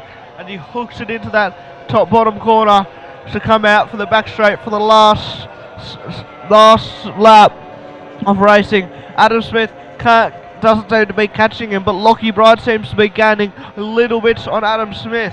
Or Lockie Bride goes around the corner nicely.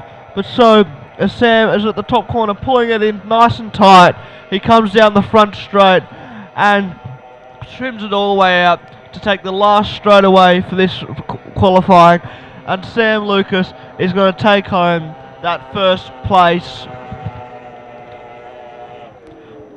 Or did he break out at the start? Not sure. He might not get the first place. And then Adam Smith takes home the second place in the F2, followed by Lockie Bride in the Bride Racing F2 for third place.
goes in front.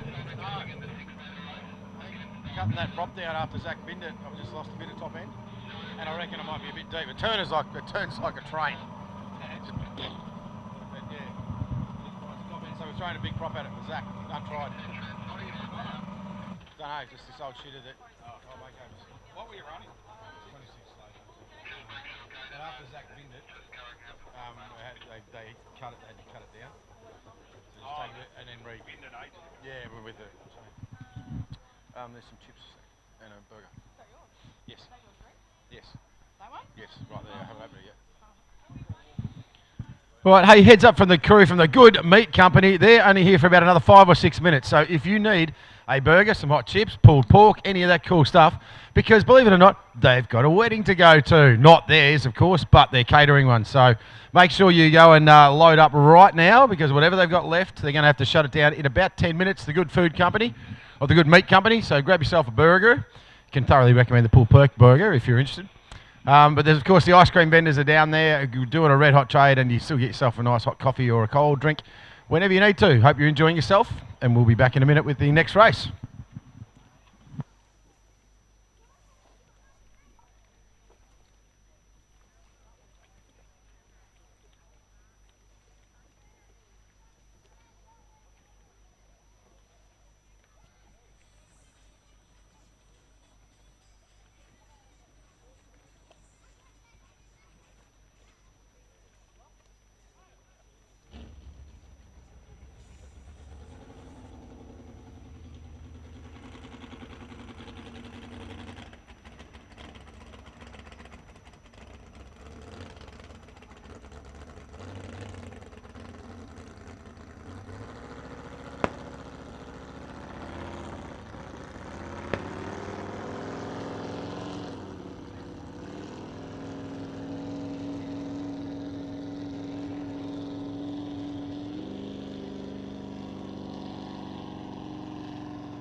How have you got it?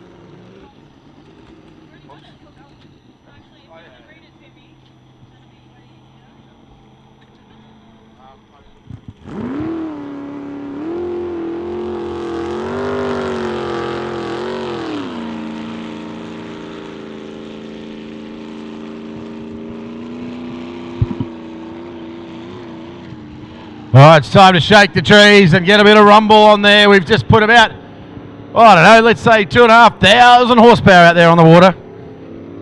Sounds like a good number, Rhonda. What do you reckon? 2,500? Sounds good to me. Dennis Pasala, the beautiful always pumping. I'm calling it for lime green. I know it's not, but that's what the colour is to me.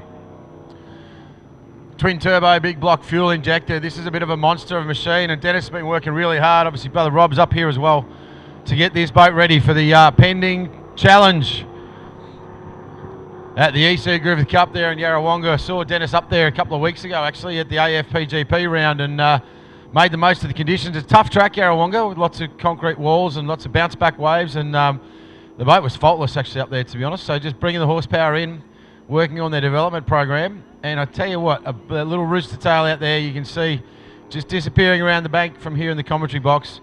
It is so good to have the team of Gator back here on the water.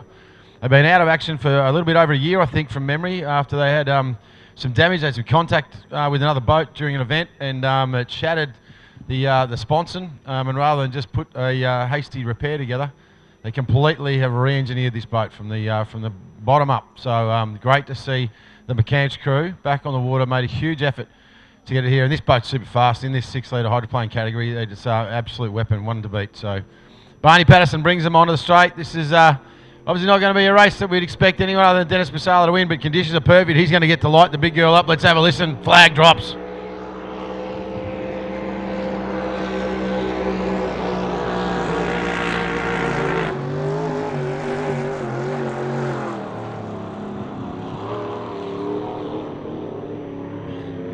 Beautiful run through there from Dennis. So the big girl right on the money. Look at the way he hangs this boat on the exit. That's exactly what you're looking for to get maximum horsepower and acceleration in the water. It was exactly that he was doing at Yarrawonga, and I was so impressed. Like, if you've watched blind boat racing, you know how hard it is to get these boats to sit and balance like that, and he's driving this thing beautifully. Doesn't matter how much horsepower you've got, if you can't get it into the water controlled in a controlled manner, just like he's done right there, but then he settles it again. See what I mean? He just gets it under control and points it forward.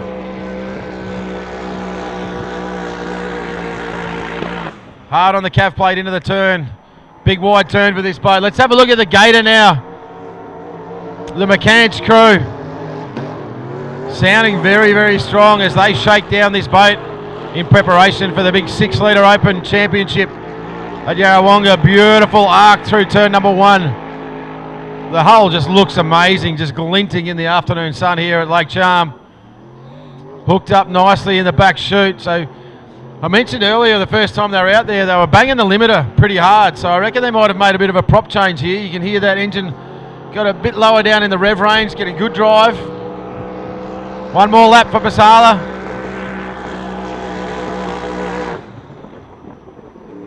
So I think he's had enough on that one. This is a big long track for that boat, so idles it around the corner, and we'll just watch him in the back chute one more time. Yeah, launches it. Look at the big girl fly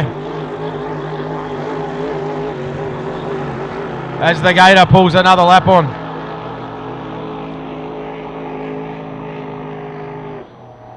About 140 mile an hour out of that boat in the back chute down there, the big machine. But as I said, he's really starting to get a handle on the way this boat accelerates. Look at that. That is picture perfect.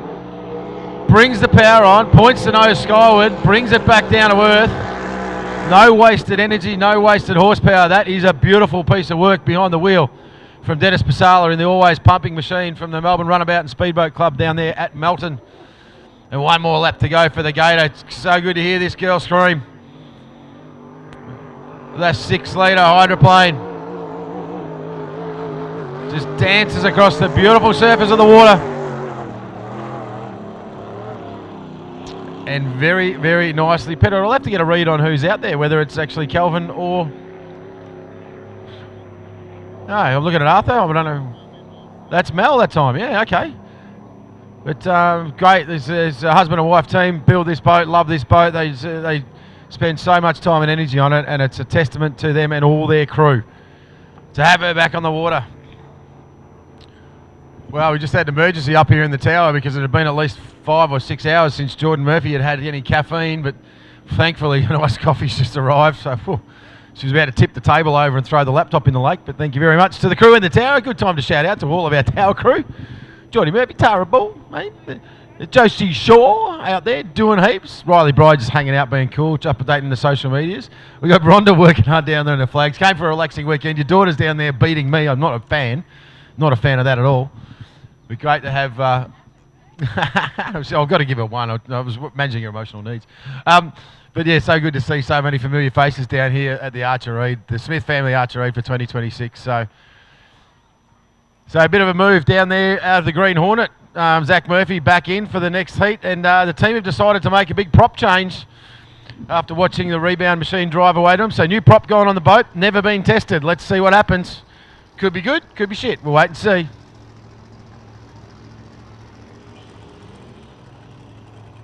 The beautiful chrome work of always pumping, glinting in the sun. Motec engine management system on this thing. I said capable of up to about 1,800 horsepower. And then one of the differences with the big twin turbos versus the blown boats, so the supercharged boats, is that they tend to bring the power on in a smoother curve. So more manageable horsepower. So it's a more difficult way to make horsepower, but much more manageable.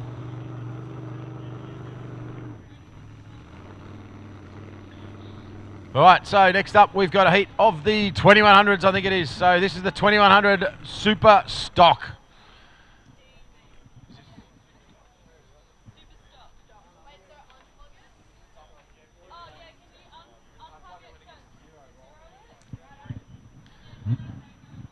So 2100 Super Stock is out on the water next up. And I tell you what, the little man out there with a thumbs up, I know he can hear me. Jack Meads, LS Racing. Whoa, he's got one of the Eades hanging off the back of his boat. Blue flag to send him out there. And Richard Meads, David Meads, preparing this boat. It's actually a 1750 bullet hull. The boat itself running a Mercury SST 120, and this thing has been a weapon. The drivability of the boat is next level. So straight line pace is one thing, but if you can't put the power into the water, it's not going to help you at all. We saw that with Charlie Kewitt, actually last race out there under a bit of pressure and just set the wrong trim angle, and he really got out of shape, and it cost himself a couple of spots earlier on in the day. He had that boat dialed in and looking real good, so fingers crossed for Charlie that he finds that sweet spot. Now Zach Murphy's going to be a bit anxious out there in the green boat, as I said, just threw a prop on that's been completely untested, untried. And if that's flat bickies in the back chute, I think he's in a bit of trouble. Rhett Waterfall has nearly fallen out of the boat. Wow, he is trimmed for the moon down there.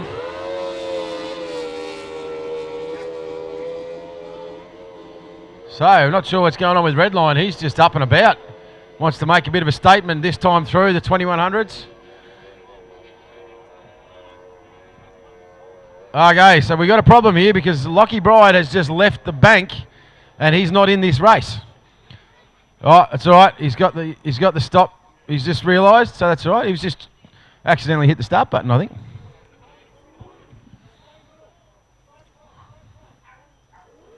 There you go. So the joy of radio communications is the young fella just using that as an opportunity to get an extra practice turn in. They look pretty tough when they're coming straight at you on the bank, don't they? So Riley Bride just sitting here shaking her head at her brother, going, "What are you doing?" He's going to get grounded for that one. All right, so waiting for the white flag. This is an Australian Championship. Australian referee Arthur Clark, Kim Bull down here on the clock. Arthur Clark, Kim Rhonda. We're waiting for the call from the tower. The boat looking milling down there. They are ready to go. They're all in a straight line. White flag is up. Okay, a minute to go. Now, this is going to be anyone's race. Now, I reckon Rhett Waterfall, he might be looking at an early pole. So the way he's positioned himself, I've got a feeling Rhett Waterfall's out of one. Murphy in the Green Hornet, brand new propeller, never been tried, into turn 1 in pole 2, I think. Charlie Kerwood, where's he going to put up? I think he missed the ball. Yeah, red line, the Green Hornet, 42 out of 3. Rebound pushing a wider line out of 4. And Jack Meads in LS Marine Racing has got to do it from the wide pole. 30 seconds down, so about 25 to go. Now, this is a tough one, as I said, being out there on the water, very difficult to judge that start line angle. He's starting to make a move forward. The 15 seconds to go, so there's no one looking for a charge. Yes, there is. Meads at the back. Meads at the back's looking to charge hard. 10 seconds. He needs to get right on it now. 5, 4, 3, 2, 1. Flags down. Good start. Charlie Kerwood. Rhett Waterfall's in well. Now, Zach Murphy. Has he going to be able to control this new prop into turn number 1? He'll be absolutely cutting tacks, and he goes in. He's gone a little bit wider than before, but he's back on the gas. But Rhett Waterfall, beautiful, takes advantage of turn number 1. Look at the pace on the outside. The 2-litre of LS Marine Racing. It is absolutely flying down the back chute. Jack Meads won't even know that this is hard. He'll just think this is a cakewalk. But tell you what, that propeller on that green boat of Murphy has made some pace. Or maybe it's just a different driver. Charlie Kerwood sitting in his spray, but Rhett Waterfall has a herd of wild bees around him. Under a lot of pressure. He's been driving faultlessly today. He's got the inside run. He's through clean. Murphy sitting inside his wash. Got a bit of dirty water there. Charlie Kerwood going out wider. Outside clean run. That's smart racecraft from LS Marine. Wants to stay out of the trouble. He knows he's got boat speed on them. And Kelsey Dempster, she's in the dirty crosswash of those 5 monos in front of her. Waterfall inside, outside LS Marine. And a beautiful run down there by everybody. Murphy, hands working hard on the wheel. Here comes Kerwood in 42. Got that boat balanced beautifully in this race. So looking the goods now. So a bit of pressure on these chasing boats. Zach Murphy's hooked it in, just as I said it. Got caught in the crosswash. He's given the spot away. He's done it twice now to Charlie Kerwood. He will be steaming under the helmet. He'll be driving angry. Kelsey Dempster in the rebound is going to be looking at that going, hello, my pretty. But out in front, the white machine, LS Marine. Rhett Waterfall has his Tennessee trimmed to within an inch of his life to try and find the pace to keep up with that big 2-litre in front of him. I have not seen this kid drive this boat this hard ever. Waterfall now in second spot, and it's a commanding spot. He's keeping 42 well and truly in his wash. Out in front though, LS Marine. He's just got to stay focused, concentrate. The boat just sitting flawlessly. You'd think this kid had driven this boat for 10 years. I think it's his first ever race meeting in it. Rhett Waterfall, the Tennessee, trimmed up the big Yamaha, screaming hard. In second spot, third spot now, 42, Charlie Kerwood. Zach Murphy having a moment. He had the numbers on him. And now he's going to do it from a long, long way back. It's going to be a bridge too far unless there's a drama in front of him. Kelsey Dempster, you can see how hard she's having to work now in the crosswash of those 4 boats in front of her. She rolls around and beautiful balance in the boat, so she's driving that very, very well. But once you get into that dirty water, you lose a bit of boat speed and it's really hard to keep your foot planted. These boats, you are flat out the whole time pretty much. You back off into the corner to get it pointed and then you're on the gas. And the longer you hold the throttle, the better the chance you've got. Murphy taking some big hits. He's trying to hunt down Kerwood in front of him. He will have steam coming out of his helmet. Yellow flag. We've got 1 more to go. If he brings this boat home, and there's no protest off the start, this will be the Australian Championship for the team of LS Marine Racing. I can see Richard Meads down here on the bank. He's calm on the outside, but inside his guts will be twisting. Jack Meads, the man behind the wheel out there. His father, I think Dave Meads, out on the rescue boat. Dave will be holding his breath. He's got 1 more corner to go. He's in the back chute now. He's got a mile. Rhett Waterfall still pushing hard. Charlie Kerwood's found a bit of pace in this last couple of laps, so really nicely balanced through there. And Murphy looking good. So Kelsey Dempster, as I said, having the rough run at the back of the pack from the wide pole. It was always going to be a tough ask. This is going to be it, ladies and gents. He's got 1 more turn, boy. This will be unofficially your Australian champion, 2100 Super Sports. The team of LS Marine, the 1750 Bullet with the highly modded topsides, the 2-litre Mercury prepared by Richard Meads, and the team at LS Marine. Put your hands together for your driver, an unofficial Australian champion, Jack Meads, ladies and gentlemen. Rhett Waterfall, look at the trim on this boat. He has given it everything. Red Line Racing. the young gun. He's been almost unstoppable. Super stock, sorry. Almost unstoppable is Rhett Waterfall. That'll be unofficially second place in the Australian Championship. Charlie Kerwood, he's got a wiggle on. He's got a trim for the moon. He's trying to make amends, and that's going to be a third place home for the big Kerwood in 42. Zach Murphy, the spin doctor. 2 races, 2 spins. He's 100% batting perfectly. He's going to love when he hears that back on the chat. And here comes Kelsey Dempster. Have a look at the run in the little rebound. This 1.8 litre flying machine, and she's doing a beautiful job. Bag of points for KD as well in this championship category. So great stuff.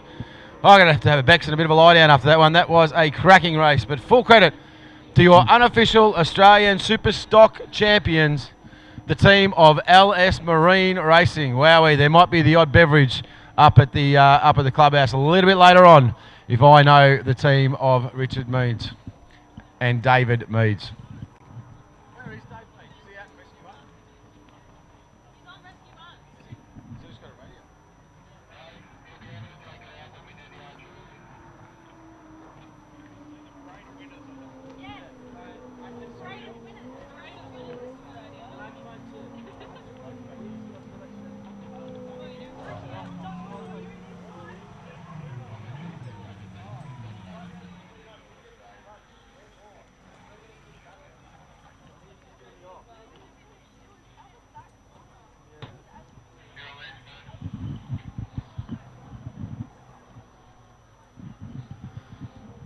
Oh, he's back to the bank. Let's wait till he gets that helmet off. And you can hear us. There's a shake of the head. You can see the smile on Uncle Richard's face. This has been a labour of love to get this boat together. He's got the helmet off. Give him a round of applause, ladies and gentlemen. 2 from 2. Unofficially, your Australia 2100 Super Stock champion and potentially the youngest ever to do it. Definitely with the worst moustache. No doubt about it. Well done to the team of LS Marine. Jack, just a quick note, your father is out the front on Rescue 1 and he's crying. So well done, mate. The baton has been passed.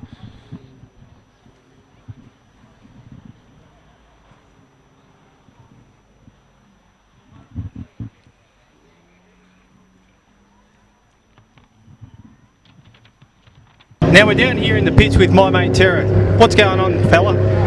Just getting ready to run the 1.6 again at Lake Charm. Beautiful day. There's been a few boats having a bit of a run out here, and yeah, just enjoying the weather.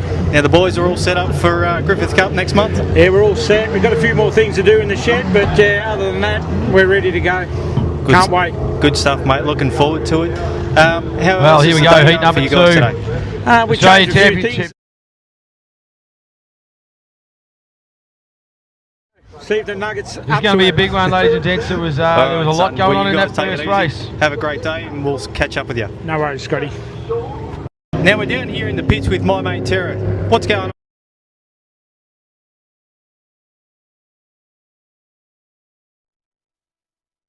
He's going to be Redback Racing. Pole 3 is Phoenix. Pole 4, Aquasonic, Tyler Scott. Pole 5 is No Problema. Pole 6 All right, guys, we're down is here Shiver. with Bob Smith. Pole 7 is Filthy, Tyson Heaskett, wide pole. And pole 8, the Gambler, Rowdy Burns. So, we got 2 of our fastest boats today have been drawn into poles number 7 and 8. Aquasonic, the Gambler. Oh, sorry, beg your pardon. Filthy and the Gambler. They're going to be looking for a crack-on start. They've got to get through turn 1, leave room. It's going to get tight, I can guarantee you. This is Sheep Stations. The 550 class is one that is very, very competitive. And there's been some good boat speed out of 3 or 4 of these boats. I'll tell you what, the other guy that's going to be watched, he's super fast, going to be under a lot of pressure in the middle, is Ty Scott in Aquasonic. Really got a handle on this boat. Had some early dramas with it. And the team have worked super hard. Guy Barrow, someone's just woken him up from his afternoon nap and put him in the boat, and he's now out there, No Problema, making its way out on track. So, high power, Redback Racing, Phoenix, Aquasonic, No Problema, Shiver, Filthy, and the Gambler. Who's it going to be?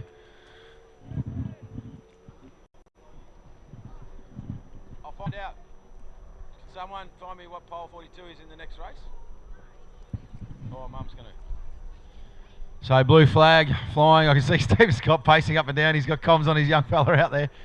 Some cracking racing. There was some pretty aggressive manoeuvres out there in that first one. All legal above board from the commentary box. And I'm just a commentator, but this is some quality racing we're seeing here today. It's great to see people travelling such a long distance. Obviously the Burns crew, Rowdy Burns in the Gambler.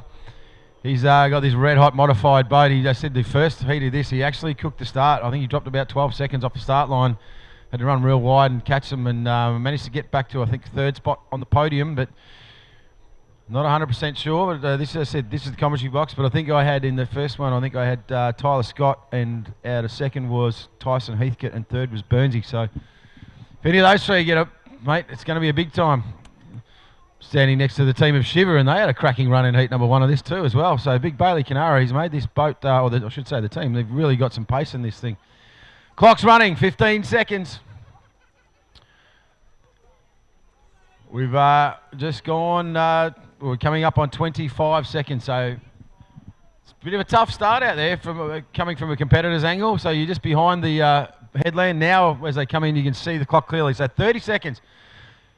Probably need to start getting a little bit of a wriggle on. There's a couple doing so, so I think that's Heathcote. He's gone hard now. Barrow's gone with him. And they're going to need to. So we're about 15 seconds. Where's Rowdy Burns? He's out wide. Yeah, okay, he's behind the point. So he's coming on strong. I'm going to count you down. So we're coming into 10 seconds now. 9, 8, 7, 6, 5. Here we go. They're going to be all behind the line. That's going to be a good start. It's going to be a great start out of lane 1. So great start from Jackson. He's done it beautifully out of 1. Redback, Harry Mead's right up there. Guy Barrow's up there. Aquasonic, everybody's up there. Heathcote. He's got to try and judge. He's in front. He's got to try and judge some pole, but there's a lot of activity. But that looks like some pretty good clean lines. Tay Jackson getting absolutely swamped in that crosswash. So difficult line for her, but she stepped inside. That's good racecraft. The battle out in front. So Aquasonic. This boat is quick. Little bit of breeze around, and he's now settled. But you can see he's not dropping the guys behind him. Heathcote's out wide just behind Redback. So in the filthy.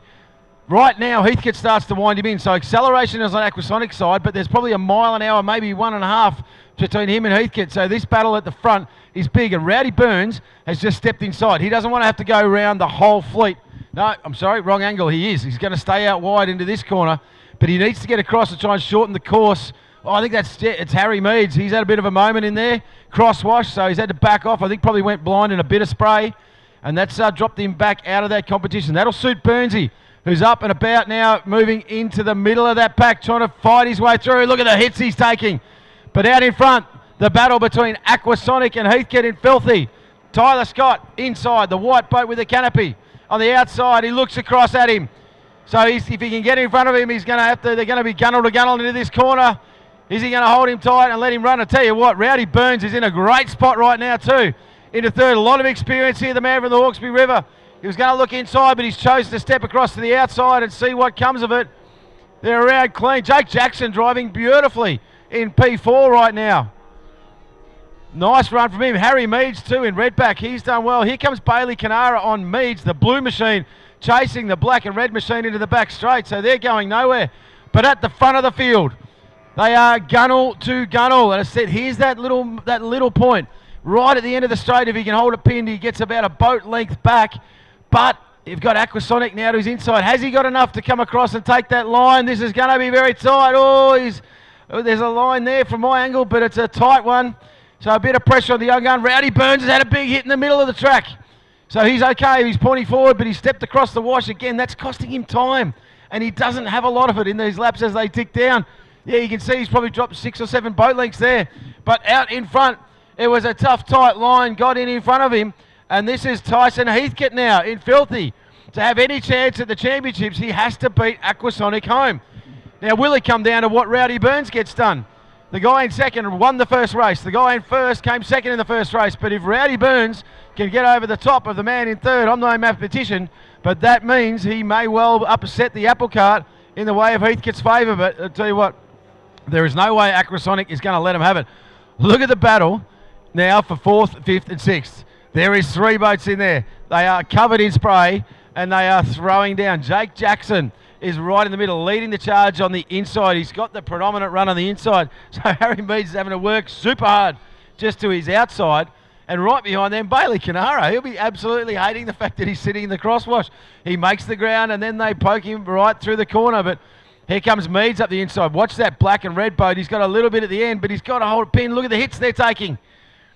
Head of the field now. I think we're almost to our yellow flag. We are. Thank you to Geordie in race control. There is one more lap to go. Tyson Heathcote, second in the first race, first in the second race.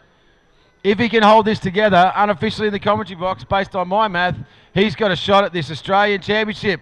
But Rowdy Burns could upset everything. The gambler, he's come all the way from Sydney to win this thing. Had a bad race in the first one based on the clock start. He's got one lap to get it done. Tyler Scott, look at the trim. He can do no more. He's got his foot punched through the floor. The boat's sitting faultlessly.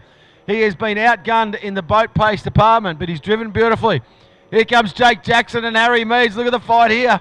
This is for sheep stations right now. Harry Meads is moving to the inside. Jackson looks across at him. He knows he's there. This is going to be a big power move, and will Bailey Canara be the beneficiary? Rowdy's just spun. Oh, there we go. He's just talking it up. Burnsy. He's just spun. He's never going to come to this lake again. He has wretched luck. He has wretched luck here. He was in a commanding second spot and moving forward, and he's taken a big hit in the back straight, and it spun him around. So one more corner to go. Tyson Heathcote, he will be listening to every knock and clunk in that engine. He'll be imagining pistons binding on each other.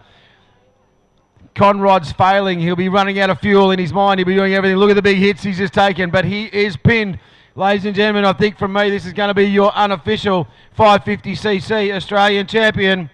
The boat is called Filthy. He's been anything but that today. Put your hands together. Welcome him home. The winner of race 2, 550, Tyson Heathcote in Filthy.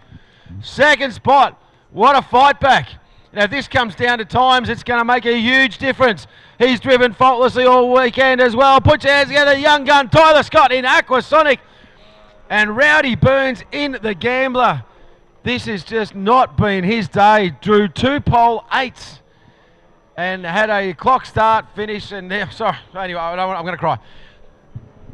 There's Harry Meads home, and he's done a good number on it. I think it was Shiver, Bailey Canara, actually getting the better of Jake Jackson in his new boat. So these three guys, good mates. It's going to come down to the clock, isn't it? Steve Scott's walking past me. First and second, one each between our two lead boats. When are you going to find out? Well, you're going to find out tonight at presentation. Oh, sorry about that. Arthur Clark, our Australian referee, will work with our teams. Don't let Steve Scott look at that laptop. Get him out of here. What a run. Tay Jackson, I didn't talk you up enough. You've driven beautifully. So had a few moments in this boat, and the team have taken it right back to ground level and bringing that boat back through. But look at the camaraderie out there between Meads and little Bailey Canara, Jake Jackson. They're just having a ball. Get all together and then muck it out of the back chute. Acknowledgement from our first and second. As I said, right now I'm going to call them as tied. They are tied on points. It will come down to the fastest finishing time or lap time. Arthur Clark will sort that out. He's a way smarter man than me. So when we bring them back to the bank, we are going to announce them as equal winners until we find out a little bit later on tonight. The presentation, Richard Meads, about how good is this racing? How good is this category? This is Tyson Heathcote, ladies and gentlemen, in the Filthy. Put your hands together for him. Give him a wave. He worked super hard for that one. There was some real tough racing in race number 1, and he wasn't given that race at all. He had to really work his way past and put equal pressure on Tyler Scott. They'll love that back there. They'll be talking up that race for a long, long time. Ty Scott, the all-white machine.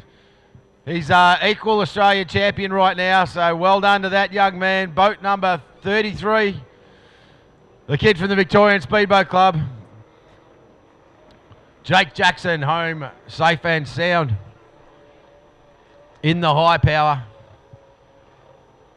And Rowdy Burns, the crackling roar of that 550cc rig. Just not his day, Burnsy. He's, as I said, they've been supporting this club and these events and a lot of the Victorian events and marathons for a long, long time. And one day that nut will be his to crack, but unfortunately, it is not his this weekend.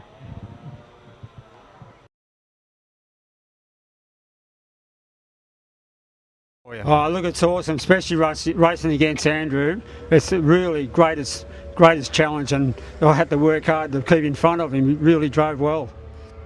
Mate, Bob, you've been racing for a while now. Can you tell us a little bit more about your boat? Yeah, it's a 15-foot 10 Everingham, powered by a 253 Holden engine. Basically, direct drives in the gearbox. We run at about 7,000 revs, and doing about, we'll do 84 mile an hour. It would have been doing 84 mile an hour out there then. Now, on the comedy side of things, Bisho tells me you've done like 7,968 races. Yeah. Mate, when was your first race? Let's start it off. The first race was in October 93 at Glenmaggie. 93? Yeah, it started then. And what's your age, without trying to sound disrespectful? 79. 79. So you're doing pretty damn good, yeah, mate. I'm loving it, mate. And I do a lot of work to keep myself in this condition. Yeah? Yeah. What sort of work are you doing? I'm retired now, but I do a lot of home training and stuff like that. The exercises, bike riding, walking, just everything. So I can't go to work, so I can't sit on the lounge, so I've got to do something. Well, you're keeping yourself fit as a fiddle. Yeah. What's it like racing with your son? Oh, it's absolutely awesome. The first time out of Glenmaggie, we were going side by side for 3 laps, and even there today, I really kept me honest. I had to work hard coming out of that cop, and he's a bit of a faker. He'll sit in the spot where I can't see him, and next minute he'll pull up, which is what he did going down the back straight then. Well, Bob, thank you so much for this, and we look forward to seeing you out there again for the rest of the day. Yep, we certainly hope so. Take it easy, mate. Thank you. Thanks very much. All right, guys, we're down here with out Bob. there is going to run out of 4. Charlie Kerwood in team 42 runs out of pole number 5,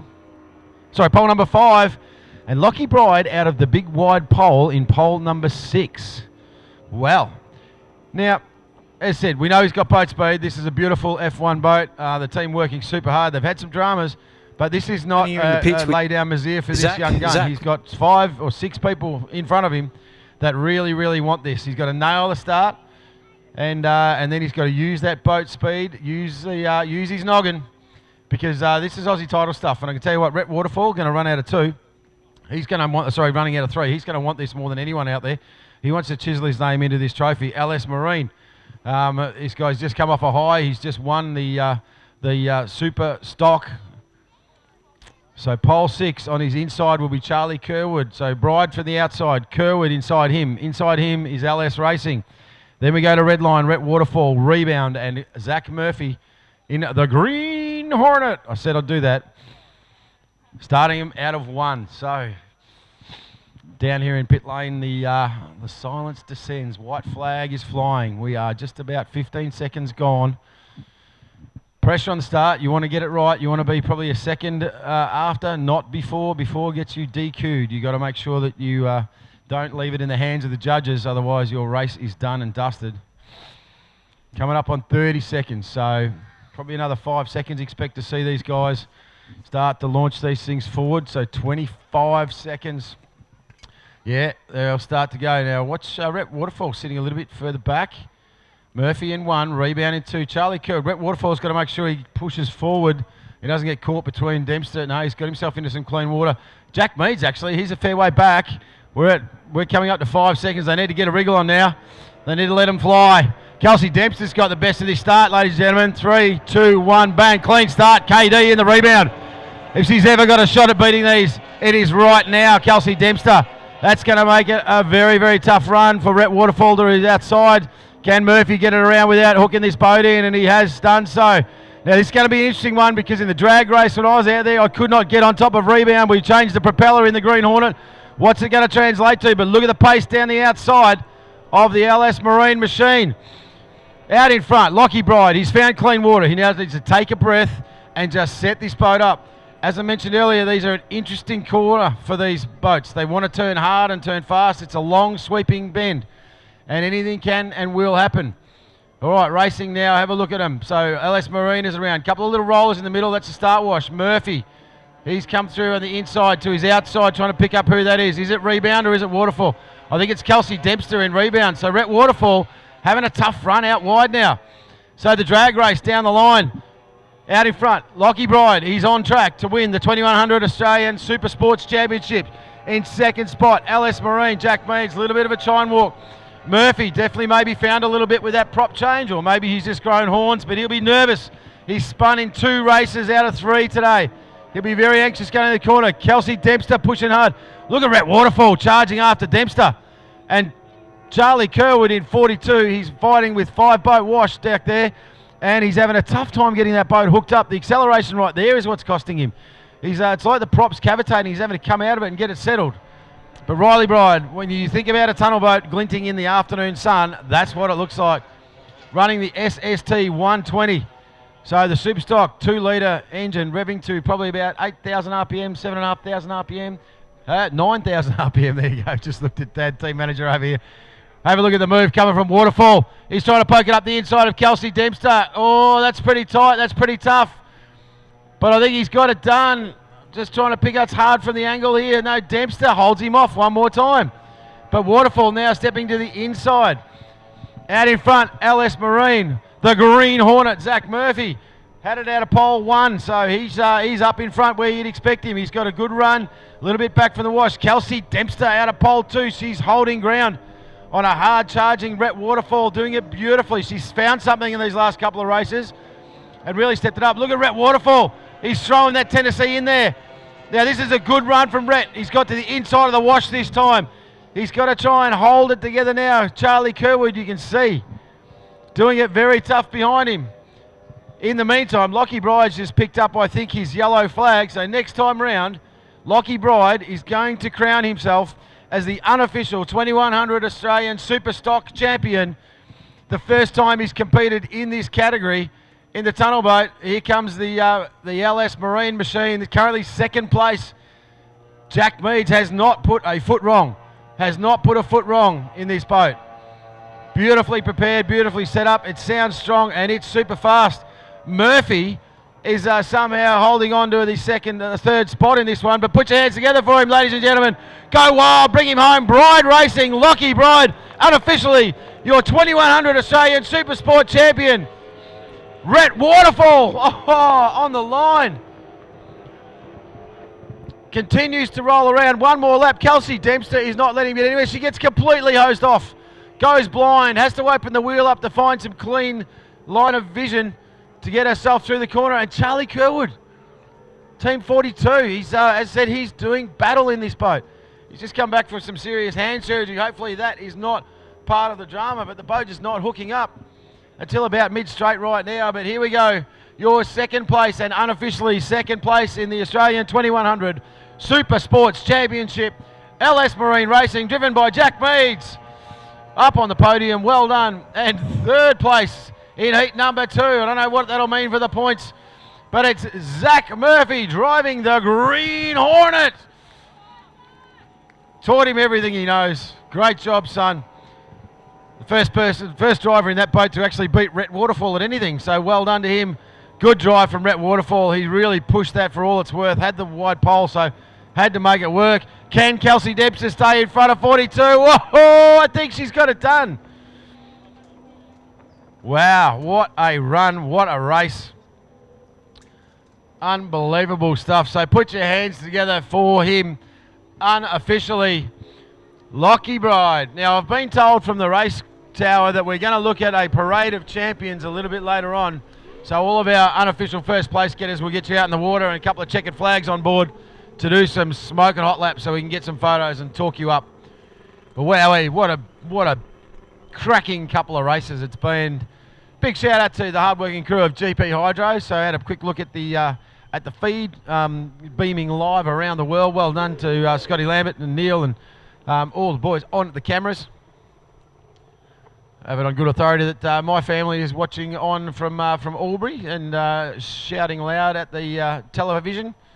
Second place home, Jack Meads, LS Marine Racing. Great stuff from that young guy. And Rhett Waterfall, he's driving the wheels off this Tennessee, trying to hunt down these bigger engined boats in front of him. Back to the ramp is Rhett. And Zach Murphy, he'll be a lot happier with that run. He pretty tough on himself after spinning out in those last couple. But a spot on the podium in the 2100s for the little green flying machine of the Hornet.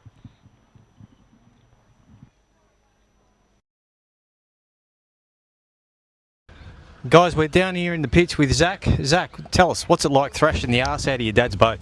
It's a fantastic feeling knowing that I can just drive it as hard as possible, and come Monday I'm not the one that has to fix it. No, in all seriousness, I'm really thankful for him giving me the opportunity. I mean, it's a really, really nice boat. It corners hard. The Yamaha's actually running quite well. We had a few little issues with a starter motor problem, but aside from that, it's still new to us. So we're going to do a prop change and race up in the 2 litre class, and hopefully we can get a bit closer to them. Fantastic, mate. Now, this boat used to be owned by Hayden Wazowski. Yeah. I'll pronounce it wrong.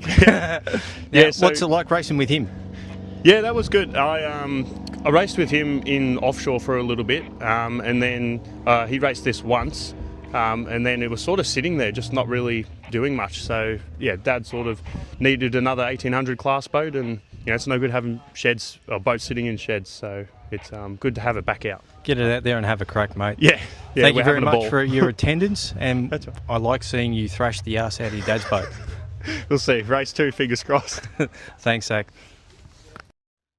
Down here in the pits with Max Second. Max, tell us, how's the boat racing going this weekend?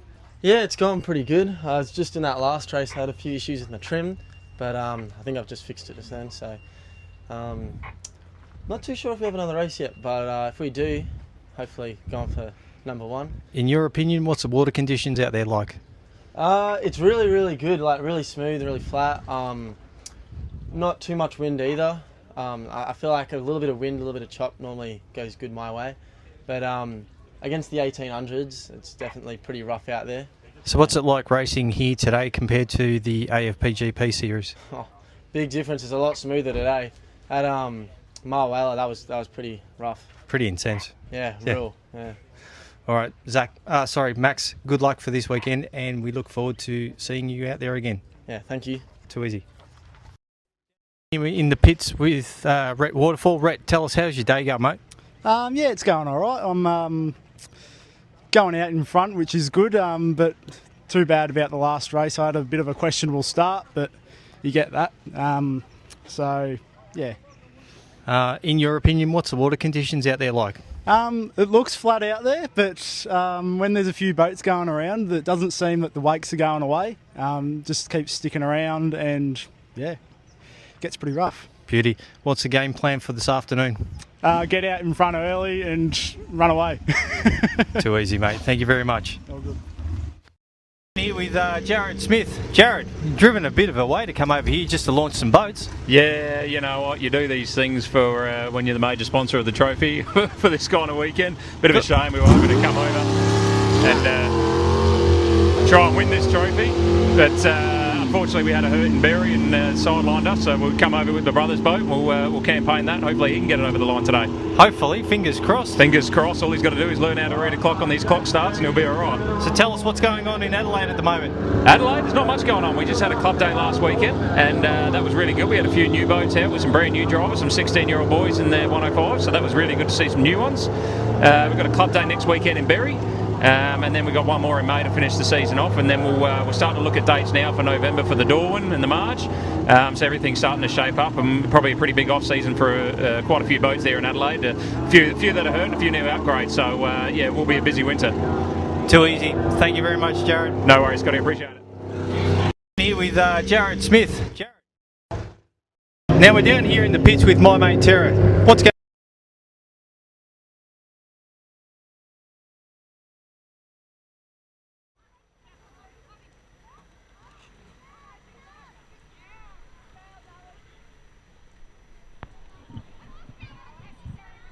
Okay, so I think we're ready to go, ladies and gentlemen. Wait for the flag, though, because I'm just the commentator.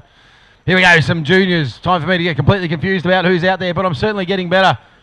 Max Cameron's out there. Little Nuts had a big race win. He's running the blue sock on board that boat. Cash Hamilton, Glen Maggie District Boat Club. He's out there as well in the boat called Jason Dad, running the black flag. This is a little chance boat, ripper boat. Levi Witten, my co-commentator, a little untidy. He certainly is. I've seen his room. Running the pink sock from the Victorian Outboard Club.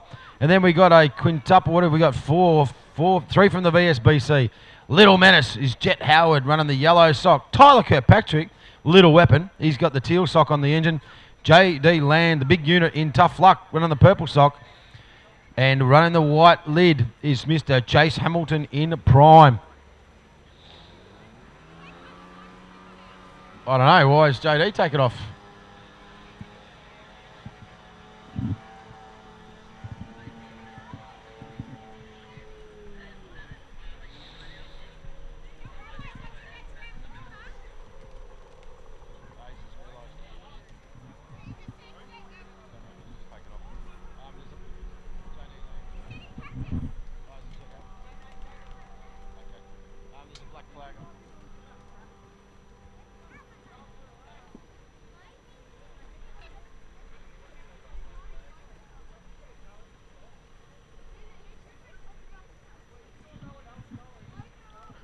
There's one of the joys of Formula Future racing. It's all about learning the rules, and there'll be one very embarrassed little driver when he gets back here and realises he's either just won or he's in a bit of trouble from the tower, but one of those two things. But I assure you, we've stopped beating the children with sticks when they make a mistake. We just save that for the grown-up drivers, don't we?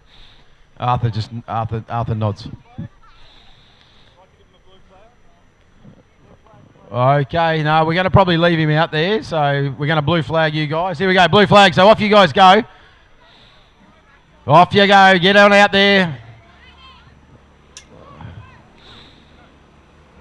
Right, give it to it, get on out there. Here we go, Little Nuts, Maxi Cameron, Jason Dad Cash Hamilton, Little Untidy, Levi Witten, Little Menace, Jed Howard, Little Weapon, Tyler Kirkpatrick, Tough Luck, JD Land, and Chase Hamilton pedaling the prime.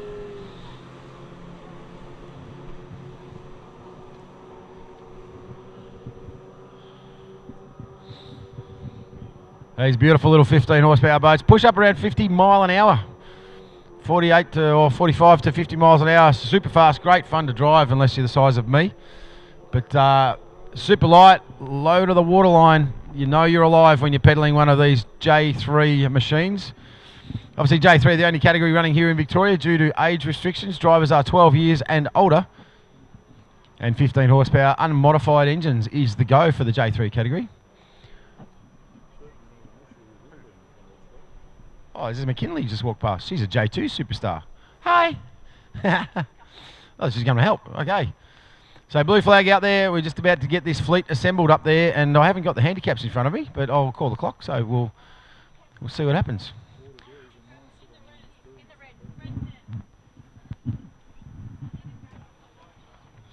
All right, so out of 0, Little Menace. 15 seconds, Little Weapon. Tough Luck out of 20. Chasing Dad out of 20. Untidy out of 30, and Camo got the big 40-second penalty. So here we go. Little Menace off 0. Let's see how we go. There's a lot of pressure, and it's early days. Having just been out there and got my starts really, really wrong, it's very easy to do, trying to judge when that clock hits 0. So first boat should hit at 0.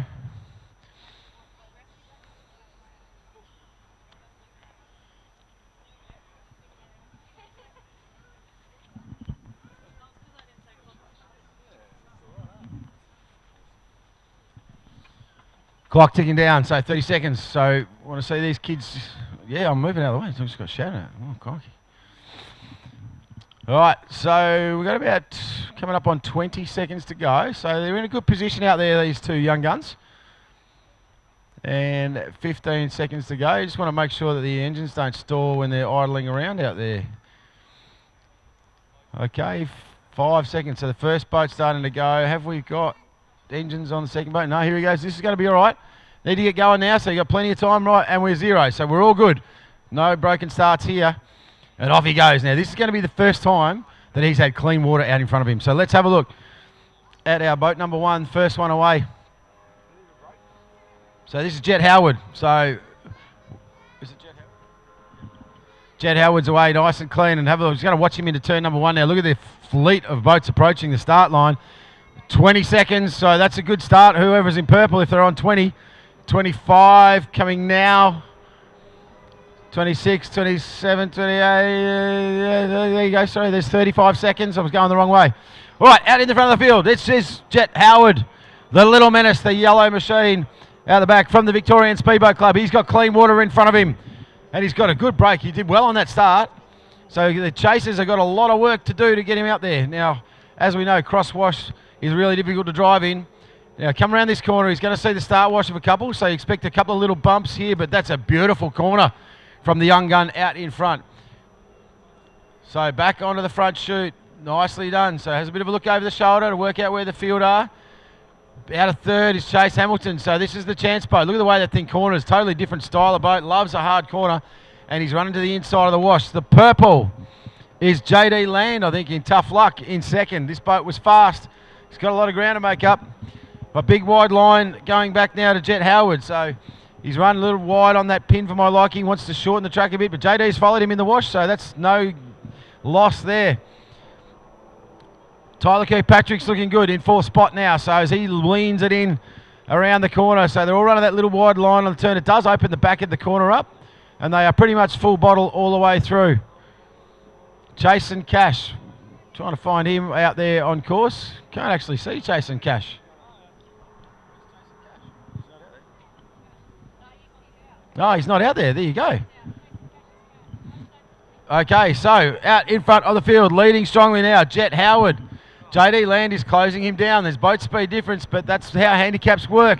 If they've got it right, by the time they come around that last corner, they're going to be all on top of each other. Cash Hamilton now, chasing Dad. He's in a nice third spot, so he's got some boats closing from behind him. The teal machine is, this is Tyler Kirkpatrick, so he's doing a beautiful job. Just behind him with the big handicap, Levi Whitten. In the red machine, and blue out the back is Max Cameron with, I think, a 42nd. I didn't see how far off it was. Now, what happened to Chasing Cash? He's had a bit of a hook into the turn, lost a bit of momentum, and I tell you what, JD Land's going to punish him for that. Now, there's a move at the front of the field. Sorry, JD Land's further up, but look at the battle coming back now to Chasing Cash with the black and the teal boat out there. That's Tyler Kirkpatrick and Little Weapon. So they are neck and neck, but in the front of the field, here we go, a bit of pressure, outside wide, the experienced JD Land, a little bit of boat speed, but it's a beautiful job from Tyler Kirkpatrick to his inside. This is yellow flag. So he's done a great job sitting on the inside wash. That's good racecraft. Get a nice ride just to the outside of the wash. He steps out to find some clean water again, but there's a battle there closing in the back of the field, as you would expect. Maybe a little bit too much for Max to do at the back of the field, but there's going to be nothing in it. Chasing Cash. Leading the field with a black cow cover. Just behind him in the teal is Tyler Kirkpatrick. And right up behind him is Levi Whitten in the pink. But Max Cameron keeps coming. So this is going to be anyone's race as they come around to the checkered flag. But JD Land had a quality start. And he's out in front of the field. So he's got a handy gap. But I tell you what, we're going to have to go wild for the man in number 2, Jet Howard. This is going to be his best result for today. JD Land's out wide and just cruising around that corner, so he knows he's got one more turn to get it home. Jet Howard, and he's through nice and clean. Beautiful corner. Put your hands together for JD Land, ladies and gentlemen. He's won that one from a big handicap. In second spot, go bananas for the young gun. The yellow from the Victorian Speedboat Club, Jet Howard, Little Menace. Third place, it's going to be the kid from the Glenmaggie District Boat Club, Cash Hamilton in Chase and Dad. Next home, Tyler Kirkpatrick just holds off the hard-charging Levi Whitten. Max Cameron closes right up, but not enough to get it done. That's good handicap racing. So, wow, great stuff from those young guns, and what a drive from that young man, Jet Howard. Had a great run out there in front and did a good job, made no mistakes, and that's really important in Formula Future. So, great stuff from our Formula Futures. So, we go from one end to the other with our Formula Future, and we're now about, I think, to step into unlimited outboard by the look of the boat ramp. I'll wait and be told that officially from the tower. Well done.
Well, ladies and gentlemen, we know that everybody out there is going to find themselves a step on the podium should they finish. Who will it be, however? I speak, of course, of the Archer Eade Memorial Trophy. This is the big one in the VOC. We were just having a chat with a couple of these monos going, hey, if there knew there was only going to be so many of these, we might have chucked a few of these monos out there. Sam Lucas, Armarine Jackson's Lucas Tree Services machine, the big Merc S3000. Bolted onto the back. He's got the pace. He has been very, very quick. So he's probably moving into this one as the favourite.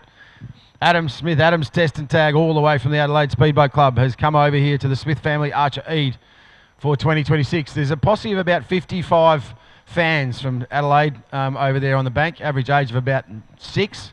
And they are screaming the house time down every time Adam goes out there and hits one of those corners. So good luck to Smithy out there. And, of course, Lockie Bride, young kid from the Victorian Outboard Club, VOC and VSBC in the Bride racing machine. So 3 tunnels. There's a spot on the podium for all of them. Who will take the top step? 6-lap race, so concentration is key. You've got to make sure it's only going to take a split second to lose your concentration, your focus. And we know with these tunnel boats, the results can be spectacular and ruthless. So no clocks in the Archer Eade. This is a start boat. We've got white flag. 6 laps to run. Sam Lucas on the start button early.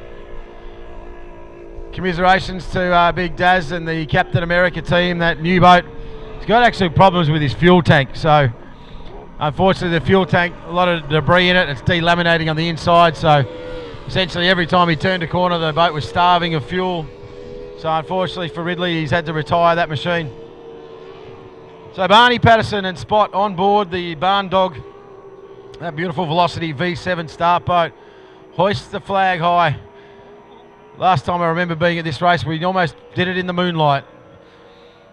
But we're here in absolutely perfect conditions to see these tunnel boats throw down. 6 of the finest. Who will it be? Can Sam Lucas, Armarine Jackson's Lucas Tree Services, keep the show on the road? The beautiful Merc S3000. They are notoriously a thoroughbred. Lots of power, lots of revs, but can be a little bit finicky out there. Lockie Bride, the SST 120. Superstock down on cubic capacity. Got good revs, about 9,000 RPM. They're turning this little engine to. And the Frankenstein machine of Adam Smith. The home-built machine. He's got bits of this and bits of that and bits of everything else. It's his pride and joy. And in 6 laps' time, we're going to know if it's been enough.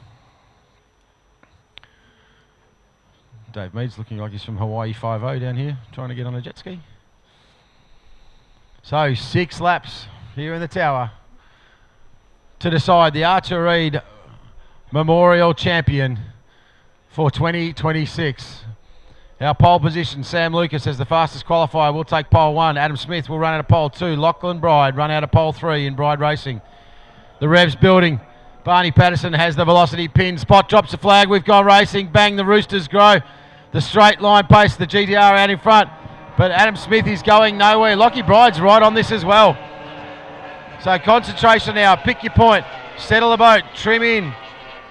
Let the boat find its head into the back chute. Nice turn through from Lucas. Beautiful from Adam Smith. Comes in tight on the pins. So shortening the course. Lockie Bride having that wider pole go a little bit longer around. Lost a couple of boat lengths. Look at the Roosters run off these boats. They are 10/10, big RPM. The GTR out in front is flying as Lucas buries the sponson to get that boat through the first part of the corner. Lets it drift up and just skates it out of the back, and he's absolutely got to trim to the eyeballs. Settle it down a bit, son. There is no fear in his heart. As Lucas, Armarine Jackson's Lucas Tree Services pedals the beautiful white, red, martini coloured boat. Oh, that's a big turn from Lucas. He's throwing down. Adam Smith hits a bit of a wash on the way in. Unsettles the boat. Adam's test and tag. He's got it back together now. So beautiful through the back part of that corner. Exits nicely. The big Rooster grows as he trims up. Pulling big RPM. And Lockie Bride, what a drive from this young kid. 2 litre up against these bigger capacity engines. And he's driving faultlessly right now. So he's going nowhere. If either of these two make even a split-second mistake, Bride's going to be all over the back of him. Laps ticking down now. Heart rate's up. It's hot in these cockpits. Your vision is blurred. Big G-forces. Upwards of 5 Gs in the cockpit. They are the hardest turning machines in motorsport.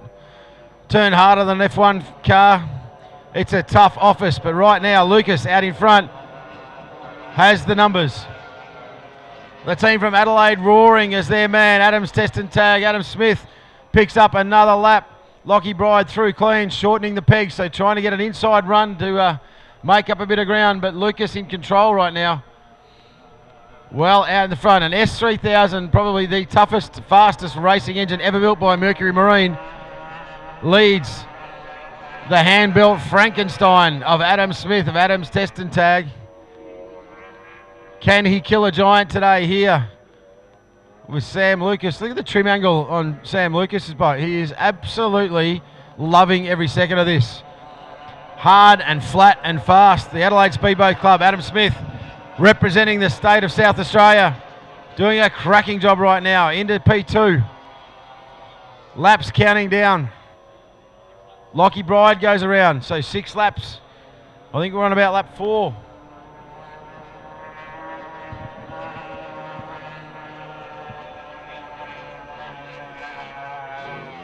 Lucas, full noise into that corner. You can hear it did not lift at all. So experimenting now.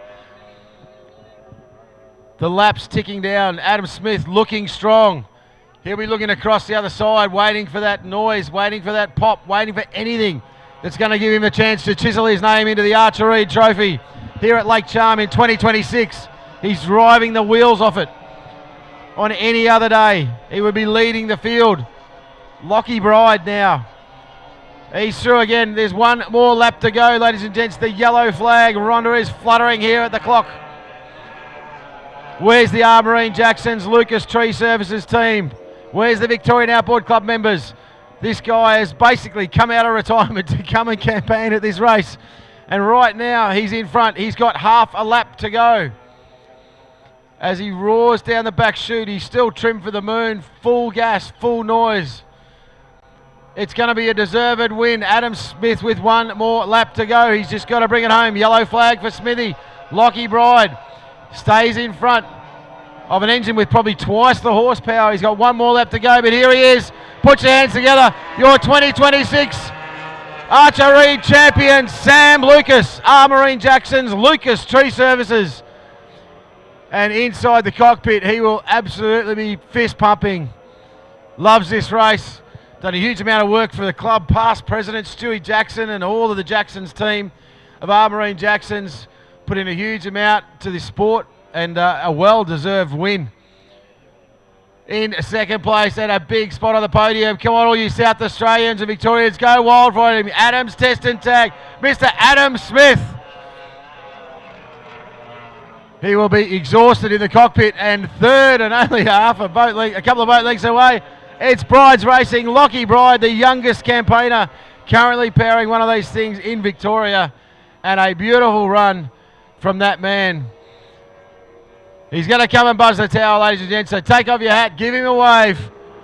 Slamming Sammy Lucas, Armarine Jackson's Lucas Tree Services.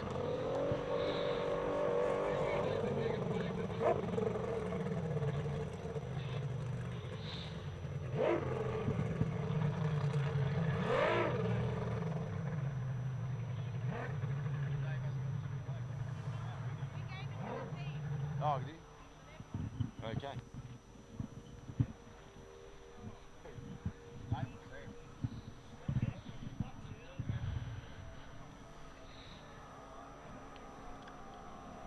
So Sam Lucas makes it back to the bank, and here comes Adam Smith. So go wild for him as well. Put your hands together for him, please. He'll be hot and tired in the cockpit of that machine, making the trek over here, I know, for the 5th, 6th, 7th year, the Smith crew, Impulsive Racing and Adam's Test and Tag. They have been a huge part of what we do here this year. The major sponsor of this event, the the Smith family, Archer Eade. It's great to see all those young kids here that from that crew. They're always welcome. And Lockie Bride, what a great job from the young gun. But here he is. It's time for a little bit of showboating. And hey, there's not one but 2 people in that cockpit. Oh, might have to refer that to the Australian referee. Sam Lucas and little baby Lucas on board the Armourine Jackson's Lucas Tree Services machine. You're telling me this kid's not going to drive race boats when he grows up? Wow. George Lucas on board with Dad. Mum's over there doing the hard yards with the third of the clan, second of the clan. And a deserved victory for the Armourine Jackson's Lucas Tree Services team. It's a huge effort. Big shout out to the tech crew, Daniel Cook and all the guys preparing that boat. It's a huge effort to get that boat up and running for this event, and we really do appreciate them making the effort.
Wow, we're just rolling through this program. It looks to me like we're going to be finished by 3 o'clock. Touch wood.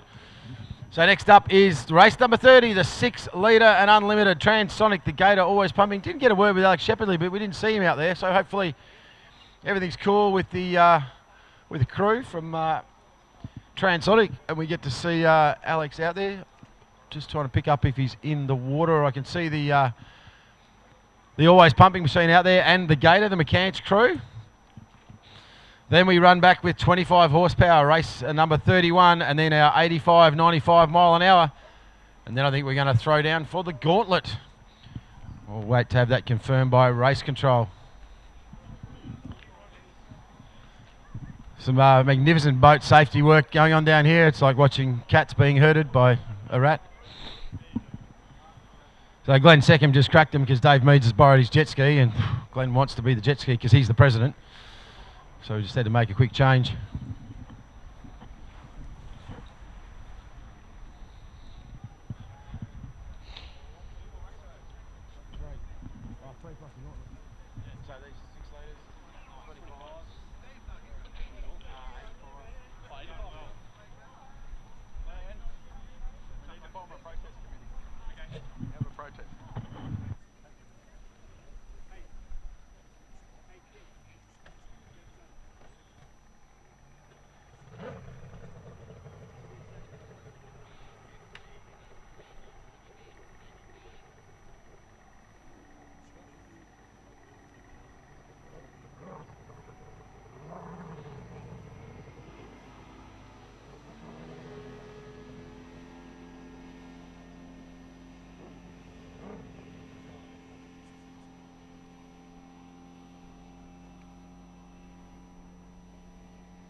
All right, 6 litre unlimited. Certainly do a little bit of a display for these two, but don't forget they are using this as a precursor to a big event coming up, and it's great to see these boats here. Big thanks to them. Dennis Pasala always pumping from the Melbourne Runabout Speedboat Club down there in Melton.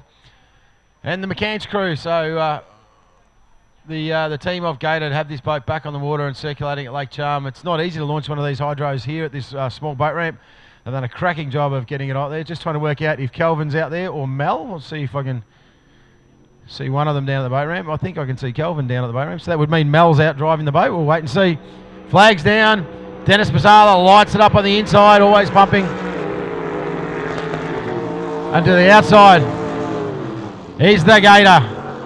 6 litre hydroplane. Just rolls into the corner. You can hear feathering the throttle, just working the boat around. Good run on the outside. I tell you what, they made up a lot of ground on the big boat to the inside. And look at the acceleration out of Pasala. Said really practicing this launch control, so this Motec controlled engine, trying to map to get the power down into the water. And I tell you what, they're the amount of practice laps or the amount of runs that they've done over the last couple of meetings doing exactly this, they're going to be one to watch come EC Griffith Cup time when they line up against some of these boats. The big twin turbo injected big block, just the way he stands the boat up, it just hangs there. It's he's driving this beautifully. The outside now is Gator. This has actually turned into quite one hell of a race. McCants to the outside, the Gator, the 6 litre, probably giving away about 600 horsepower to the big lime green machine in front. But look at the cornering speed of Gator on the outside. Gator's going to just about stick the nose in front here. Here we go. Pasala's got to work a bit hard. Get it under control, and he does so. That's the thing with trying to get these big horsepower into the water. You've got to make it count and drive it forward. Just massive accelerations out of this machine. Yellow flag, so one more lap around. Gator comes out wide, hard on the throttle. Pasala just lights it up again. He's hard on the cav plate in the middle of that track, so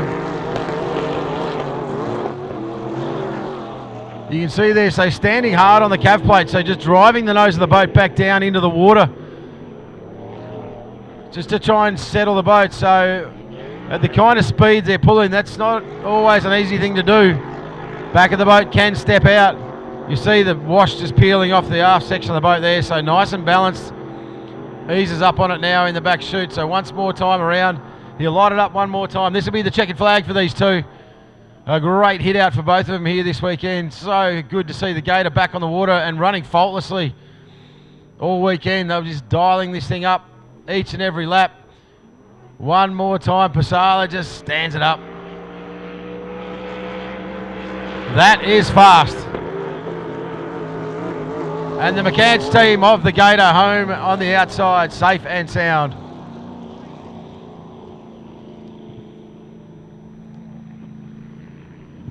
So big shouts to both of those crews for making the effort to be here and put these boats on the water.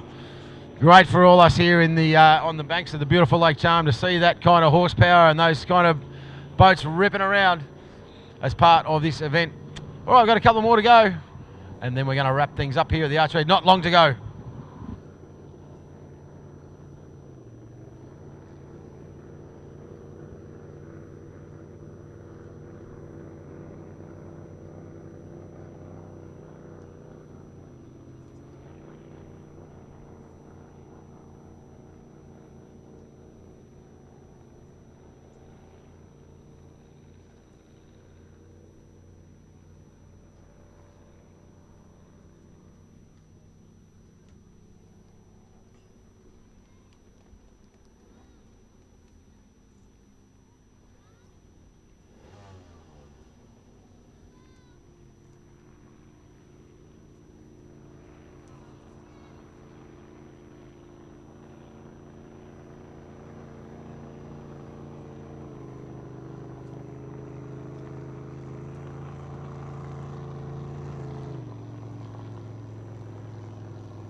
So give him a wave and a round of applause. The Dennis Pasala on board, the always pumping machine.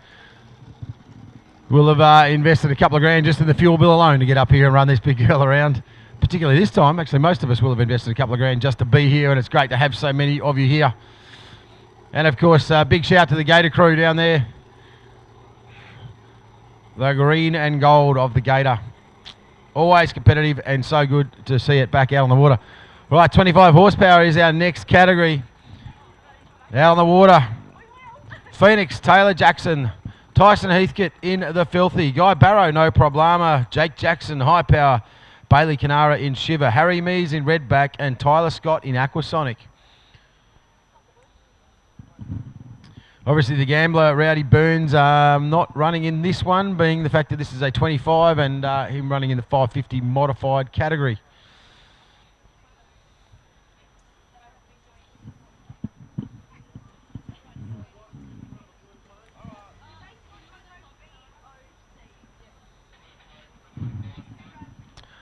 All right, blue flag is about to be hoisted. Here we go, blue flag. So the 25 release the hounds for one more time. Traditionally, I'm just going on experience, these guys get faster and looser with every race. Keep your eyes on Redback. Harry, he's got something to prove. Guy Barrow. He's a wild man.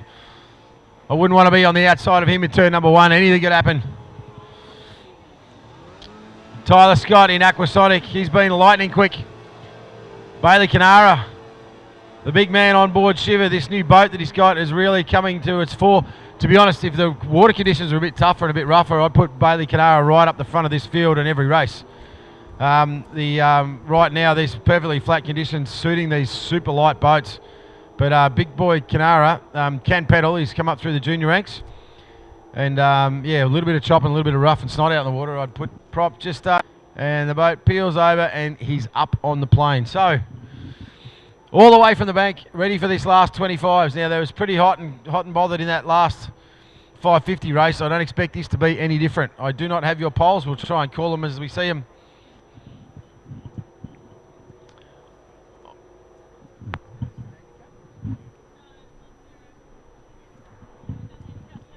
You got polls?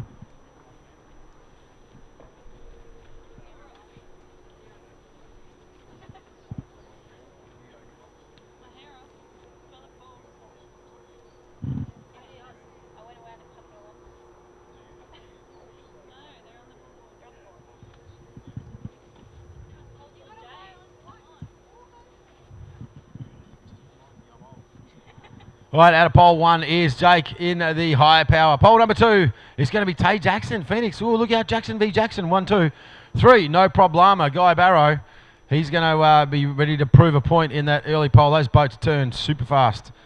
Out of 4, Shiver, Bailey Canara. Spoke about him earlier. Expect big things. 5 is Redback. 6 is Aquasonic. 7 is Filthy. And Bucking Bull, the provisional driver.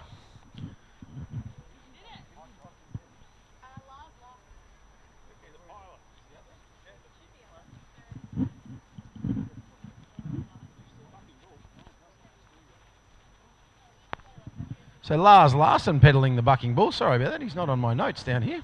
It's not even entered in this sheet that I've got here, the Bucking Bull. That's why I haven't been calling him out all weekend. Crazy. Well, I don't know what I'm looking at because he's not on my piece of paper. Big shout out. I wonder if he's related to Stig Larson. He's a fisherman in the Deadliest Catch. Probably not, but he is a pilot, so he knows how to go fast in little flying machines, and this is certainly a category that is full of those. So Jackson's 1, 2, Barrow out of 3, and I've forgotten the rest of them, but we'll make sure that we call them out as they roll through. There's too many of them, and I haven't got it written down anywhere. Right, we've got about 10 seconds. 5, they're going to be late. Actually, the 2 on the outside, Aquasonic Heathcote, they're going to be on it, so they can go full noise right now, and 0 is the start, so they're all clean. Heathcote on the outside, Aquasonic on the inside. Harry Meads, I knew he wanted a big start, and he's got one. Right now, up into third. He's got a wide pole, though. The 2 Jacksons are Gunnell to Gunnell on the inside. Jake on the inside, then Tay. Oh, Bailey Canara getting cross-washed. A couple of big hits there. Guy Barrow's been bundled out a little bit back. And there is Lars Larson into the Bucking Bull. Around we go. Ty Scott, wow, he got a great exit out of that corner. And this boat was built exactly for this day, for this kind of race conditions. and I didn't see behind him the other boat. Did you just see that? I could not see the blue machine out behind him. So Tyson Heathcote, like, I know how fast this Aquasonic boat is. They have got that boat flying. If he can overhaul Aquasonic at the top end of the straight, he's got some big numbers running out of that boat. Yeah, I was starting to wonder. I thought it was a GoPro on the deck, but then I realised it was Tyson's helmet. Now, Tyler's got the inside run. A lot of pressure on both these drivers now. One tiny little slip up, and you're going to drop 2, 3, 4, 5 boat lengths. So Heathcote now, if he gets close enough, if he gets far enough in front and he's almost there, he gets to be a bit more aggressive and come across and take the line. Have a look at the battle in second. Harry Meads, he wants this one. So into third, I should say, the redback racer, Harry Meads. He's watched his brother fight to the front and he's decided it's his time to go. On his inside is Jake Jackson. So in high power. Redback now into third. Nice drive up the outside. Here comes Bailey Canara. Look at the way that boat's trimmed. Sitting beautifully is Big Baz Canara. A little bit of a lift now, so he needs to make a decision. Can he outturn the man in front of him, or is he going to get pushed wide? So he's in the spray. He's gone blind. A little bit of a hook there. Lost a bit of boat speed, but he's gone to the shorter line. That's probably what I would have done. Stepped inside early and tried to sit on the wash, but it is fraught with peril. Right behind him now is, who have we got? Tay Jackson, then Guy Barrow, and then the bucking bull of Lasson.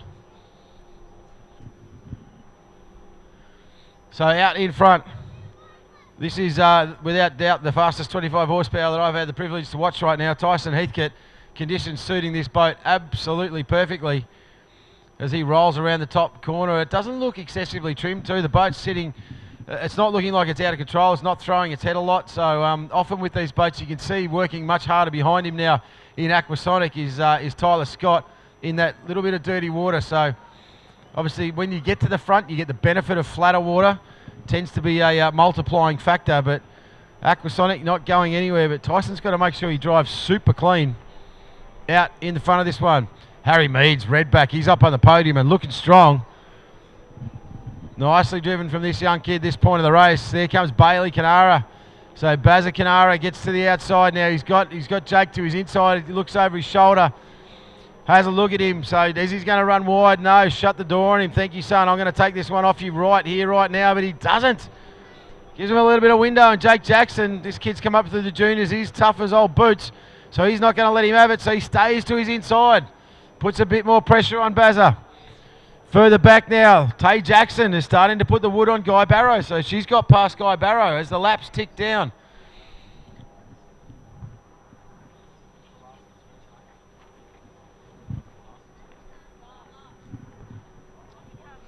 Here comes Lars Larson in the bucking bull. So first time into this boat, from my knowledge. The boat was brought back in for this event to get him out there on the water. Yellow flag now, and have a look at the pedal work that's happening behind this race leader. These guys are flying. This is 50 plus miles an hour out there easily. Absolutely howling. So out in front is Filthy. Tyson Heathcote. Second boat is the Stephen Scott owned, driven by his son Aquasonic.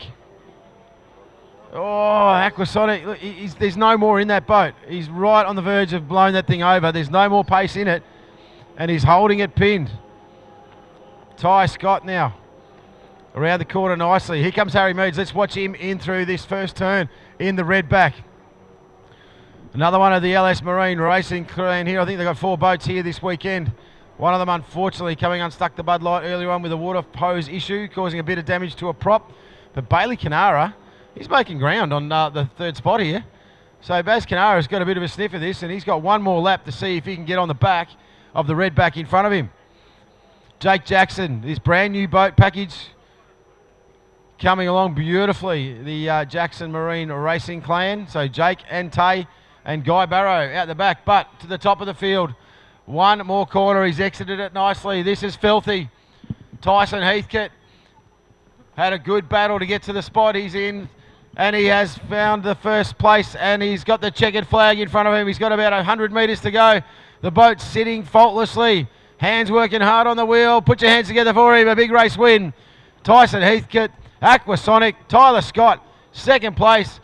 And what's happened back here? Harry Meads, sorry, he's just about to go past Larson in the bucking bull. So it's going to be Harry Meads in the Redback Racing for third. Step on the podium. Bailey Canara just about, but the wide pole got the better of him.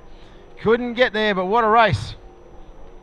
Here comes Jake Jackson in high power, bringing that boat across the line. Tay Jackson and Guy Barrow still punching on here at the back of the field. It's going to be Tay Jackson that brings this one home, just in front of Guy Barrow in the No Problema. And that'll be it. The Guy Barrow's going to need a good lie down after today. I think he's had like 5 races, maybe 6. He's definitely going to need a bit of a Bex and a lie down later on. All right, we're going to make some noise in the second to last of these events, the 85-95 mile an hour.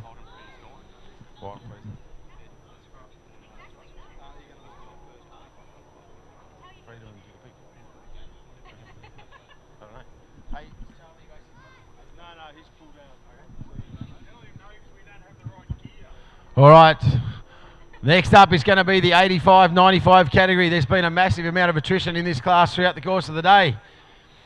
Obviously, we saw another madam, unfortunately, go upside down for a swim early. Great that Tommy Webster's fine, but they've got a lot of work to do to get that boat ready for the water. Hello, Sharpie. What are you doing here? The boat of 42, Charlie Kerwood, just been advised that Charlie Kerwood has pulled out of this one as well. So he's obviously post-recovery of surgery on his hand, and his hand has just gotten too sore to pedal for another one, but a big run from him this weekend. We've also got Wild and Free that's unfortunately mechanically had to pull out. So what does that mean? It means we've got a 2-boat race. Now, normally I'd say 2-boat race. Well, it's a 2-boat race, but this one is a 2-boat race with a difference. Welcoming back to the bank, I should say, ladies and gentlemen, Tyler Heathcote in the boat of Filthy with a great performance in that last race. Aquasonic, Tyler Scott, boat number 33 home, and Harry Meads up on the podium, well deserved from young Hazabazza with a big mustache. You can see him just rocking a bit of rock star moves on his way back in the Redback race machine. Now, coming back to our 85-95 mile an hour category, why is this important? Well, I can tell you, because one boat that's out there is the boat of Freedom, and it's driven by a man called Bob Reed, the Silver Fox from the Glenmaggie District Boat Club. What a legend, been driving this boat forever, loves it, loves the sport. The other boat that he's going to be up against is Tickled Pink, driven by none other than his son, Andrew Reed. This is a father and son battle. Mano to mano, head to head to decide right here, right now, Lake Charm. Will the experience of the Silver Fox pay off, or will it be the young gun in Andrew Drew Reed that's going to be able to put the numbers on the big fella?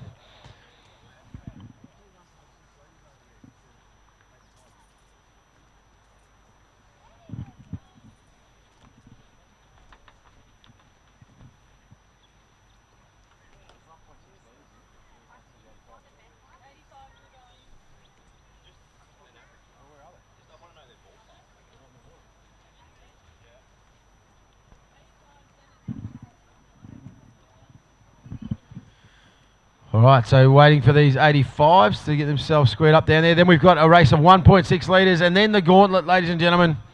The Gauntlet was created by the Victorian Outboard Club just to set the record straight and find out at each and every time we come back here which of the codes is to be crowned champion for the year ahead. So the 2 fastest outboard boats draw poles 1 and 2.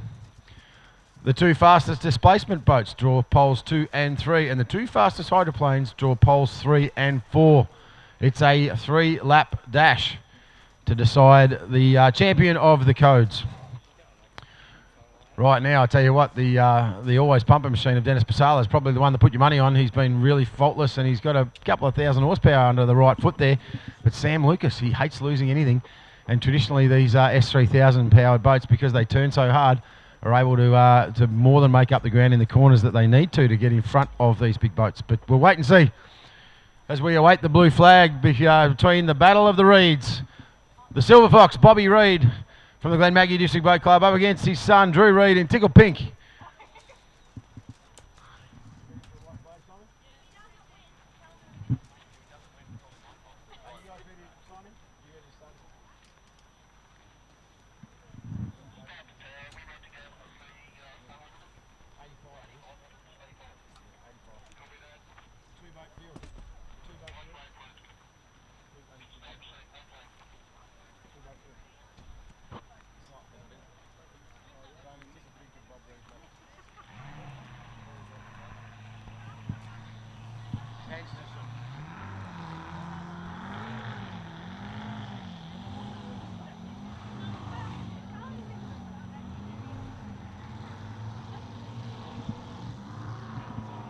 So Bobby Reid in the white machine.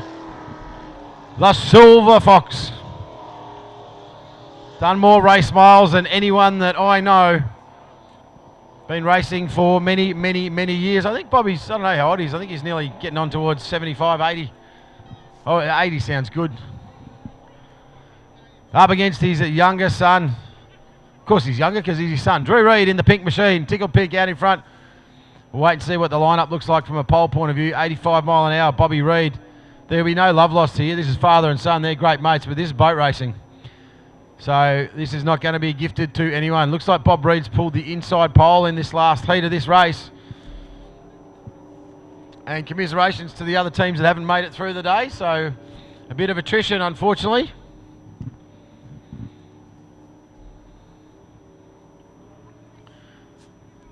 Barney Patterson in the Barn Dog with Spot alongside him, ripping this crew all the way down. Can't thank the crew from Barn Dog enough for the work that they do here with us on the weekend. Tough gig out there in the start boat all day, as it is for all of our rescue crews. They do a massive amount of work to make sure that we get to go racing safely. So around the turnaround buoy at the far end goes Barn Dog.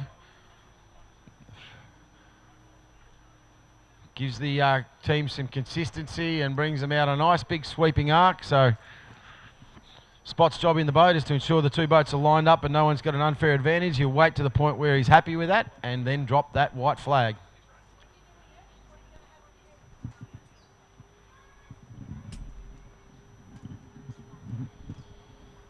All right, so 85 mile an hour top speed cap. They have GPSs on board the boat, 85.01, and you are done and dusted.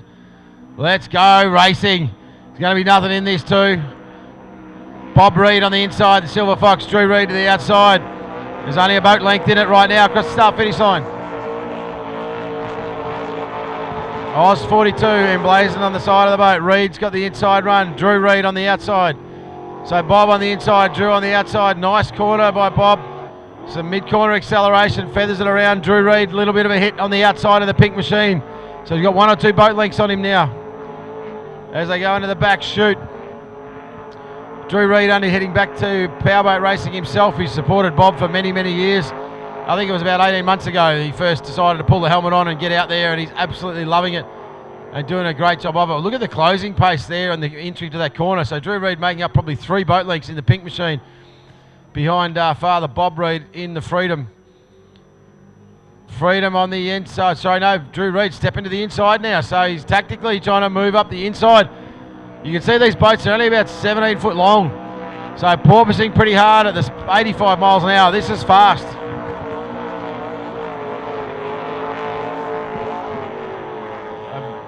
So Freedom into turn number 1. Drew Reid, beautiful into him right behind. So he's making some good ground on the corners. Oh, a little bit of a bobble. So lost a bit of exit speed there in the mid corner.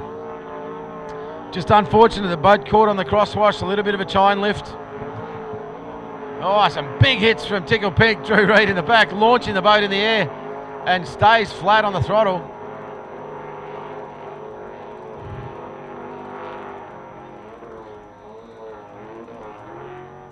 You can just hear these engines absolutely howling. So prop to hit 85 and not above, so they full time on the limit pretty much as they roll through. Yellow flag this time round.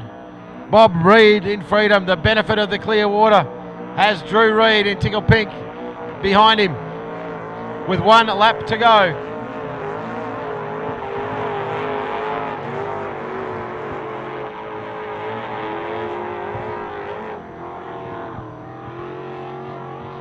Bob Reid, I hate to think how many times he's cornered one of these boats. It'll be in the thousands. In Freedom out in front, still fiercely competitive. Drew Reid, the master and the apprentice out there on the water right now.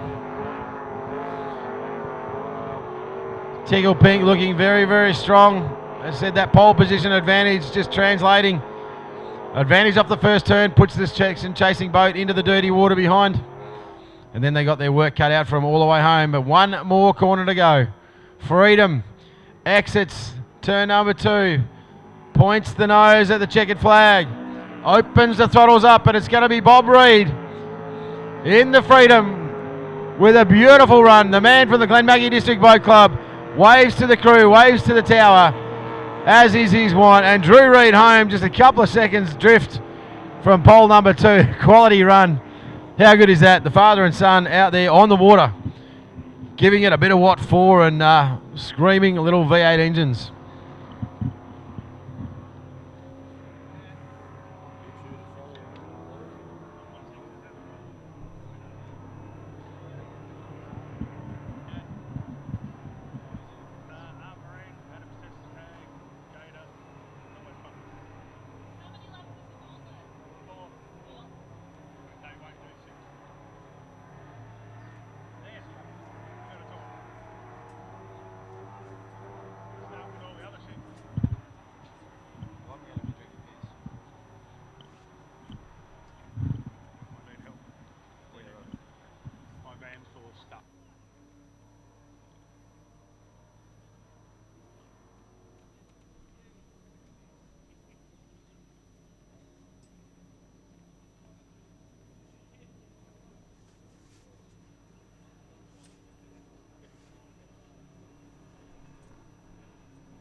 .6 litre hydroplanes are on the water, ladies and gentlemen. That can mean that this is their Australian Championship Series round. Wow, we've seen some quality racing out here. Oscar Stevenson and Grant Harrison have been locked in horn battle out the front of the field, and as have Wendy Geelan and Dewey Doozer Nichols. Obviously a new cam now available for these 1.6 litre hydroplanes. And Oscar Stevenson explaining that earlier on in the day, that they are now running the new cam in this boat, and it's found some RPM, it's found a bit more power. So really good to see that up there challenging what is undoubtedly probably one of the best boats and the best driver combinations in Australia in the Melton Toyota 100 of Grant Harrison.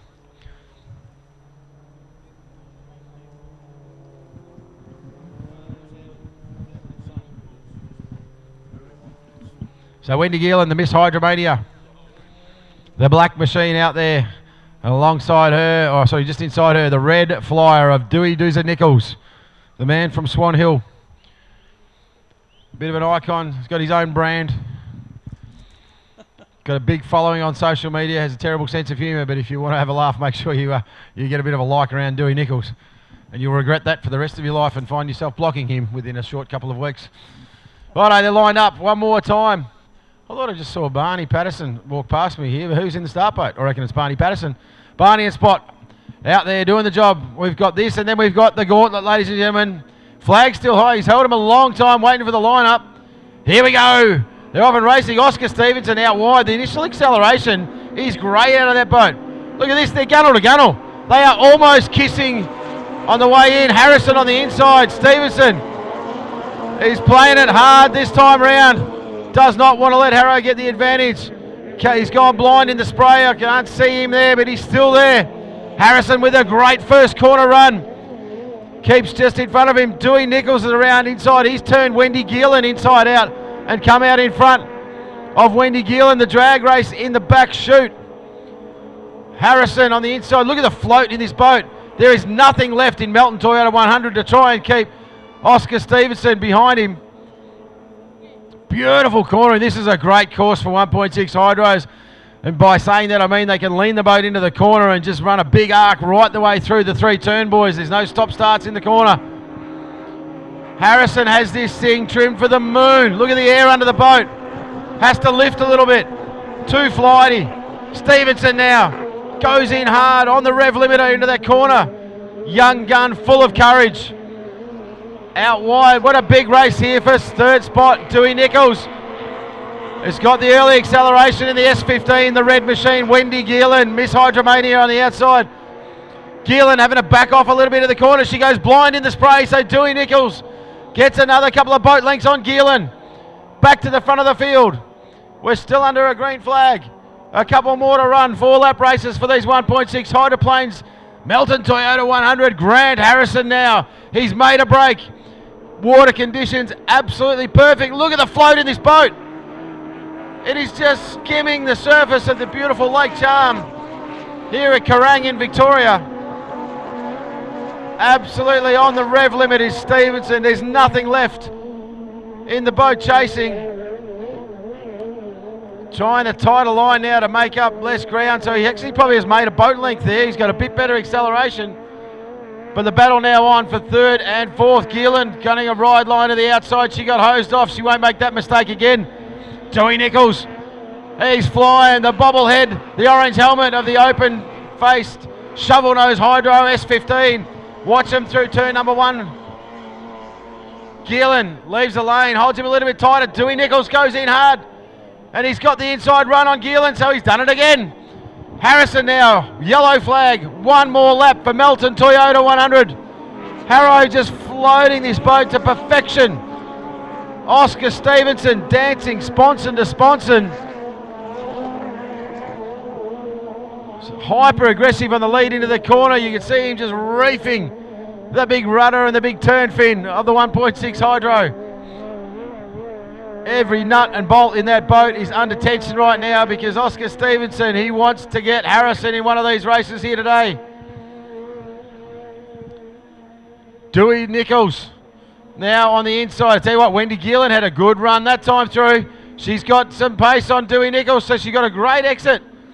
It's going to be on between these two. She gets to come across and cover him off. Dewey Nichols left behind. The checkered flag is now going to get shown. Put your hands together for Melton Toyota 100 and Mr. Grant Harrison.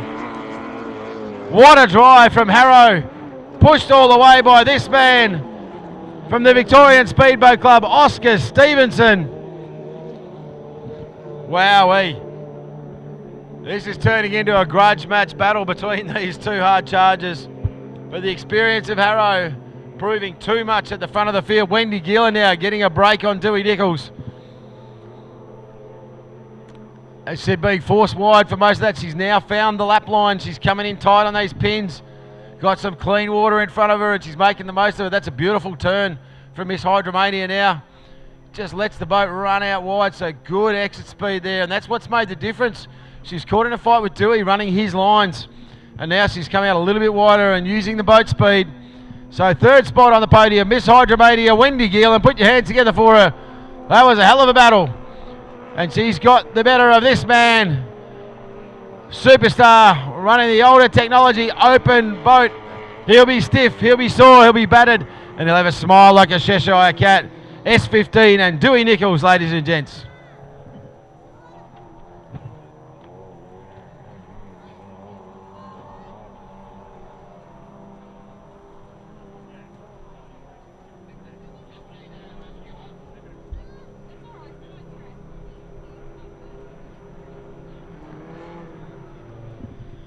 So put your hands together for him today. He was faultless, ladies and gents. Give him a wave. That's Grant Harrison. A convincing run in this round of the 1.6 litre Hydroplane Australia Championship Series. He was pushed all day by that man in the yellow machine, Oscar Stevenson. And I tell you what, there's a lot of pressure being put on. But Harrow once again has risen to the fore. You don't often see that hydroplane getting pushed that hard, just floating across the surface of the water, but well done to those two. Grant Harrison, your round winner, unofficially here in the commentary box. In Melton Toyota 100, Oscar Stevenson second, and it's going to be Wendy Gielan with the third place outright here with us this weekend.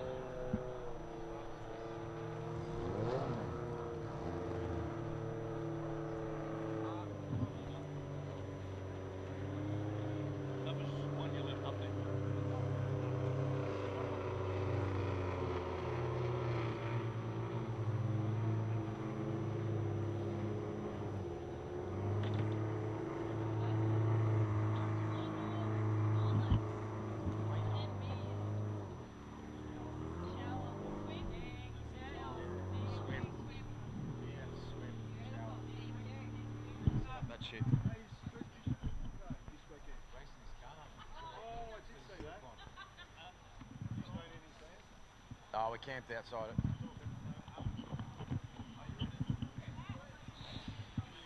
All right, it's time, ladies and gentlemen, for the Gauntlet, the Battle of the Codes.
All right, so the Gauntlet is about to get underway. We're just going to get these four challenges in the water. The Gauntlet, I talked about it before, the Battle of the Codes.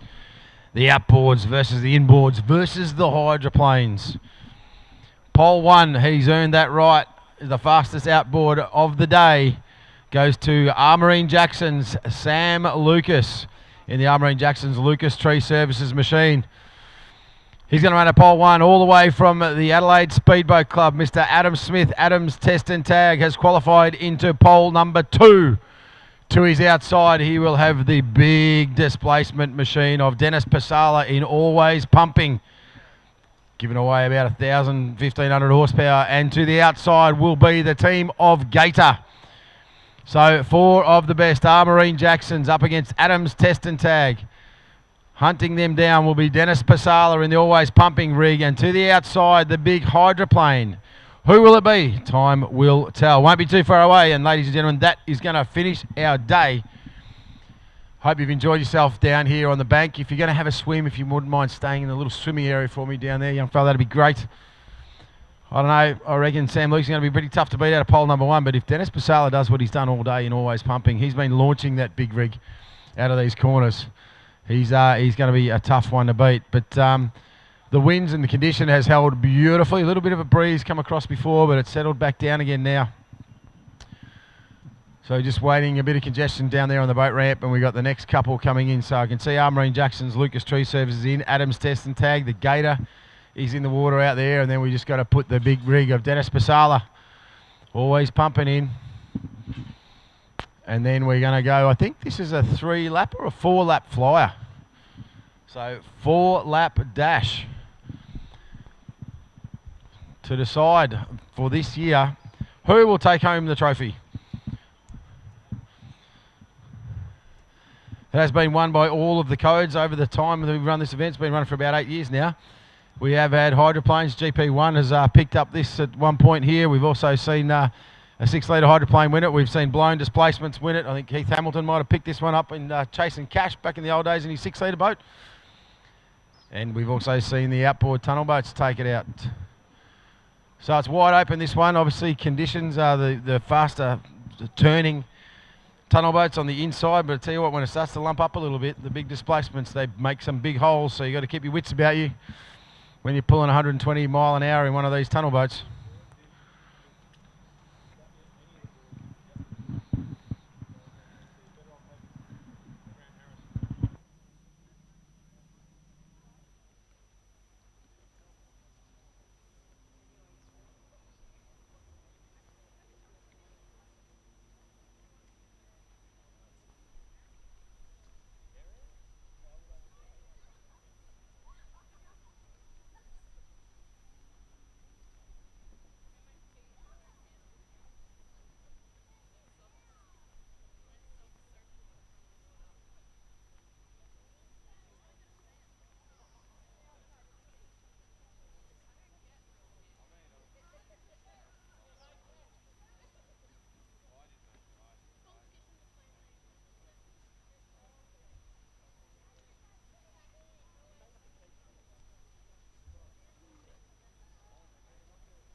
Whoa! Dennis Basala sounds angry. Did you hear that big twin turbo blow off out there? There comes the McCanches in the Gator. The big 6-litre launches off the back. So this is a pretty cool competition, this one. To our knowledge, it's not run anywhere else in Australia. The Battle of the Codes. Our two fastest outboards versus our fastest displacements versus our fastest hydroplanes. All three boats, completely different styles. This is going to be anyone's race. Sam Lucas has been lightning quick. He's got the benefit of the inside pole, runs the shortest distance. Dennis Pasala, the displacements, they're slower through the corners. They have to be. There's a lot of mass there. They've got to slow them down, get them turned. But when they light them up, they go. And then, of course, you got the hydroplane. Their cornering speed is beyond anything. They got to run wide. They want to run fast. So we'll wait and see what happens. 4 laps. Pressure's on. Big challenges for the tunnel boats. If they get caught in the wash of some of these bigger boats, they leave some big holes, so conditions rough up pretty quick after the first couple of laps. The Barn Dog, for the last time here this weekend, takes them down to that turnaround point, and then we're going to see them cycle back here. Tell you what, when they drop the flag, it'll be interesting to see whether Dennis Pasala or Sam Lucas can get that early drop. Now, hopefully there's someone's got cans on, because we've just had a fair bit of wind come across the top of the circuit, and for the tunnel boat drivers, their spotters need to let them know that they're going to drive into that headwind, because if you're trimmed for the moon in what you think is flat water and you hit a gust like that, hello Tiger, you can be 35 feet in the air and looking at Elvis very, very quickly. Good time to thank all of our on-water race crews before we get this one. They've done such a great job, our rescue teams. As that breeze builds up, this is going to be right on the nose on the way into turn number 1. The flag is flying high. The VAC Archery, the Smith Family Archery for 2025 is the Gauntlet. Look at Pasala go, but Lucas goes with him. There's a closing gap on the inside. I tell you what, Adam Smith's got nowhere to go. Adam Smith nowhere to go. Lucas goes around. Pasala goes with him. The gate is right up there. Smithy on the inside. Pasala, as I said, has to blow off some speed. Went blind in the spray.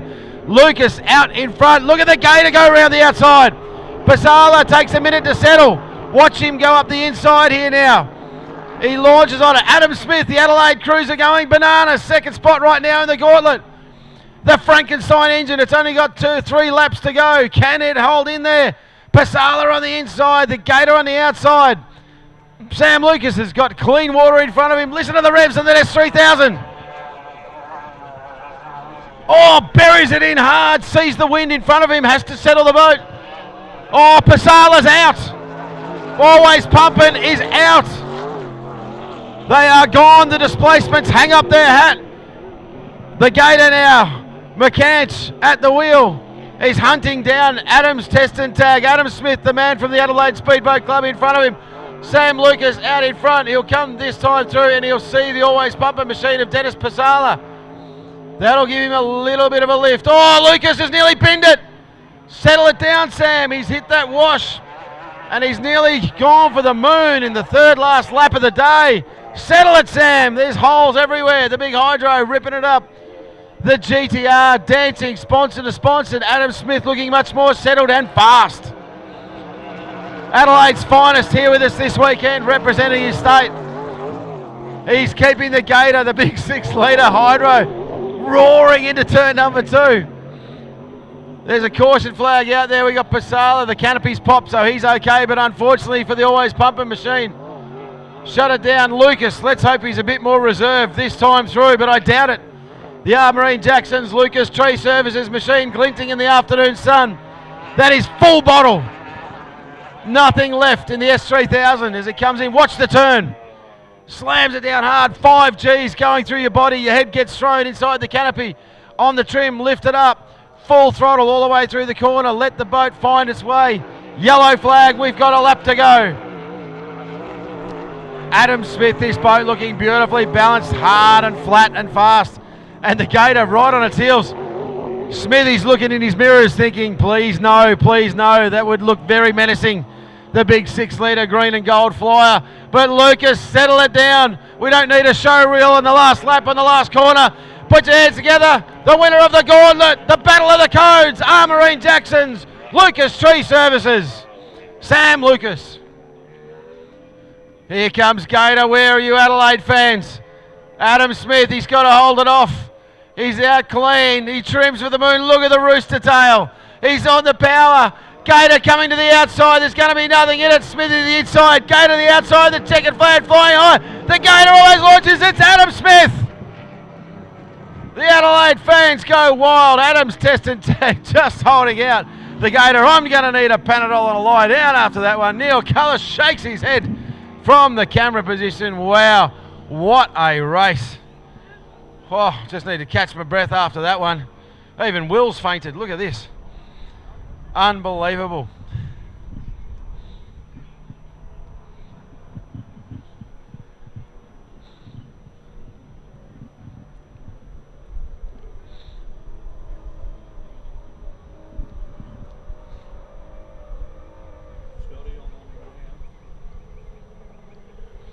Well, bring you back to the back, ladies and gentlemen. It's Sam Lucas, the Arboreen Jackson's Lucas Tree Services machine. They put the big S3000 on for this event, and they've gone home with the Archery Championship, the trophy, I should say, and the Gauntlet, the Battle of the Codes. They're going to be walking tall down there at the boat club a little bit later on, where I hope every single one of you are going to join us. Well, just going to take a breath, and then we're going to wrap it up, and I'm going to stop shouting at you because I've been making a lot of noise for a long time, and I appreciate the fact that no one's thrown anything at me yet. Ready to go? Yet being the operative word.